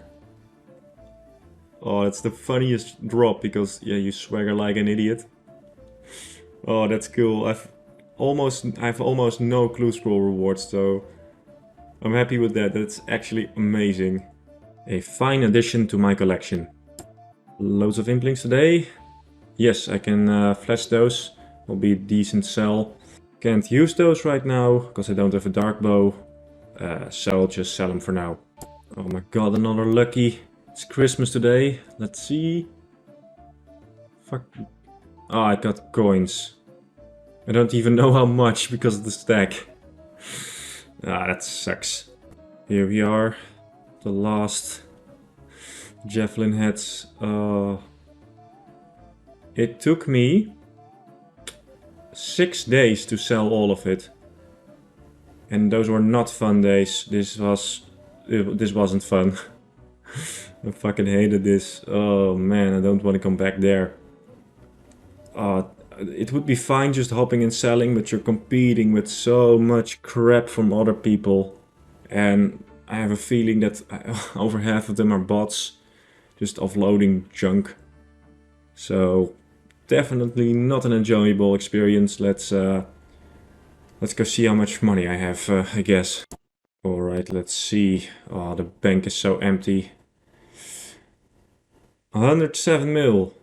Okay, so 107 mil out of 400 mil achieved. That's a lot, but not enough. Still have to decide what to do with those battle staves, but maybe I'll elk them later, but I need some runes first. So yeah, what to do now? So the question remains, how am I gonna get the other 290 mil still required to buy all the back plants from the market cellar? Well, I've identified 4 possible solutions. The first one, implinks. Puro. It's a lot of high level implinks that have loads of elks on their drop table, which I can cash in for a lot of money. And of course dragon implinks also drop dragon bones and baby dragon bones, and I might need those in the future for the prayer cape chunk. But the cons are that I don't have graceful or stamina, so I almost have no run energy all the time, which is kind of annoying when catching implings. And there is the competition. There's a lot of impling hunters in Puro. It's always packed full of people trying to hunt these implings. And I also would need a lot of nature runes, so actually elk, all the alkaballs, which I currently don't really have. I'd have to get those from giant frogs or hill giants, but that's not a big problem because I still need 70 prayer and their big bones would help me get to 70. The second option that I've actually only recently unlocked is the agility pyramid, which of course also gives me agility XP, which is always handy. Agility is hard to train. And it is very consistent. I can get a good 200k GP per hour there. But it is probably the slowest option on this list. And I probably spent over 1500 hours at the agility pyramid. And that is a lot. The third option is rune mining. There are 2 rune rocks in the mining guild. And if I can smith those into plate legs, I get 12.8k per bar, which is a lot. And I already have a lot of coal banked because I wanted to get enough coal last episode to smelt all my adamant and mithril. And if I use smithing catalyst from the Giant's Foundry, I can actually have all the coal I need. And it also means I get to do Giant's Foundry again, which is actually quite fun and also gives a little bit of money. But of course the big drawback from this method is a lot of competition, mainly from bots trying to mine the rune. And of course, again, just with the implings, I don't have nature runes, so I'd have to kill big frogs and hill giants. The last option is amethyst mining in the mining guild. An amethyst javelin head has a high elk value of 900 coins, which is quite a lot. And it can be very fast to mine them if you're using tick manipulation, or if you don't, it's very AFK, so I can do other stuff. The cons, of course, are the market seller. That was actual hell to try to sell all that junk. So that's just gonna be very rough if I go this route. I'd probably have to sell almost 500,000 javelin heads to the general store, and 50k almost killed me. So I don't know about this one. And after a lot of theorizing and weighing my options, I've actually decided to do a combination of agility pyramid and rune mining. I'm gonna do 6,000 laps on the agility pyramid, which is gonna take approximately 300 hours of pure agility training. But it's gonna give me 60 mil to start with, so that would put me almost at 200 mil. After that, the last 200 mil I'm gonna make by doing Giant's Foundry for smithing catalysts. And after that, I'm gonna just mine rune and smelt it into bars, make it into plate legs and elk them. That should be probably one of the fastest ones. Probably amethyst mining would be a little bit faster, but I just hate that market seller so much that I just don't want to go there. So this is the route I'm going with: agility pyramid, Giant's Foundry and rune mining. I'm also not quite sure if I'm going for 400 mil or 300 mil, because there's a chance that when I get to a high enough construction level, let's say 95 construction, it would actually be better to start repairing masts at Temporos instead of, grinding for money and buying back plants. But of course that doesn't give me farming XP as well. Because the farming XP is actually quite nice with the backed plants, because it puts me way ahead for when I roll Draenor in the future. So now we have a plan. Gonna go here to agility pyramid and do 6,000 laps. And that's gonna take a while. So yeah, at least now we have a plan and I can get to it, and hopefully I can put in some major hours and yeah, finish this chunk eventually.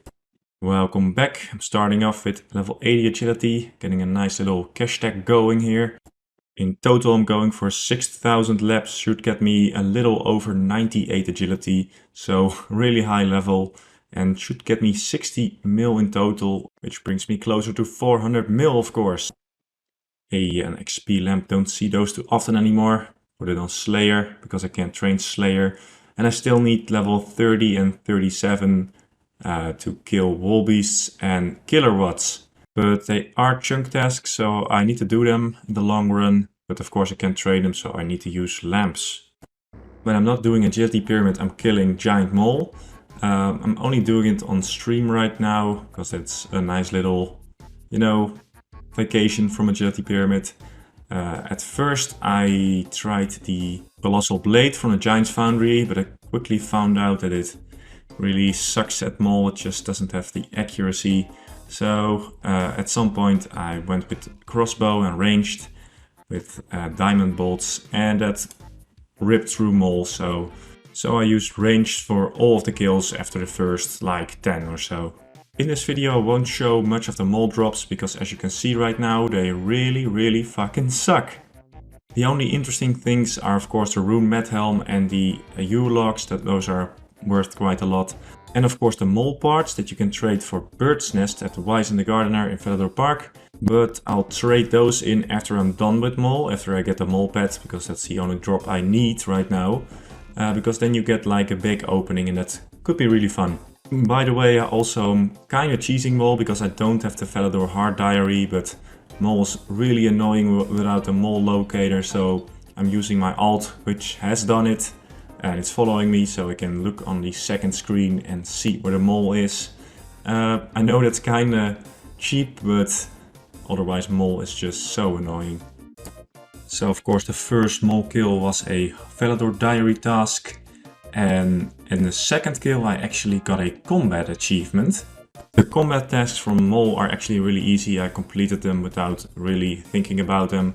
Except for one, which was Hard Hitter, which requires you to kill mole in just 4 hits, which is obviously intended for Darox, which I don't have. I can hit 50s with enchanted dragon bolts, but the chances of me hitting 4 50s in a row are like 1 in 30 million or so, so that's probably not gonna work.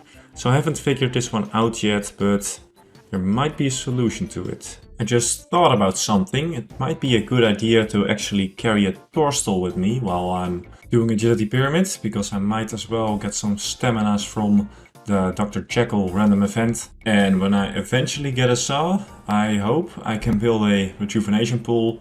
It should help a lot with bossing and stuff like that. And there we have the man giving us our first little potion. Thank you very much. Here we go, 85 agility. Do we unlock anything new? Not really. Oh well, let's just continue. We're not here for the XP, we're here for the money. And here we go, lap 1000 should get me to 10 million gold. Oh my god, it's gonna look amazing. Here we go. 10 mil at Agility Pyramid.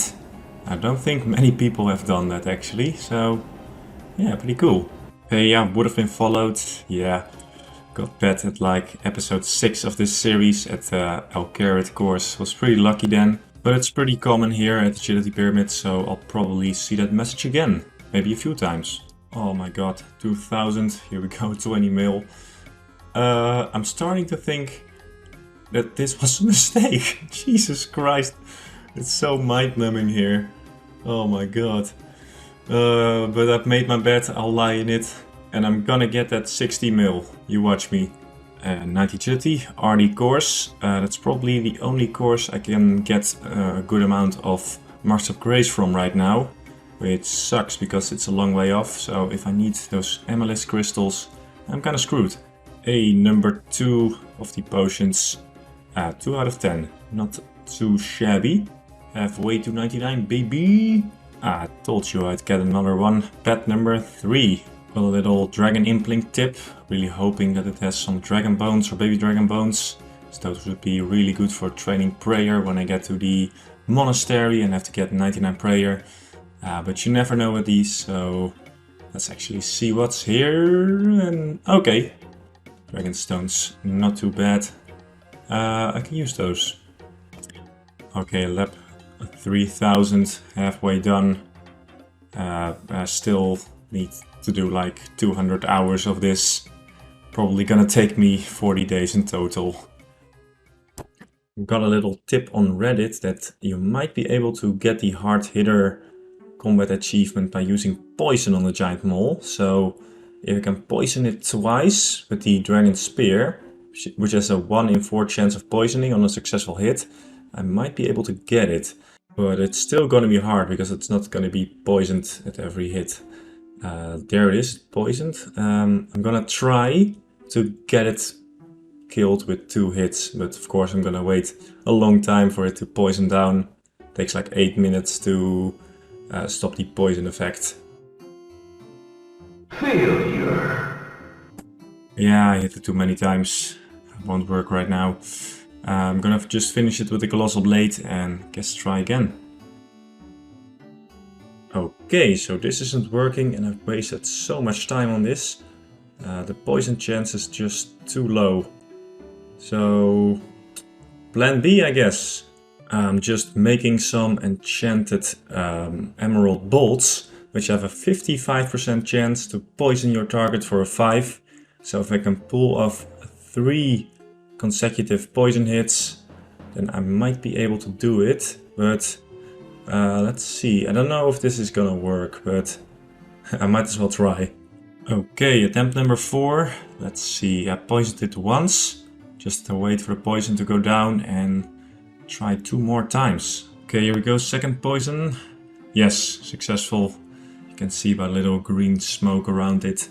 Which is nice with these bolts because I have no idea if a mole is poisoned if I use a spear. So that's definitely an improvement. Okay, here we go. This should be it. Come on. Yes. Oh my god, he actually got it. Oh, the hard hitter. Yes, and also got the easy tier awards from Gommel. Pretty good. Can't get them, of course. That's awesome. We didn't even need Plan C. Plan C was just using Retribution on it until it died, which would have been a lot harder. But did it come to that? Actually, no idea if this would work. And this is the first boss I'm able to green lock. Awesome. Yes. Here we go. Should be number 6. I'm not sure right now, actually. But I'm getting closer, that's for sure. Here we go. Yes, another one down. 4 more levels to go. Let's do it. Dragon Implant C. I guess I can sell those later. That's a few K extra. And 95. Looks nice in the skill tab. Let's go. For you this is going really fast, but there are days and days between these levels. Agility is just not too fast here.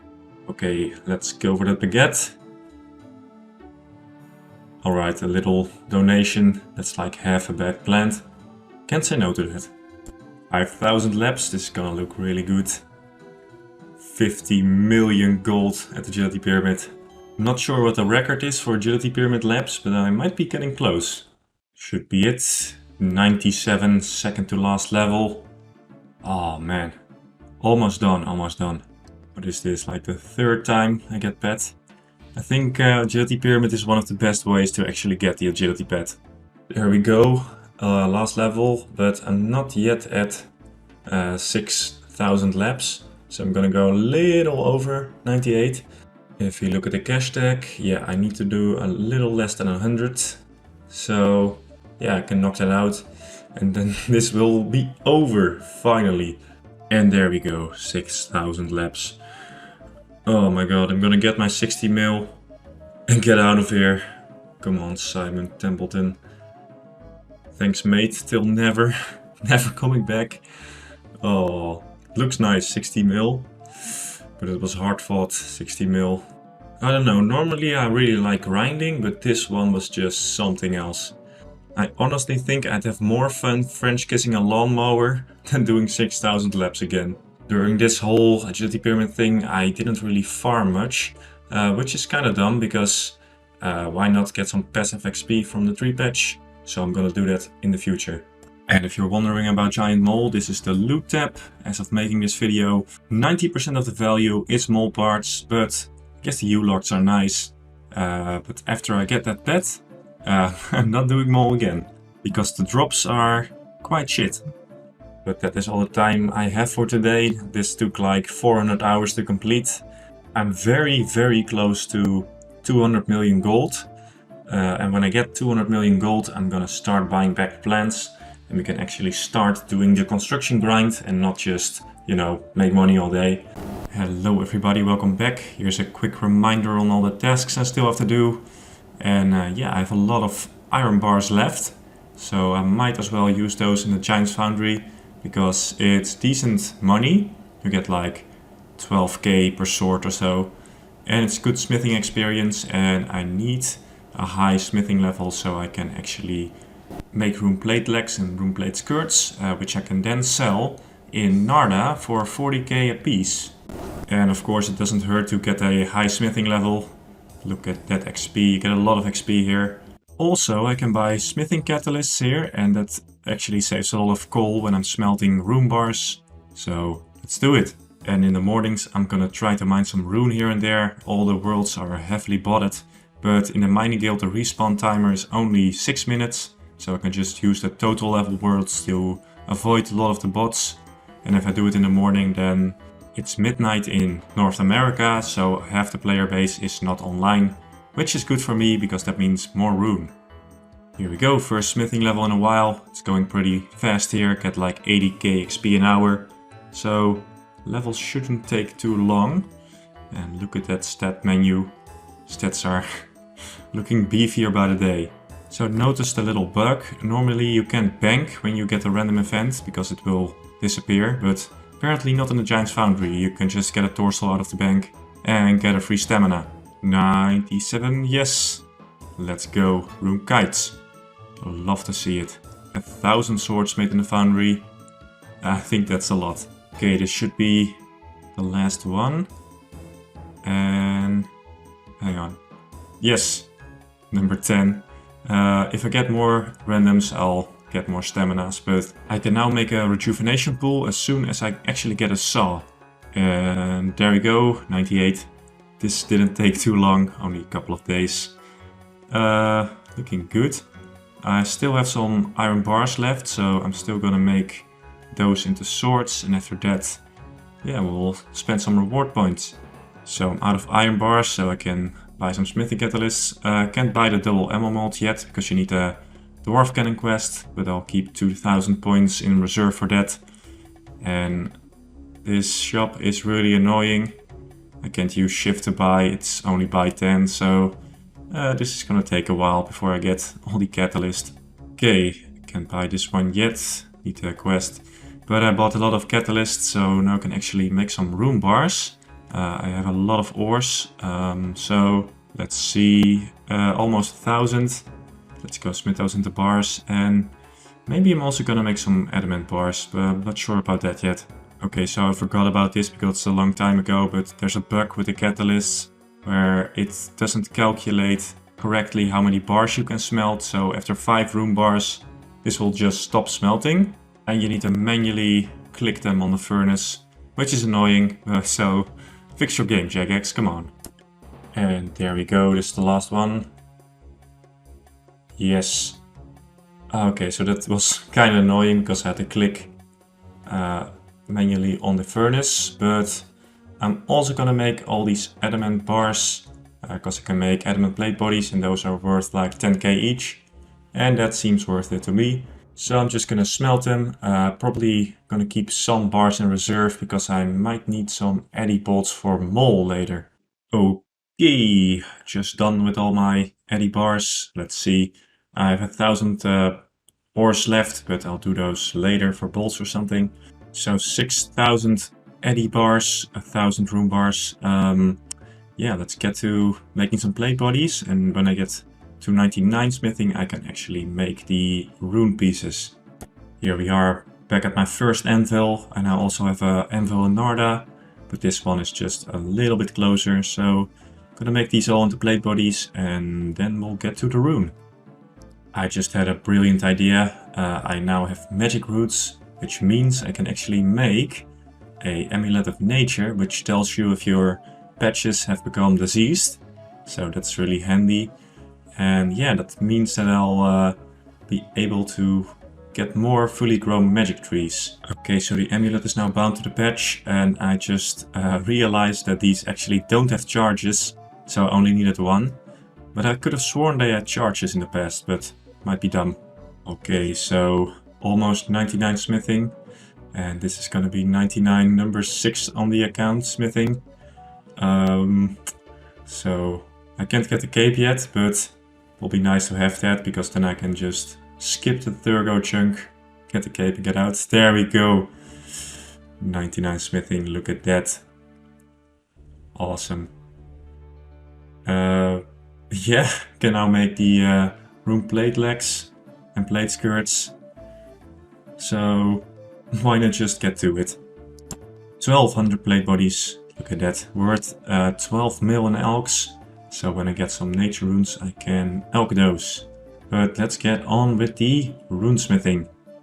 That is the last one.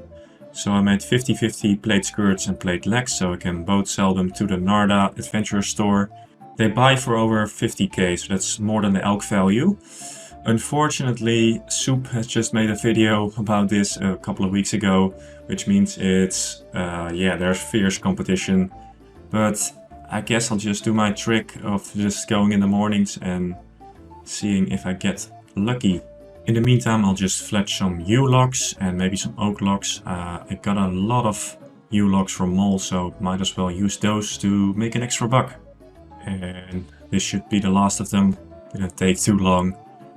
Also almost 98 fletching, so if I ever get to Caterpie, it's gonna be a walk in the park. There's a cheeky farming level, 74. I still have a lot of magic seeds, over 100 saved up from KQ. I have over 100, so I might as well use them. Had some more downtime, so I'm gonna get my prayer level up. I need 70, so I might as well take a page out of Verve's book and kill a lot of hill giants. And they also drop nature runes. Hey, a longbone, gonna bury that. Might trigger a lot of people, but here we go. Don't need those anymore. Never gonna get to Dorkish Khan before 99 construction. So, might as well bury them all. Someone spotted me a lucky imp. Let's see what we can get from this guy.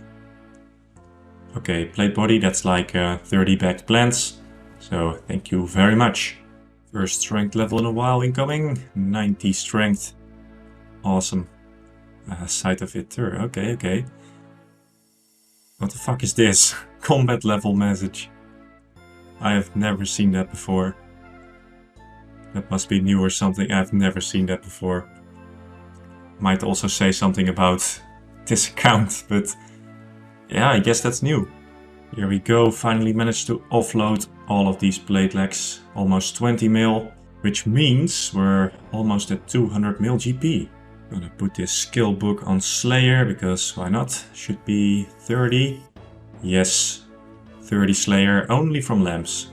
Let's see, here we go, 193 mil, almost at 200. But before we do anything, I'm gonna sell a lot of my trash, even my oak planks. I don't need them. I'll never need them again because, yeah, no saw and stuff.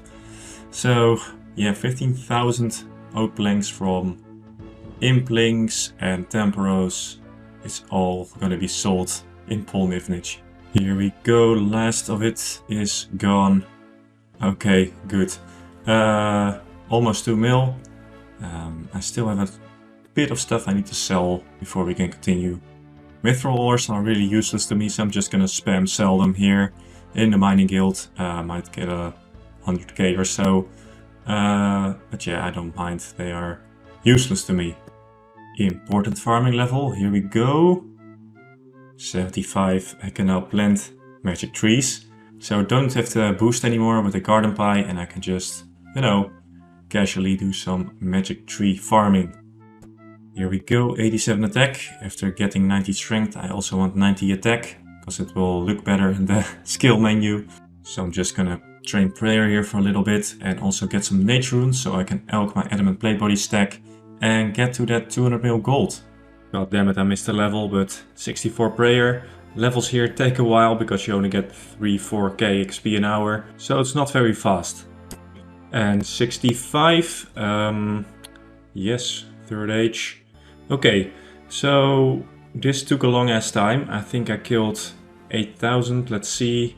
Yeah, almost 8,000 hill giants, and I got 800 nature runes, and that should be enough to get me well over that 200 mil gold. So let's go elk some plate bodies. Here we are elking. Also got some random rune items I got from Mole, which you can also now liquefy. So yeah, let's go ahead and elk all this junk. There we go, didn't take too long. Ended up with 8 mil. Let's see, what's the cash tag gonna be? 203 mil. Oh my god. That's so much money on an Ironman. Especially such a restricted Ironman as mine. I think that most almost maxed Ironman don't have this much money. But we're finally at 200 mil gold, so now we can actually buy some of those backed plants and start construction. Here we are at the garden supplier. I put a screen marker over the plants I want to buy. Backed plants 1 and backed dead trees. They're both the same XP and same cost, so I'm gonna buy those two and it's gonna speed up the process. But yeah, the screen markers are so I don't misclick, because they all look the same. Because if I misclicked and I buy 5 magic trees by accident, then yeah, that's 250k gone. So very expensive misclicks. Let's not do that. And as a little trial, I'm gonna do this for an hour and see how many backed plants I can buy in that time. And at the end we can kinda see how long it's gonna take to buy all these backed plants. Something I noticed is that the regular worlds don't have all the backed plants in stock most of the time, so I'm just gonna use the total level worlds, and that way I might avoid all the other Ironmen buying these things. I just noticed these things are 10 kilograms each. That's fucking insane. 270 kilograms. Okay, so I can't run all the time because then my run will be gone. But Jesus Christ, that's heavy. So in 1 hour I was able to buy 1100, give or take a few. So that means that it's gonna take 170 hours to buy all of these things. So I didn't just call this a death chunk to be cute, it's really something. It's gonna take a long ass time, but I'll do it.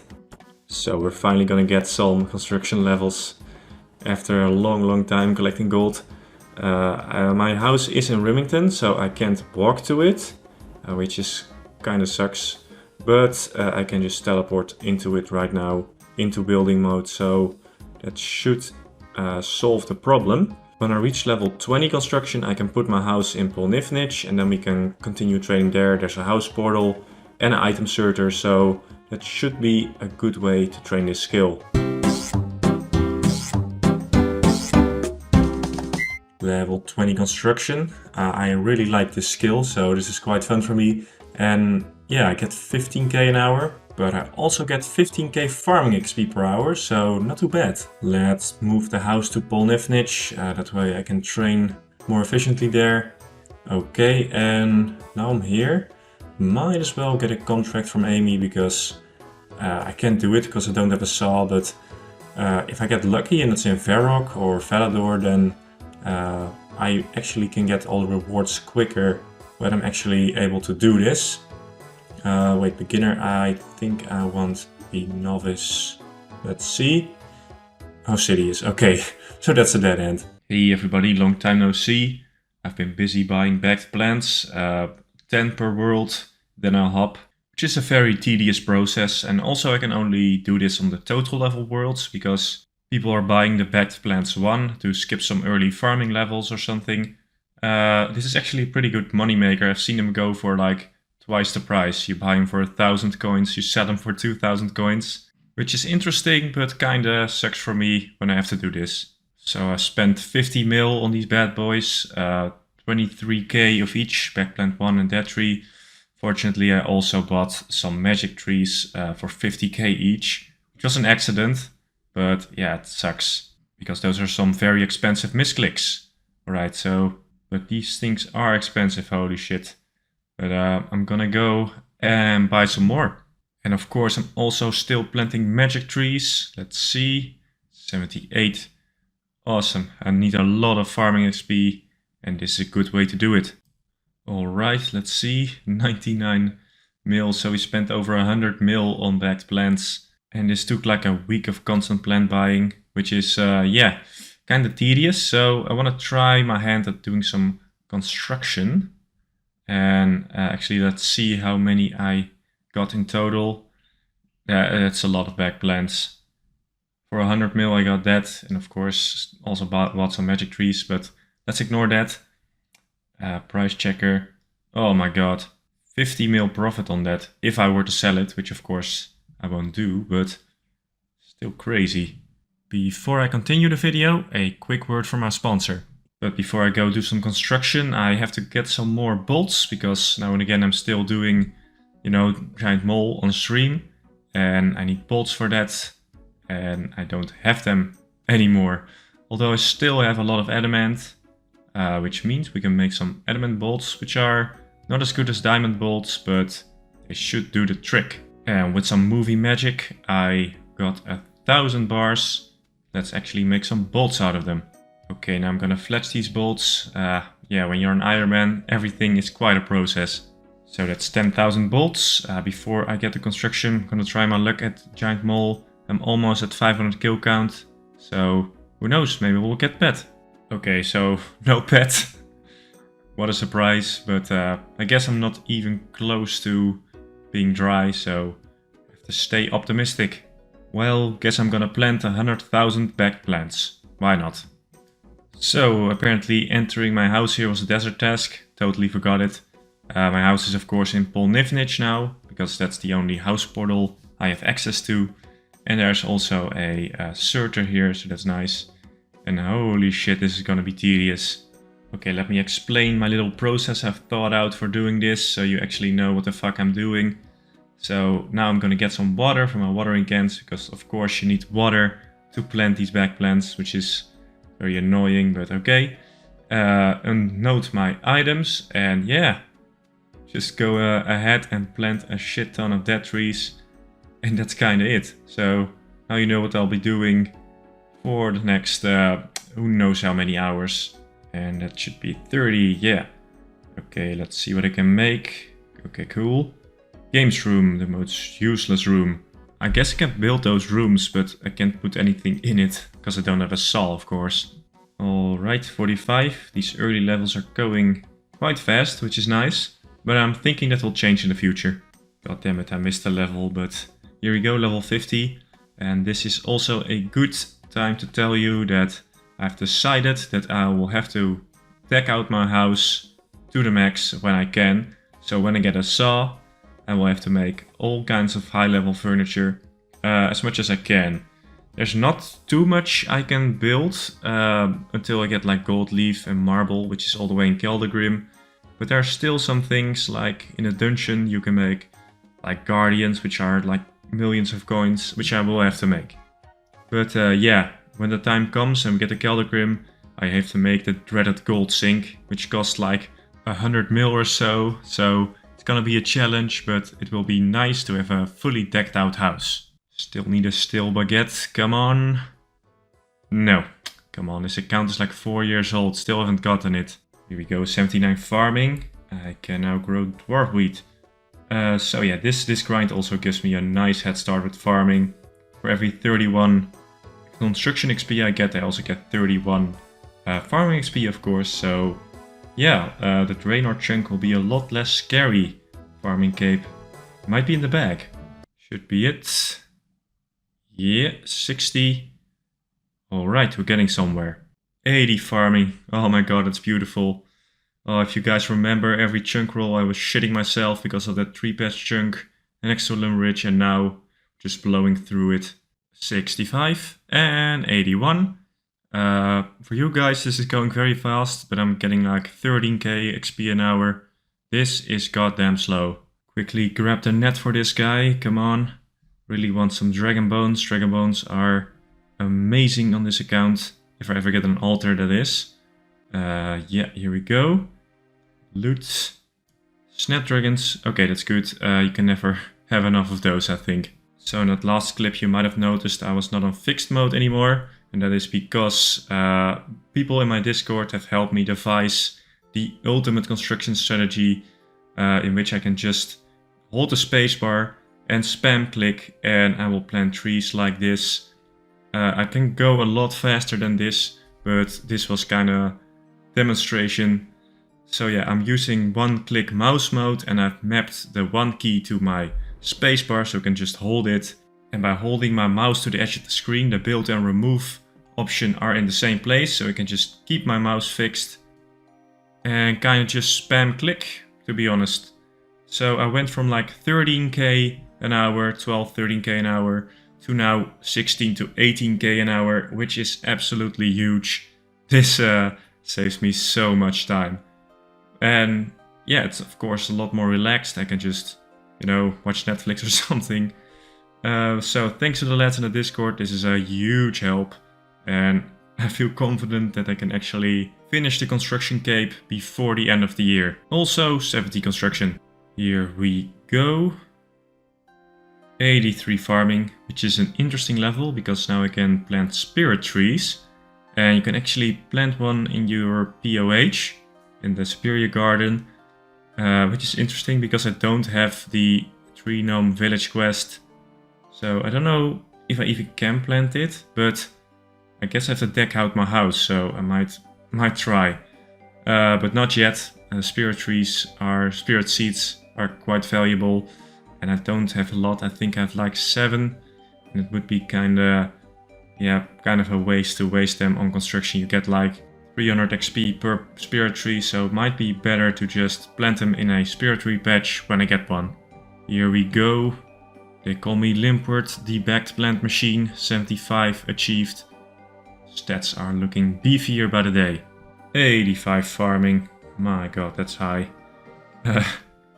Ooh, I can grow torstals. That's interesting. Because if I roll this chunk, the cabbage patch, then I can just... yeah, I only have to plant some torstals and then I'm done. Which is kind of cool. Yeah, oh, and also a spory seed. Those might be useful in the far, far off future. And here we go. These are the last of my backed dead trees. 46k of them planted and now they're gone. That's like 50 mil in backed plants. So now I'm gonna get my stack of 46k backed plants 1 and yeah, the whole cycle is gonna start over again. But of course now I have a much better strategy to actually plant these. So those backed plants 1 will probably go a lot faster than when I was doing the dead trees. Let's grab them, 47k even. Yeah, let's go again. Mystery box, let's see. Ooh, lamp. Apparently nowadays you can get lamps from these. Of course I'm gonna put it on Slayer because I can't train Slayer. But also a lot of other randoms have lamps added, so I'm gonna be doing a lot more randoms and getting a lot more XP, so that's awesome. And so 20k backed plants later, here we go, this should be it. 80. That is a hard fought level, even though I have a better method, this still takes a long time. But yeah, that is all the time I had for now. I try to keep these videos a little shorter so I can put them out more regularly and you guys get a more regular upload so you guys don't forget that I exist and I'm still working on all those goals that I set out to do. Hello everybody, welcome back. I'm just finishing off this stack of backed plants. Should get me to almost 84 construction, not quite. And after that I still have over 100 mil in my bank and I guess I'll have to go buy more backed plants, which is really slow and tedious, but it has to be done. And when I've planted all of those, it might be a viable option to go to Temperos and do some games there and focusing purely on repairing the masts, which give 4 times your construction level. So this might become a viable method at a high construction level. It's similar to the braziers at Winterthought, if you know what those are. It will probably be around like 10k an hour, but if you factor in all the money gathering and plant buying and planting the actual plants, all that comes with the back plant grind, I think it will be probably a lot faster in the long run. But yeah, before all that, I still have to get a high enough construction level to make it viable. So I need to buy and plant those back plants. I don't get many dragon imps. Dragon bones, come on. Okay, those might be useful someday, but I have so many snapdragon seeds. I just need prayer XP. So a little while ago they made it so that you can get XP lamps from all these costume random events, which is a godsend for me. And now get like 4 times as many XP lamps as I used to. And I can use these to actually get a better Slayer level, because this is the only way I can actually train Slayer. So for you guys this was really fast, but for me it was pretty slow. I've depleted all my back plants, got to 83 construction. Nice level, but still not high enough, so I need more back plants. But before that, actually want to train some prayer, because I still have a lot of alcohols in my bank. And I get some, but I don't have any nature runes, so I'm gonna hit 2 birds with 1 stone, get prayer to 70 at hill giants, and those drop nature runes. And that way I'll be able to get rid of all my alcohols, and at the same time get 70 prayer, which is a requirement in this chunk. For the Valador Heart Diary, you need to get a Ceradomin crest. Okay, so here we go. First prayer level in a while. 66, nice little level. I'd say you get around 4k prayer XP an hour, which is extremely slow. So I'll probably be here for over 100 hours to just get to 70 prayer. These are probably the worst XP rates in the history of this account. Let's get that baguette, come on. This account is 4 years old, I still don't have that stupid steel baguette. I just want to complete the log, man, come on. So this cheeky bastard flying in the corner of my screen. Let's see. Okay, gonna sell those to the shop. Another level. We're getting there, we're getting there. Here we go. 90 attack, 116 combat. I'm now level 90 attack and strength, and I'm gonna retire the rune skimmy and use a dragon spear. I'm gonna waste some XP on defense because it can only use shared, but it has a lot more strength bonus and it's just as fast as a rune skim. So that might improve the XP rates a bit, because those are abysmal. Here we go. 68 prayer. As I expected, the XP rates have slightly improved with the dragon skim, but it's still extremely slow. Here we go. Yes, 70 prayer. Oh, that's looking great in my stat menu. My prayer has always been so low, because I such shitty ways of training it, but yeah, this one is done. Let's see what I actually got from hill giants. Pretty decent loot, a lot of giant's keys, which I'm gonna need if I unlock Ober. Of course, Limpwurt roots, my namesake, are awesome. And the nature runes, I can now all my shit, which is gonna, yeah, buy me a lot more back plants.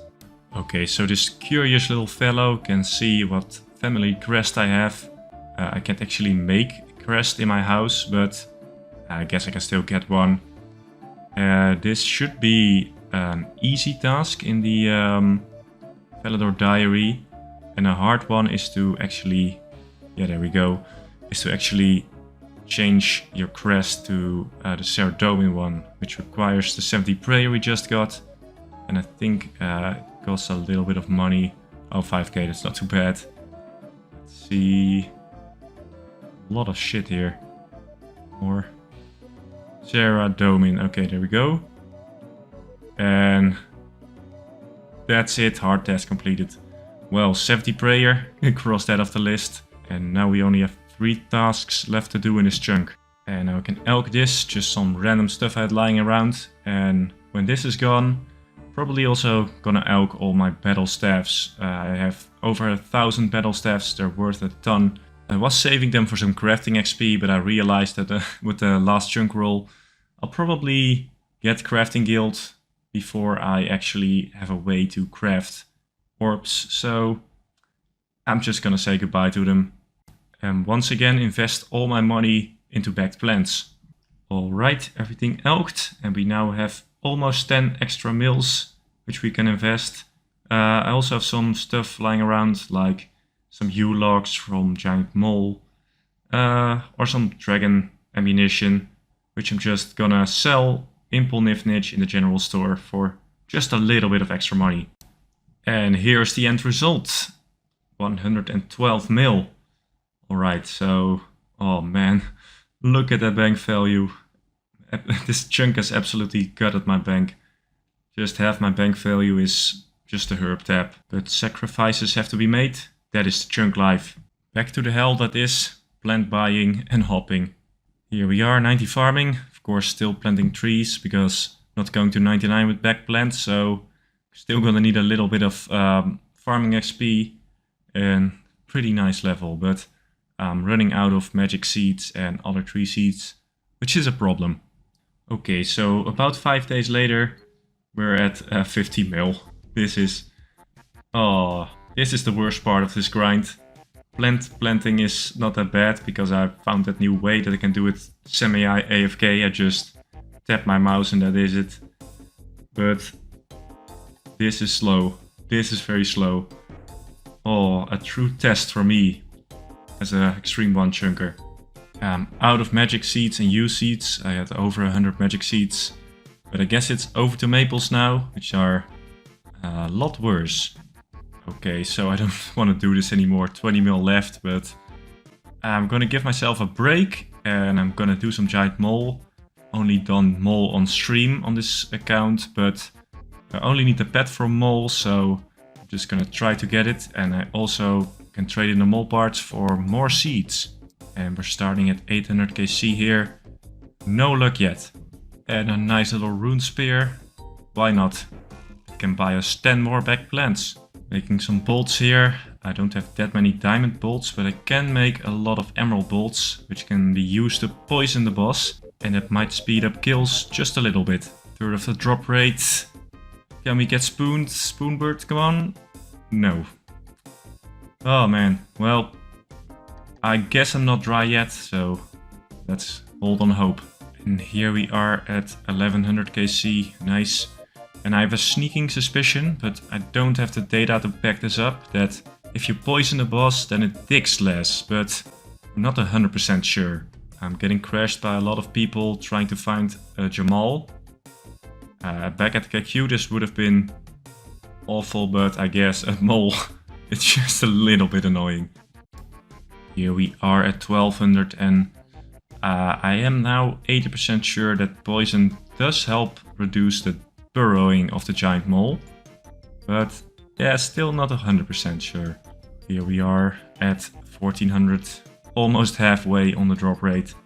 Still no pet. Let's see. Okay, 1500. Halfway on the drop rate of the mole pet and nothing is to be expected, I guess. But let's actually hand in some mole parts so I have some more seeds. Okay, Wizen, give me them. Okay, so 3 boxes. And extract these in the bank. Let's do that. So I guess I have to extract them like this. This might take some time. Okay, so I just found out you can extract these directly into the bank. Let's pretend that I didn't spend 15 minutes doing this manually.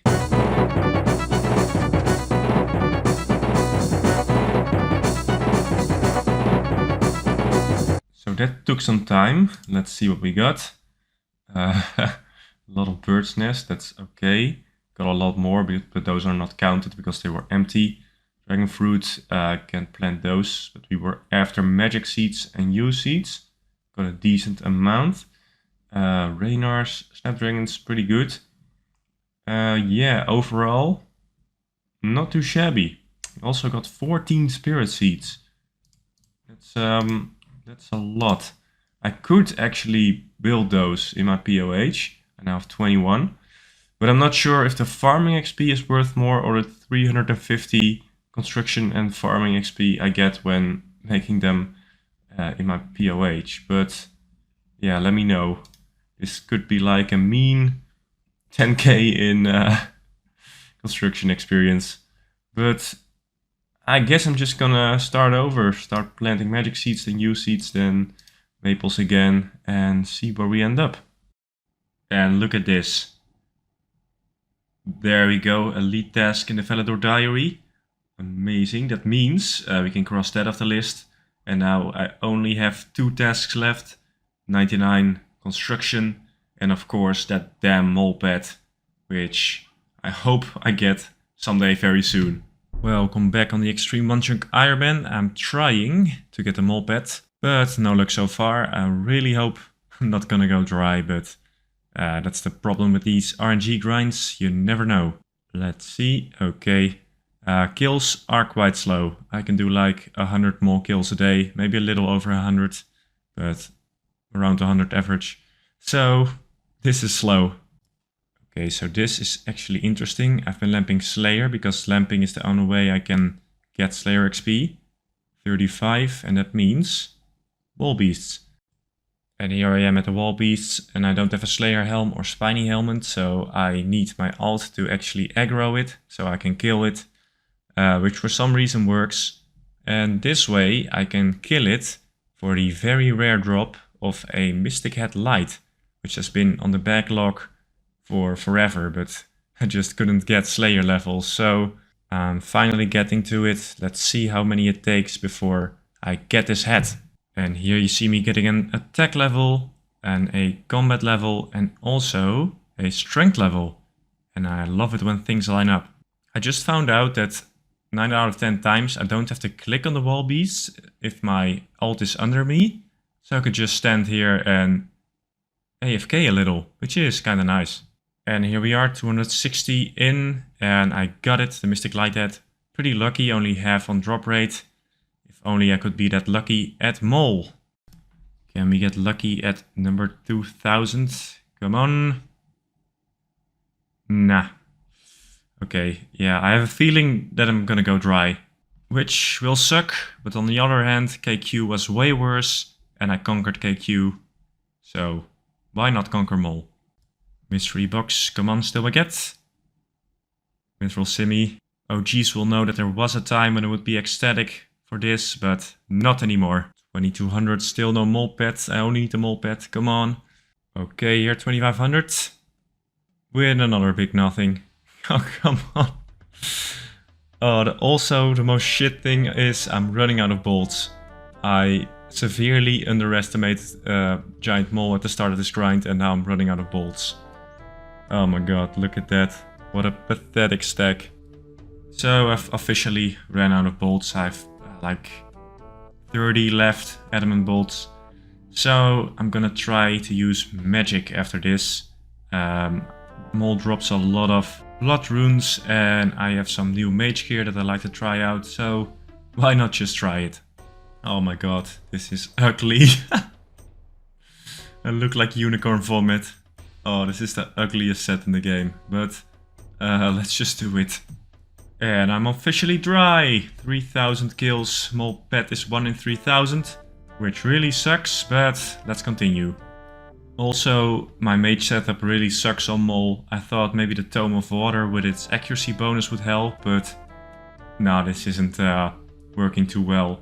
But for now, Mole has defeated me. I really need to work on my construction. I've been putting it off for way too long with this little Mole tangent. And I have to get back in the construction game, man. I'll figure Mole out later. Maybe I'll go back and make some more bolts, which will take some time, but fuck it. For now, let's just go back to buying plants, which is not very fun. But before I do that, I might as well trade in these Mole parts at Wyzen. Because I'm gonna need some farming XP and this is a very good way to get some bird nests. Okay, so 4000 bird's nest almost. Not bad. Let's actually see what we get.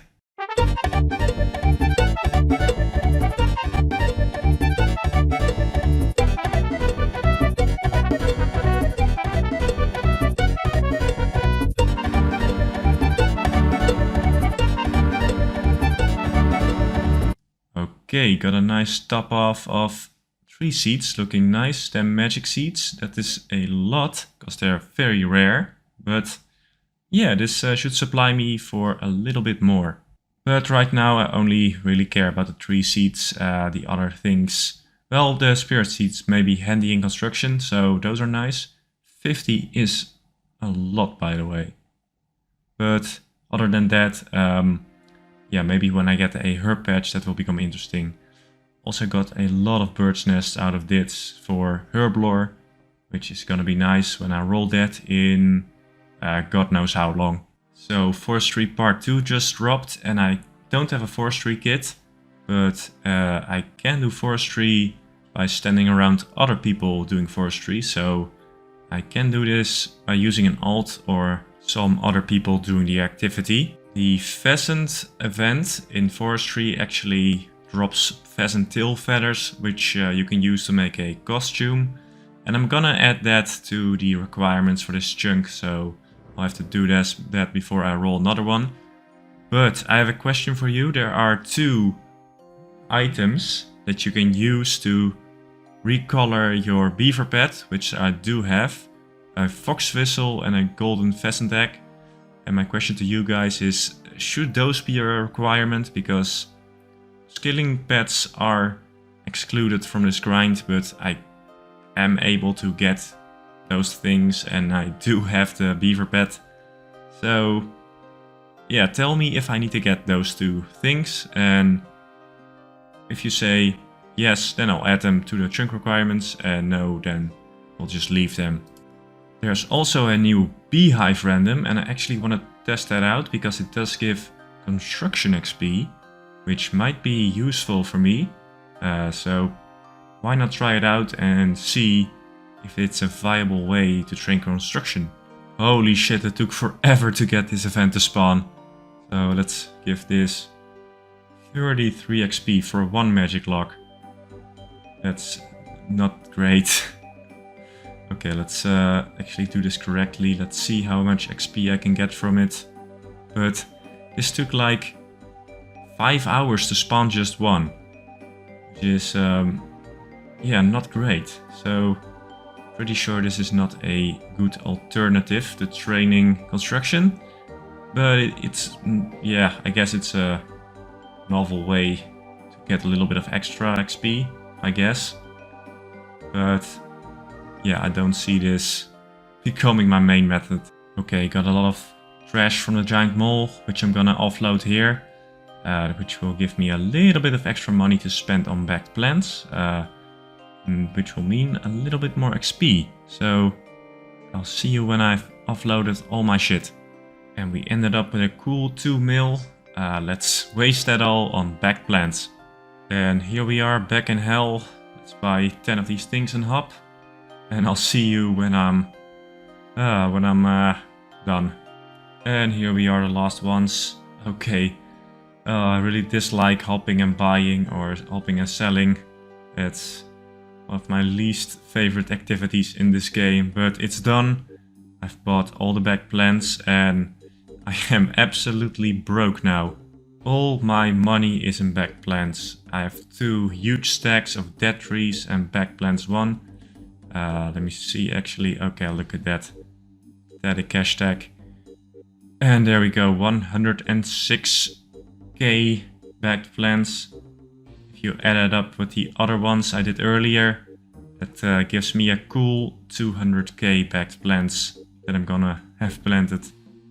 Oh man, this is gonna take a while. I'm estimating it's gonna take 200 hours to plant all these things.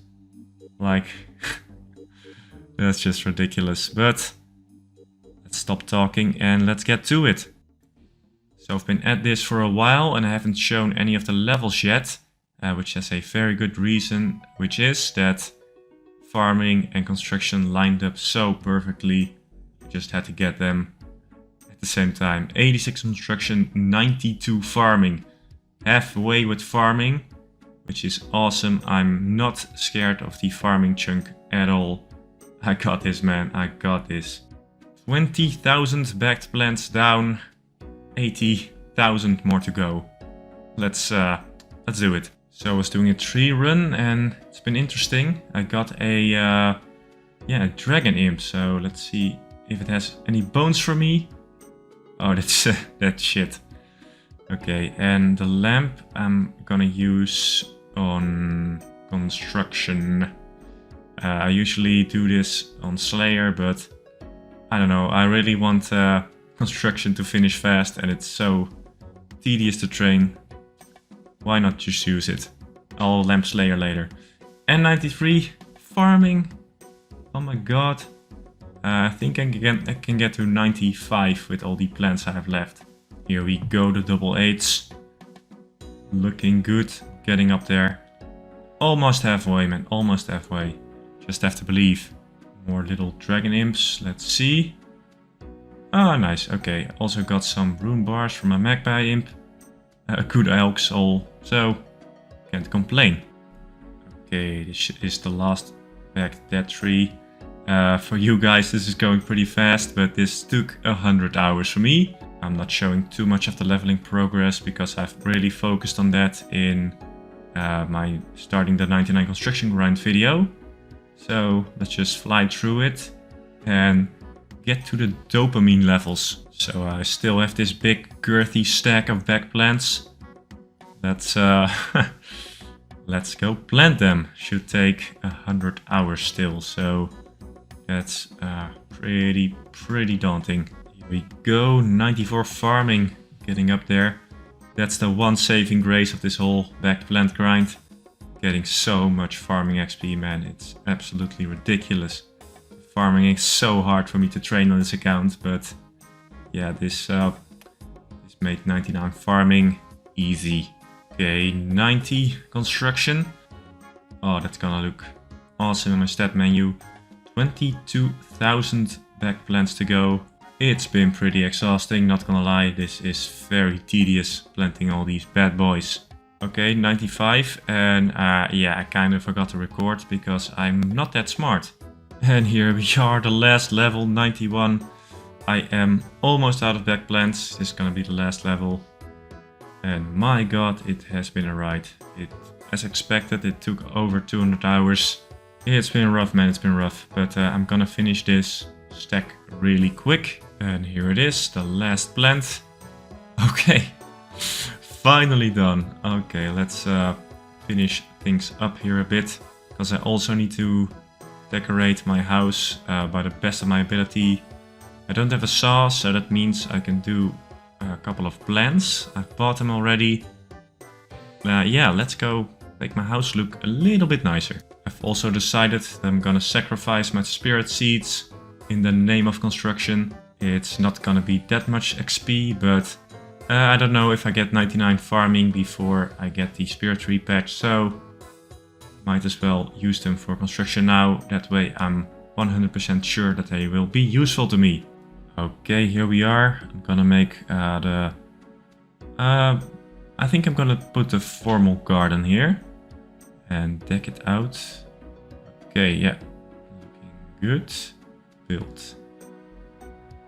I'm also gonna need a superior garden because I can build a topiary hedge and a spirit tree, of course. Looking good. Okay. And lastly, an outdoor menagerie, because I can make a habitat. Funny thing about the habitat, one of the habitats, the Arctic habitat, actually used 3 oak planks, and if I would have had ice coolers before this grind from a Slayer Master, I could have made that Arctic habitat because it doesn't require a saw. It's the only piece of furniture in the POH that doesn't require a saw, but only a watering can. So that really sucked. That discovery went to waste, but oh well. I guess it's working out fine with a bit more effort. Okay, so 1 down and deck out this formal garden. Okay, yeah, so I forgot a few. Be right back. Oh, my poor cash stack. It's gonna take another hit. And this time I am properly prepared. Let's put this here. Okay, that looks pretty nice. I like this. Garden Man, Limpwurt. And last but not least, the desert habitat. Okay, now I can waste all my spirit trees right here. Okay, let's go. Can I actually travel? No. Doesn't feel like that talking. I made you. The nerve of some trees is just unbelievable. And the last one. Let's see how much XP I've gotten. 20k. Okay, that's okay, I guess. Saves me a little bit of time. Can also do this. Make it into a very small Kelvite Queen hedge. Looks alright, I guess. And that's it, I guess. Look at that. This is how my POH will look until I can actually get a saw, but who knows when that will be. But that is all the time I had for today. From now on, I'm no longer doing back plants because with all the plant buying and money making, that is just 5k XP an hour. And I can get a lot more here at Temperos, repairing masts. So I'm gonna do that from now on. And that way I will hopefully get to 99. Welcome back everyone. You caught me here at Temperos training construction. Because with my really high construction level of 91, construction training at Temperos has now become viable. And as you can see, I get 364 XP per repair, so that's quite a lot. And I'm gonna find out how much XP per hour I can get here. And here we are. I'm using my alt to speed up the waiting times a little bit. And right now I'm getting like 16k an hour, so that looks really positive. But I've only been doing this for like half an hour, so this might level out to be a bit lower. I might be just lucky with the breakings of these. With these totem poles, they have like a 15 to 25% chance of breaking, depending on the storm intensity. So yeah, I'll come back later and we'll see what the XP rate really is. 92 construction officially halfway done. I also still have to do mole. I've gone dry on it, but I'm making some bolts to kill it a little bit faster. It's a lot faster than meleeing it. But yeah, it sucks to be dry, but I'm hoping that I'll get the pet pretty soon. And here we go, another construction level, 93. Awesome. The XP per hour has kind of leveled off, and I'm confident that it's 12k an hour. If I do it the way I'm doing and with the alt, I'm getting a good 12k XP an hour, which is better than the back plants, because if you include all the time from plant buying and money making, this is a lot faster. Like plant buying is probably like 4 or 5k an hour if you include everything. Okay, so I saw this really interesting tweet from the RuneScape wiki team, which says that there is a 1 in 1,000 chance that some containers to give you an uncut topaz, and he even provided a map with all the containers he found which this applies to. And a lot of them are in my chunks, so I went to Narda and tried to test this out, and I kind of skipped over the dialogue because I was like just spam clicking, do something else. But yes, I did found an uncut topaz, so thanks to the wiki team, this is really cool. And maybe this might be useful someday, maybe even on another Ironman account, but yeah, pretty interesting find. And I've spent a year in game now, a year playtime. I arrived almost 5 years ago in 2019. Well, it's been a ride, boys. Thanks for coming along with me. 94 construction, very good. Stats looking great. Training here at Temperos is pretty chill, very AFK. I do wish the XP per hour was better, but it's a lot better than the backed plant grind. And I've decided I'm gonna try to kill Mole a little bit more. I'm meleeing it and using prayer so it doesn't hit me. This is a lot slower than using ranged, but yeah, I don't really have bolts anymore. I should have started this whole chunk with Mole, but I kind of went on the back plant thing and I sold all my stuff, which in hindsight was not the best idea, but yeah, I made my bed. I have to lie in it, so I just wish I would have been smarter. And here we are, 200 kills over drop rate, and what do we get? Not a pet. And 400 over drop rate, still nothing. I'm out of hue and magic seeds, so I'm planting maple trees. It's not great XP, but it's better than nothing, and I have to anticipate that I'm gonna get the 99 farming chunk in the future, so might as well keep on planting trees.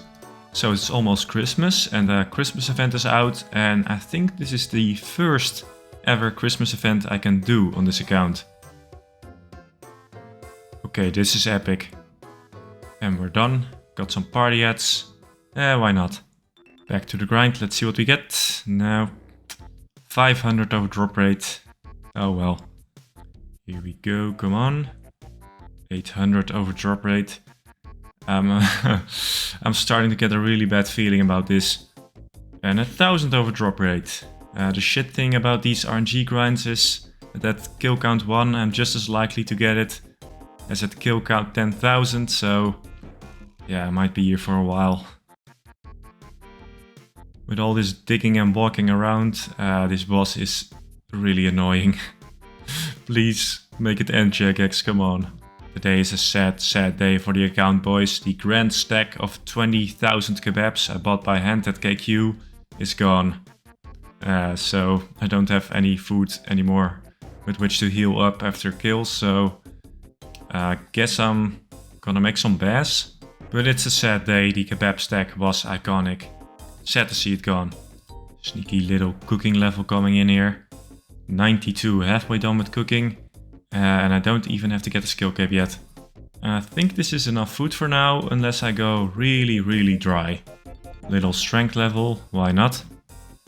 Hey, a Dragonstone. Don't see that too often at Mall. And 1500 overdrop rate. Oh man. I was having a bad feeling about this, but now, yeah. The account is cursed, the RNG is cursed. This is not good. Mystery box, let's see.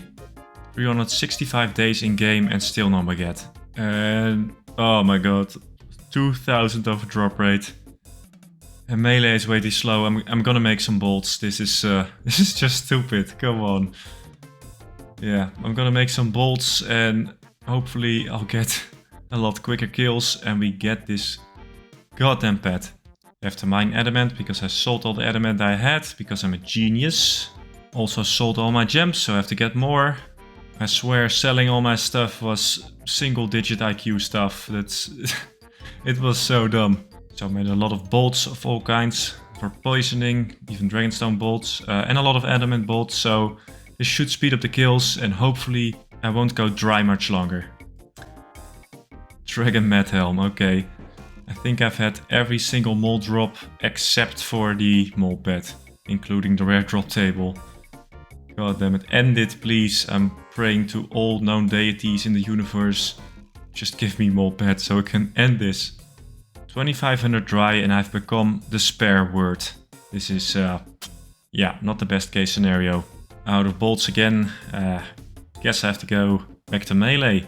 Dragging around that colossal sword. Kill 6000 and yeah, twice dry. Oh man.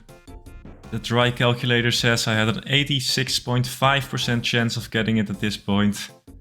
And I didn't. Oh well. Well, that sucks, but at least I got another little prayer level. Level 71. That might save some time in the future, I guess. Okay, I'm gonna trade in the mold parts from 3000 extra kills. Looks like a good amount. Let's see what happens when I open them. I need more tree seeds. I've been planting willow tree seeds. Those suck even worse than maple. So it would probably be better if I get a big stack of magic and yew seeds again. That's a lot of nests. Okay, let's open all of them.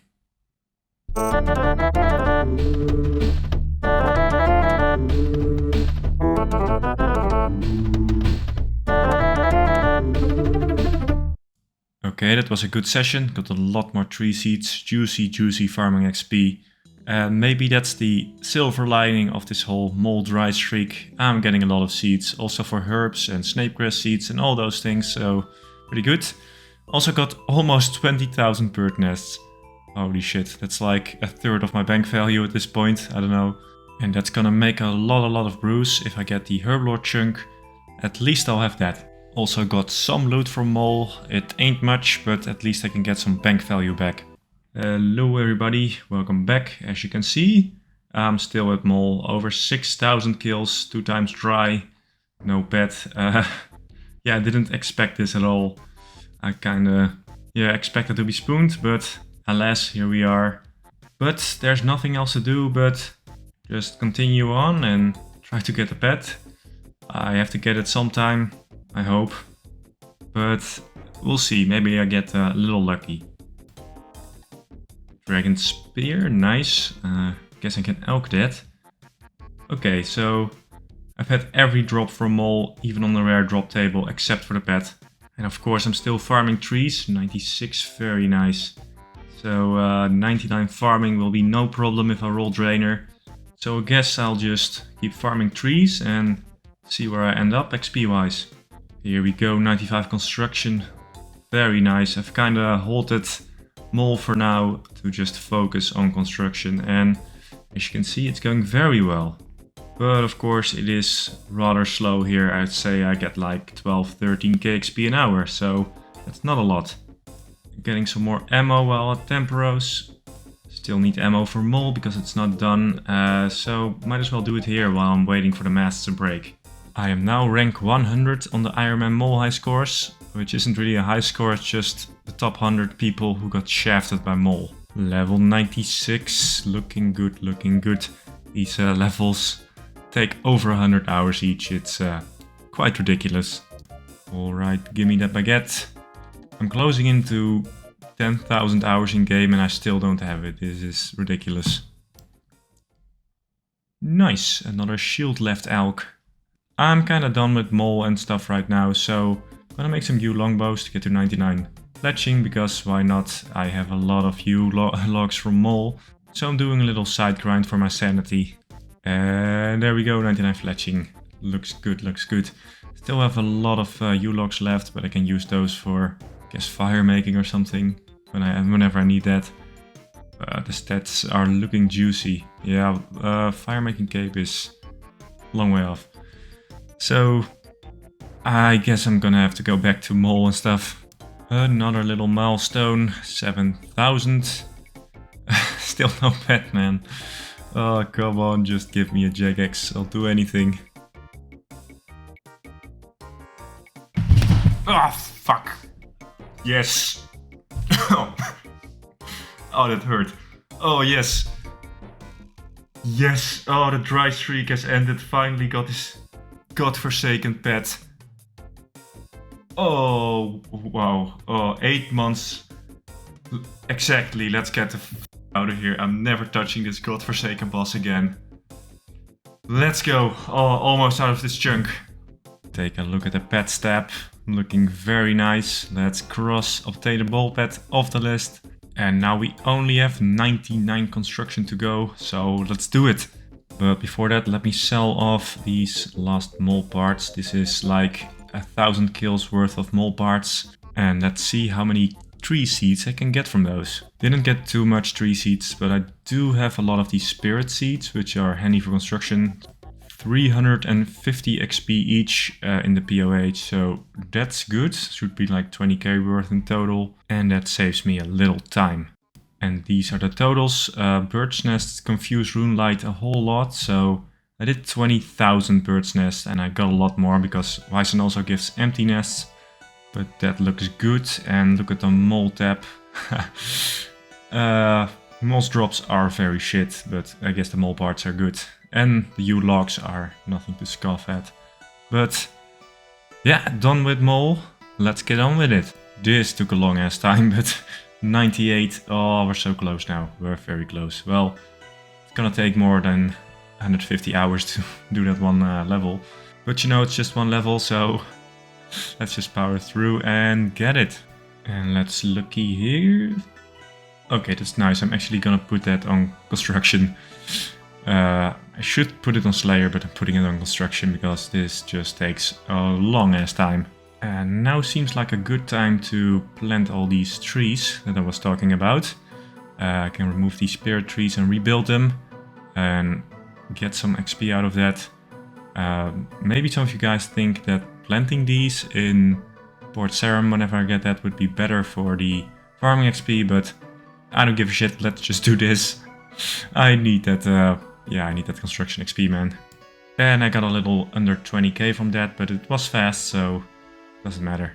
I got very close to 99, so I started up a chunk rolling stream, as you can kind of see here.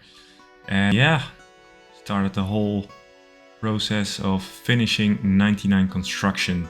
And here we are getting it after 8 months in the chunk. A lot of people came out, it was awesome.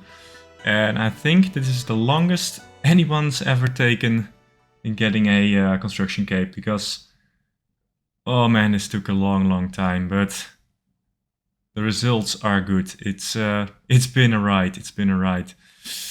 There we go, last lamp, and 99 construction. It just baffles me still.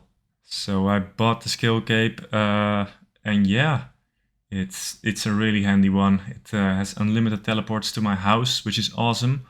It also looks really good.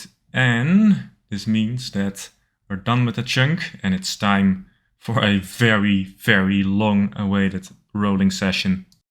Here we are on the chunk picker, and chunk number 2, the farming cape, is no longer a death chunk. This has happened before with chunk number 1, which was 3-patch chunk.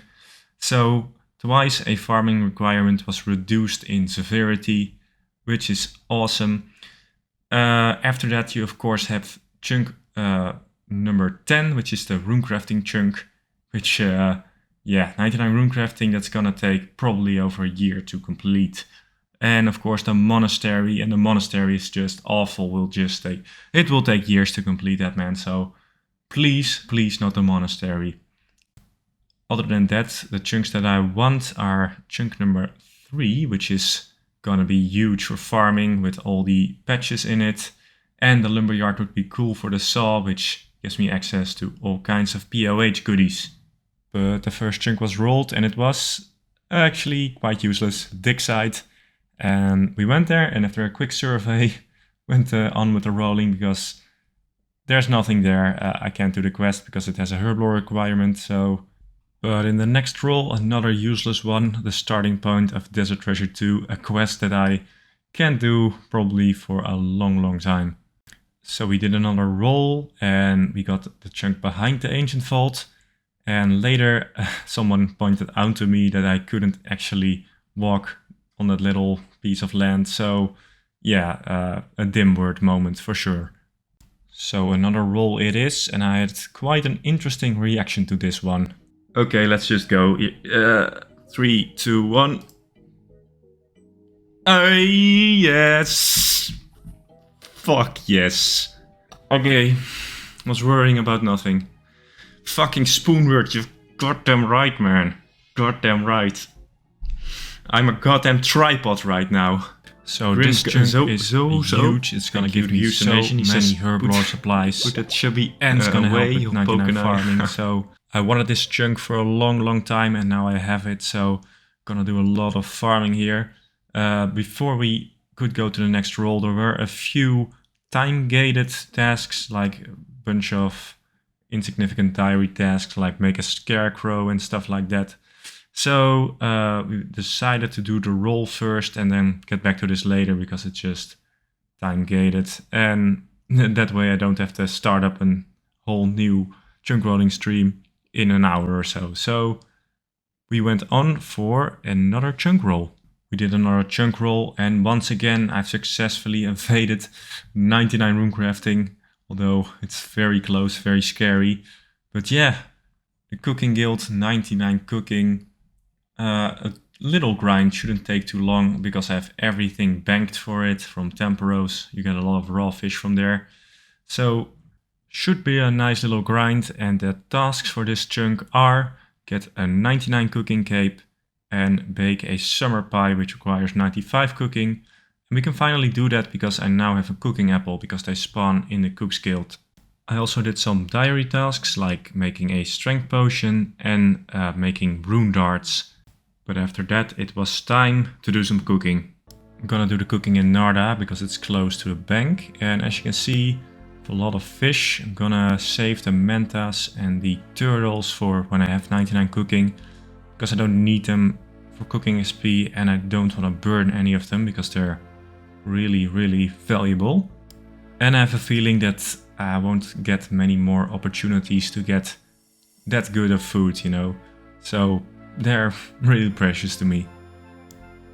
Also, I just took a look at my herb tab and it's quite extensive. I guess I'm gonna start at the Torstalls and work my way down, but with only one patch it's gonna take a long time. But I'll have to do it because 99 herblore, it is no joke, so best get on with it. Okay, I have to quickly yoink a bronze spear. Okay, so on the left I'm growing watermelons for composting. It's one of the few things I have access to for composting other than tree roots and stuff. But on the right patch I have snape grass, which unfortunately died, but I have a lot more seeds, so not a problem. In the middle, a Limpwurt plant, my namesake. Gotta have those planted. I'm gonna need a lot of those for herblore. My favorite item in the entire game. Little trivia for you. I named my channel after it because I always thought it sounded kind of funny. Okay, so now I have to get a hay sack. There we go. And here we go, a medium Valador task done. And I'm gonna compost these watermelons. And of course here I have my torstals. Oh, I love those. I have a very high farming level, so I should get good yields on all the plants. And I've really slacked on this front. I have access to a bush patch for a long time. But for almost the entire construction grind I have neglected this bush. And I do need white berries for herblore in the future. So I'm gonna be on that. I'm gonna harvest a lot of white berries. Just harvesting some willow branches for the Valador diary. I've never used a loom before, but there we go, I guess. 94 cookery, get like 160 XP an hour, pretty nice. And 95, this means we can actually make a summer pie, which is a requirement, so let's go do that. Okay, let's make this pie. Strawberry first, then the watermelon. I guess apple then. Okay, I have to look this up. Okay, so apparently you need to put a whole ass watermelon in there. Interesting, but okay, let's make this for the elite diary. Luckily I brought a spare, and there we go. Imagine if that one burned. Hello everybody, welcome back. I'm training cooking right now, which is an extremely fast skill of course, so this doesn't take too long. I can get to 99 in a couple of days and then we can do another chunk. And there we go, 97. Looking good. 2 more levels. And I have a lot more fish banked from Temperos, so this chunk is a nice little distraction, but we're gonna get back to the chunk roller very soon. 98, I'm cooking sharks right now. I'm gonna burn a few, but I have a lot, so shouldn't be a problem. And here we are back at Lumbridge Castle. This seemed like a nice nostalgic place to get 99 cooking. And there we go, 99 cooking. The 8th 99 on this account. And also the quickest. I didn't have to put much effort into getting this 99. And if I buy this cape, that's gonna be the last task from this chunk. And its perk is that you can never burn any food while it's equipped. So I'm gonna take advantage of that and quickly cook the rest of my fish from Temperos. Because yeah, I'm doing it, I'm cooking right now, so I might as well do it now, and afterwards I'll roll another chunk. And here you can see I have a lot of manta rays and turtles left to cook. And I also burned a lot of these sharks, which is a shame, but it's not the end of the world. And of course I'm also still lamping Slayer. Here we go. 37, yeah. I can now kill killer watts, which I can actually get to. So I'm gonna check them out and see if I can get anything from them. And here we are, I can access them from Draenor Manor. They don't have a very good drop table. They do drop a lot of runes, so that's nice, but no unique. So I'm gonna kill one for the sake of it, and then I'm gonna go on and roll another chunk. It is time, finally. Here we are back in the chunk picker. The situation hasn't changed much from the last time we were here. Number 8 and 10 are very dangerous, year-long or years-long grinds, so best to avoid those. But the chunk I want right now is the Lumberyard, because that allows me to build an altar in my POH, so I have another way to train prayer. But without further ado, let's go to the chunk rolling. And of course, as always, this was all live on YouTube. So we rolled the first chunk, and it was the one with Doric's quest in it, which got me a quest point, which is very nice, but it also put me right next to Taverley Dungeon, which is not necessarily a death chunk, but it's gonna be very hard because I need to get a Visage and, of course, the Smoldering Stone from Hellhounds. Okay, and now we go back to the chunk rolling. So here we go, the next roll was the dig site, and I did take a little look around and there was nothing interesting, so let's get to the next one. But the next chunk was interesting. It was the chunk with the quarry in it and the quest Anakra's Lament. which meant I had to do the quest, but I also needed to upgrade the Camulet, which meant I needed 1 mil. And normally this wouldn't be much of a problem, but I had just sold all my stuff to get more backed plants, so I was flat out broke. But this was a very good opportunity to torture my stream chat by selling all my fruit tree seeds and runes. But don't worry, I don't actually need all those fruit tree seeds, because by the time I get to a fruit tree patch, I will already be 99 farming. But then I started selling bloods and they went ballistic, but it was worth it because it was funny. But in the end I had a mill and I could buy an upgraded Camulet and finish the quest. Here we go, the upgraded Camulet. Let's roll yet another chunk. It's been, I think, over 5 chunks since the last death chunk, so who knows what's gonna happen. Let's get into it. And so back into the chunk picker we go, and the next chunk was Goblin Village. So on the one hand, Goblin Village is good, but it also means that I'm right next to the monastery right now, and the monastery is extremely scary. It's probably gonna take years to finish that, but I guess Goblin Diplomacy gives a lot of quest points, so that's nice. Normally you'd go to Aggie and Draenor Village for the dice, but I don't have Draenor Village, so can't get to Aggie. And what a lot of people don't know is that there's a dice seller in Pol Nivnich, for some reason, where I can make the dice. So I got a red, yellow and blue dice from here, and that meant I could complete the quest. I now had 21 total quest points, and at 32 quest points I can actually enter the Champions Guild. And that also means that Champion Scrolls will drop from monsters, which means I can get those Champion Scrolls off the backlog, because it's always the goal to complete as much of the backlog as possible. I found this out a little later, but at the back of the Ice Fiend mountain here, they added a little shortcut with the release of Desert Treasure 2, which means I have access to Ice Fiends, and if I get a Draenor Village chunk, I can finally get my first Slayer Master, and the only monster it assigns that I can't kill is monkeys, so I might actually have a way to train Slayer if I get that chunk.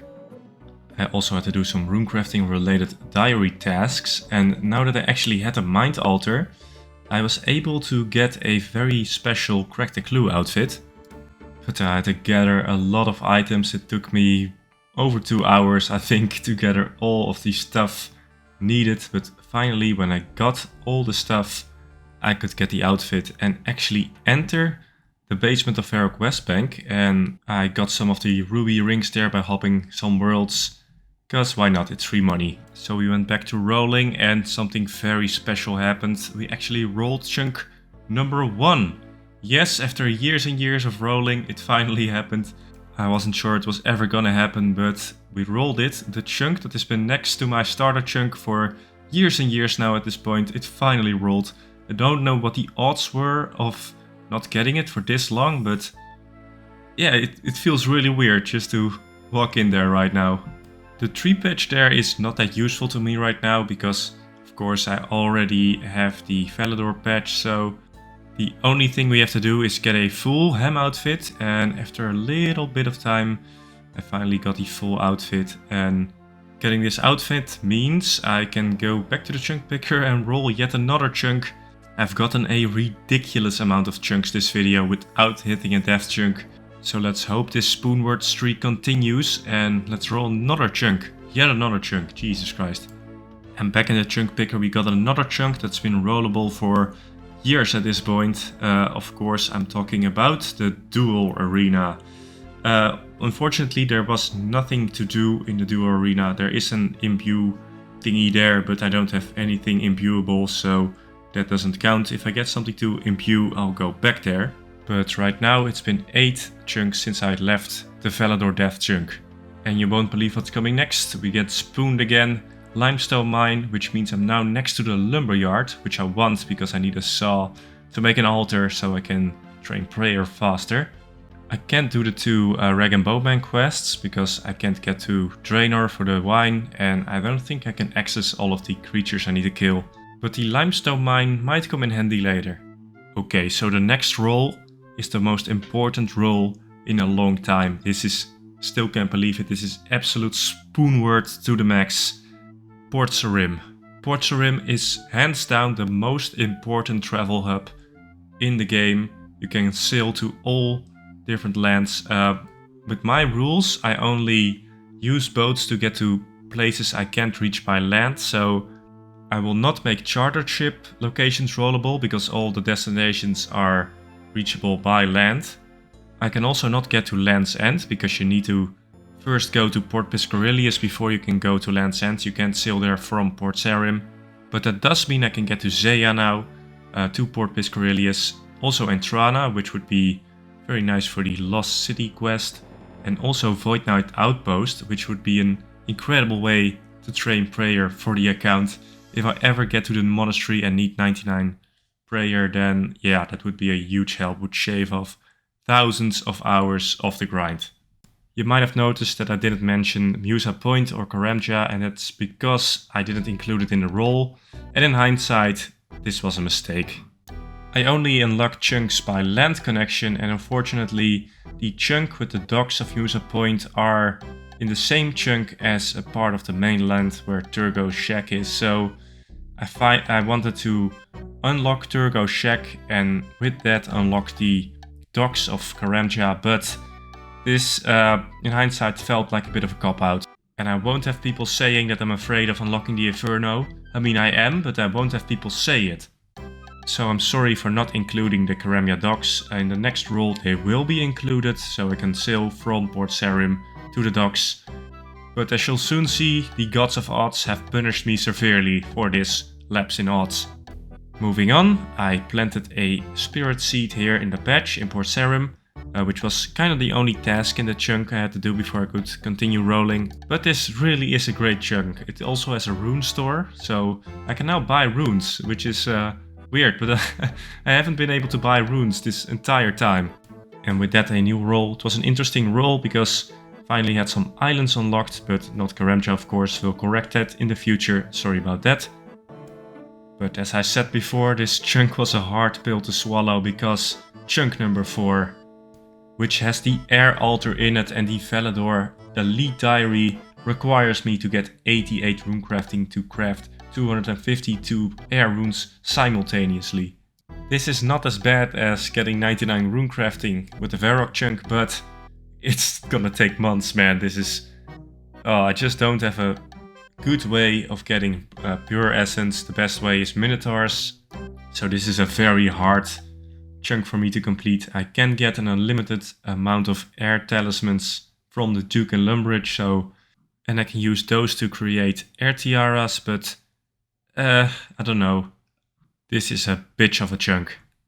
In the end, I decided that I wanted to use up all my earth talismans, still from the 99 man grind mainly, and the Puro grind, which meant I needed a little bit over 200,000 pure essence, and to get that I need to kill 300,000 Minotaurs, which is gonna be a bitch of a grind, but I got some iron darts, over 1 million iron darts, and I'm gonna use those up on them, and hopefully my odds will prevail. I'll kill all these Minotaurs, get the pure essence, and make those lava runes. And the remainder of the XP I need, I think a little under a mil, I'll make air tiaras, because those also give crafting XP when making the tiaras, and I might need some crafting XP in the near future. Hello everyone, welcome back. I'm here starting my grind at Minotaurs, and I'm here to get 190k pure essence, which I will all craft into lava runes, because it's the best XP I can get right now,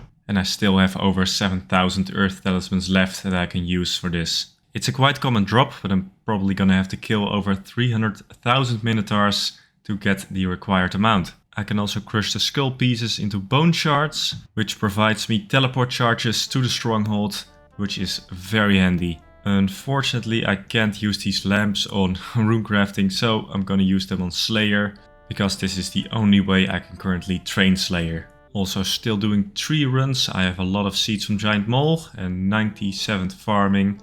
I'm pretty sure I should get to 99 fairly easily, because I can now also do herb runs and plant snapegrass and the like. So this should be no problem. Farming is no longer a huge fucking thorn in my side, and I couldn't be happier about that. 20k minotaurs. I'm using iron darts so I can kill them quite fast. And I still have like 900k iron darts left, so that should be more than enough, I think. Okay, so a very big update happened today. Clue scroll update. Clue scrolls now stay on the ground for an hour. So juggling clues has become very easy now. If you remember, back in the day I used to juggle clues in Limpwurt with a 3-minute respawn timer. And it was tough to keep track of it and keep resetting them every 3 minutes. But now I've started to juggle easy clues again, and that has a very good reason. My chunks currently border the crafting guild, and crafting is a very hard skill for me to train skill. I'm currently 89 crafting and I'd need 99 of course if I roll the crafting guild. But I don't have a brown apron, so I can't enter the guild. Except there is a way to enter it without a brown apron, and that is by using a gold apron, which you can get from easy clues, but at a very rare drop rate. And if I roll the crafting guild, I think I should have to get the golden apron to enter it. Even though clue score rewards are not included into the chunk tasks, I'd say if this is my only way to get in, I'd have to do it. So I'm gonna try my luck at easy clue rewards, and this also kind of breaks up the monotony of this grind, I guess. Okay, so a couple of thousand minotaurs later, I have a lot of clue scrolls. Let's go and complete some. Okay, here we go, first step. Can't do that one. I'd say I can do like 30% of steps right now. So that's why I have to juggle clues. I just can't complete a single clue scroll. I need multiple.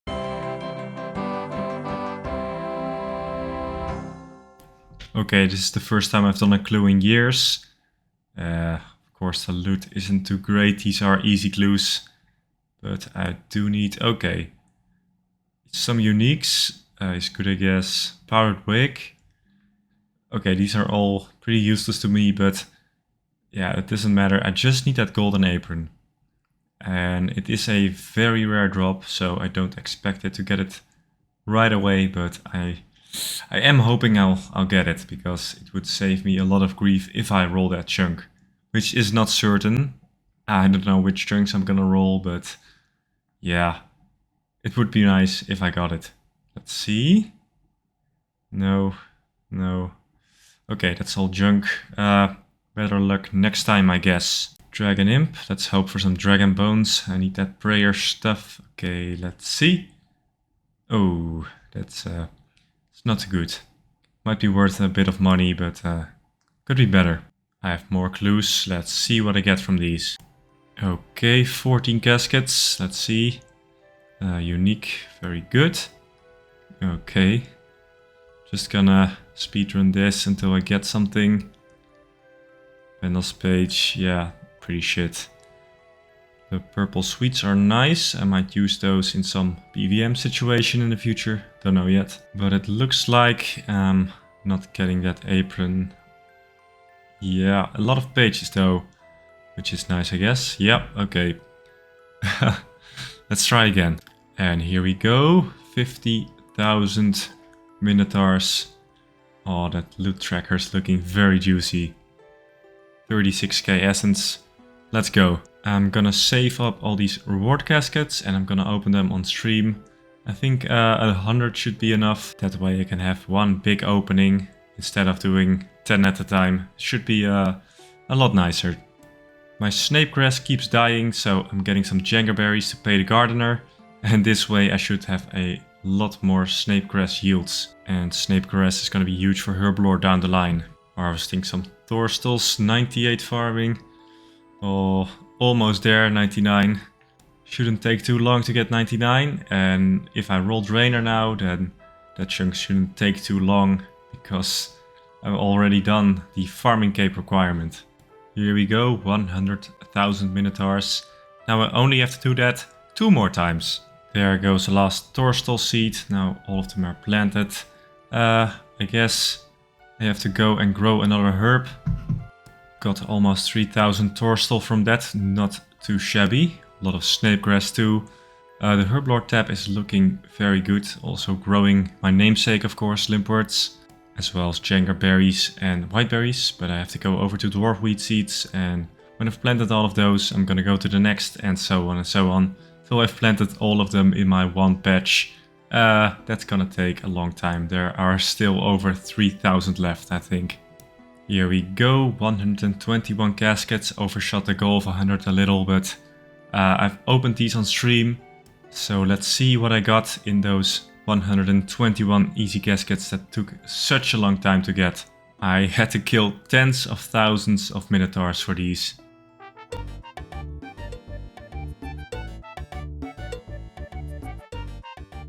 Got a master clue, but there's no way I can do these. Maybe in a long while when I have a lot more chunks, but now it's kinda just drop it on the floor and get on with it.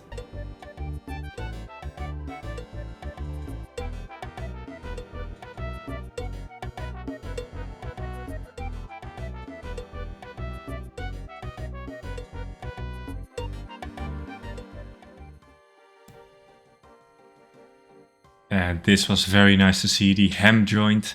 It is a very fast weapon, so it might be useful for training at some point. This is a very cool item. Glad I got that one. I'm not sure if I'm actually ever gonna use it, but it's nice to have the option, you know. And for the rest of the stream I only got some uniques, but I don't need those, so I guess it's kinda cool to have them in the collection log, but not useful at all for this account. And here we go, 100k essence. That's what we're here for. Oh, it looks so nice. Finally the white stack. But I'm gonna need a lot more than that. Also got a lot of bone fragments. Not gonna collect more of those. This looks like it's enough. But yeah, I got over 97k from minotaurs and the rest are from some stray essence implinks here and there. 40 slayer just from lamping. Level 93 magic. This last level has been mainly through teleporting, although this does strain my supply of lore runes a bit. But of course, with all the clue scrolls, I'm just teleporting around all the time. Over 150,000 minotaurs slain, but I still have a lot more to go, so let's just continue. I was streaming and I just happened to reach 10,000 hours played on the account. I didn't plan for this. I knew it was coming, but wasn't really paying attention. But yeah, 10,000 hours played on the account, that's a lot. But it's not nearly enough to finish the account. And while opening more clues, got an Amulet of Power T. It would have been so handy in the second and third episodes of this series, but of course I only get it 10,000 hours later. Also got a Master Scroll book, which will save me a little bit of bank space. And it might be handy for teleporting somewhere in the far off future. Also a Staff of Bob the Cat, which is also quite rare, but still no golden apron. I just need that golden apron, man. Out of snapegrass seeds, I'm gonna plant watermelons to get more super compost. And I'm getting very close to 99 farming. And I've kind of stopped planting trees. I've only got willow seeds and acorns left, and those are not the best XP. So I'm just gonna plant watermelons and herbs. And those will get me to 99 pretty soon, I guess. But the secondaries are looking very good. A lot of snapegrass. Awesome. And jangerberries and whiteberries. This is good. If I roll the herblore chunk, then at least I'll have some preparation done. And over 200,000 minotaurs achieved. This took so long. Oh my god, months. Months. Oh jeez. But at least I'm making progress. Got over 150k pure essence, so I'm getting there. I finally got the Still Baguette. Over 10,000 hours played. A useless item, but the random event collection log is now filled. Which is kinda cool, I guess. Yeah, there. Got everything. But that's insanely rare, man. It took so long to get. And it's been a long time coming, but yeah, 99 farming. Oh man, looks so nice. And the farming cape is gonna be a big help with the perked ass. More herbs, so yeah, if you roll that chunk, I'm gonna get that one. But oh, it's so nice that farming is no longer such a threat. But yeah, the backed plant grind helped enormously. I think I got over 5 mil XP from that and skyrocketed my farming level into the 90s. So if I roll this chunk, the drainer chunk, oh, we're gonna have a field day. Amazing. I was also opening 50 more caskets, but the only thing I really got was the rainbow, which is quite rare, but yeah, it's a useless unique. But still no golden apron, and I need that golden apron for the future. Perhaps, I'm not sure, but it's a high risk. Okay, so in a moment I'll have slain 225k minotaurs, and that's short of my goal of 300k minotaurs. But I'm gonna stop doing minotaurs because of a recent update. I can now get a lot more silver ore much quicker. Silver ore has always been hard to get on this account. And with those, I can actually make tiaras. And those I can bind into air tiaras, which is actually much better XP than doing minotaurs. It's a little bit quicker. It also gives me crafting XP, and crafting is a very hard skill to train on this account. So I'm actually gonna go do that. I'm gonna craft my pure essence into lava runes, and then for the rest to 88, I'm gonna make air tiaras. So that's kind of the deal. A little change of plans, but this update was huge. A lot of skilling updates. So that's what I'll do the next episode. But of course, I also had more clue scrolls. And you won't believe it, but in the final 5 clues, I got lucky. My god, a golden apron. Oh, that was so nice. Yes, my insurance policy for the crafting guild is here. I can enter it, so I don't have to worry about that chunk anymore. Well, I do have to worry about actually getting to 99, but fuck it, man, that's awesome. Oh yeah, such a nice item. Honestly, I didn't expect to get it like this late into the grind, but man, I'm happy with it. Let's go. Absolutely amazing. And yeah, didn't get anything from the remaining clues, but it's so cool that I got it.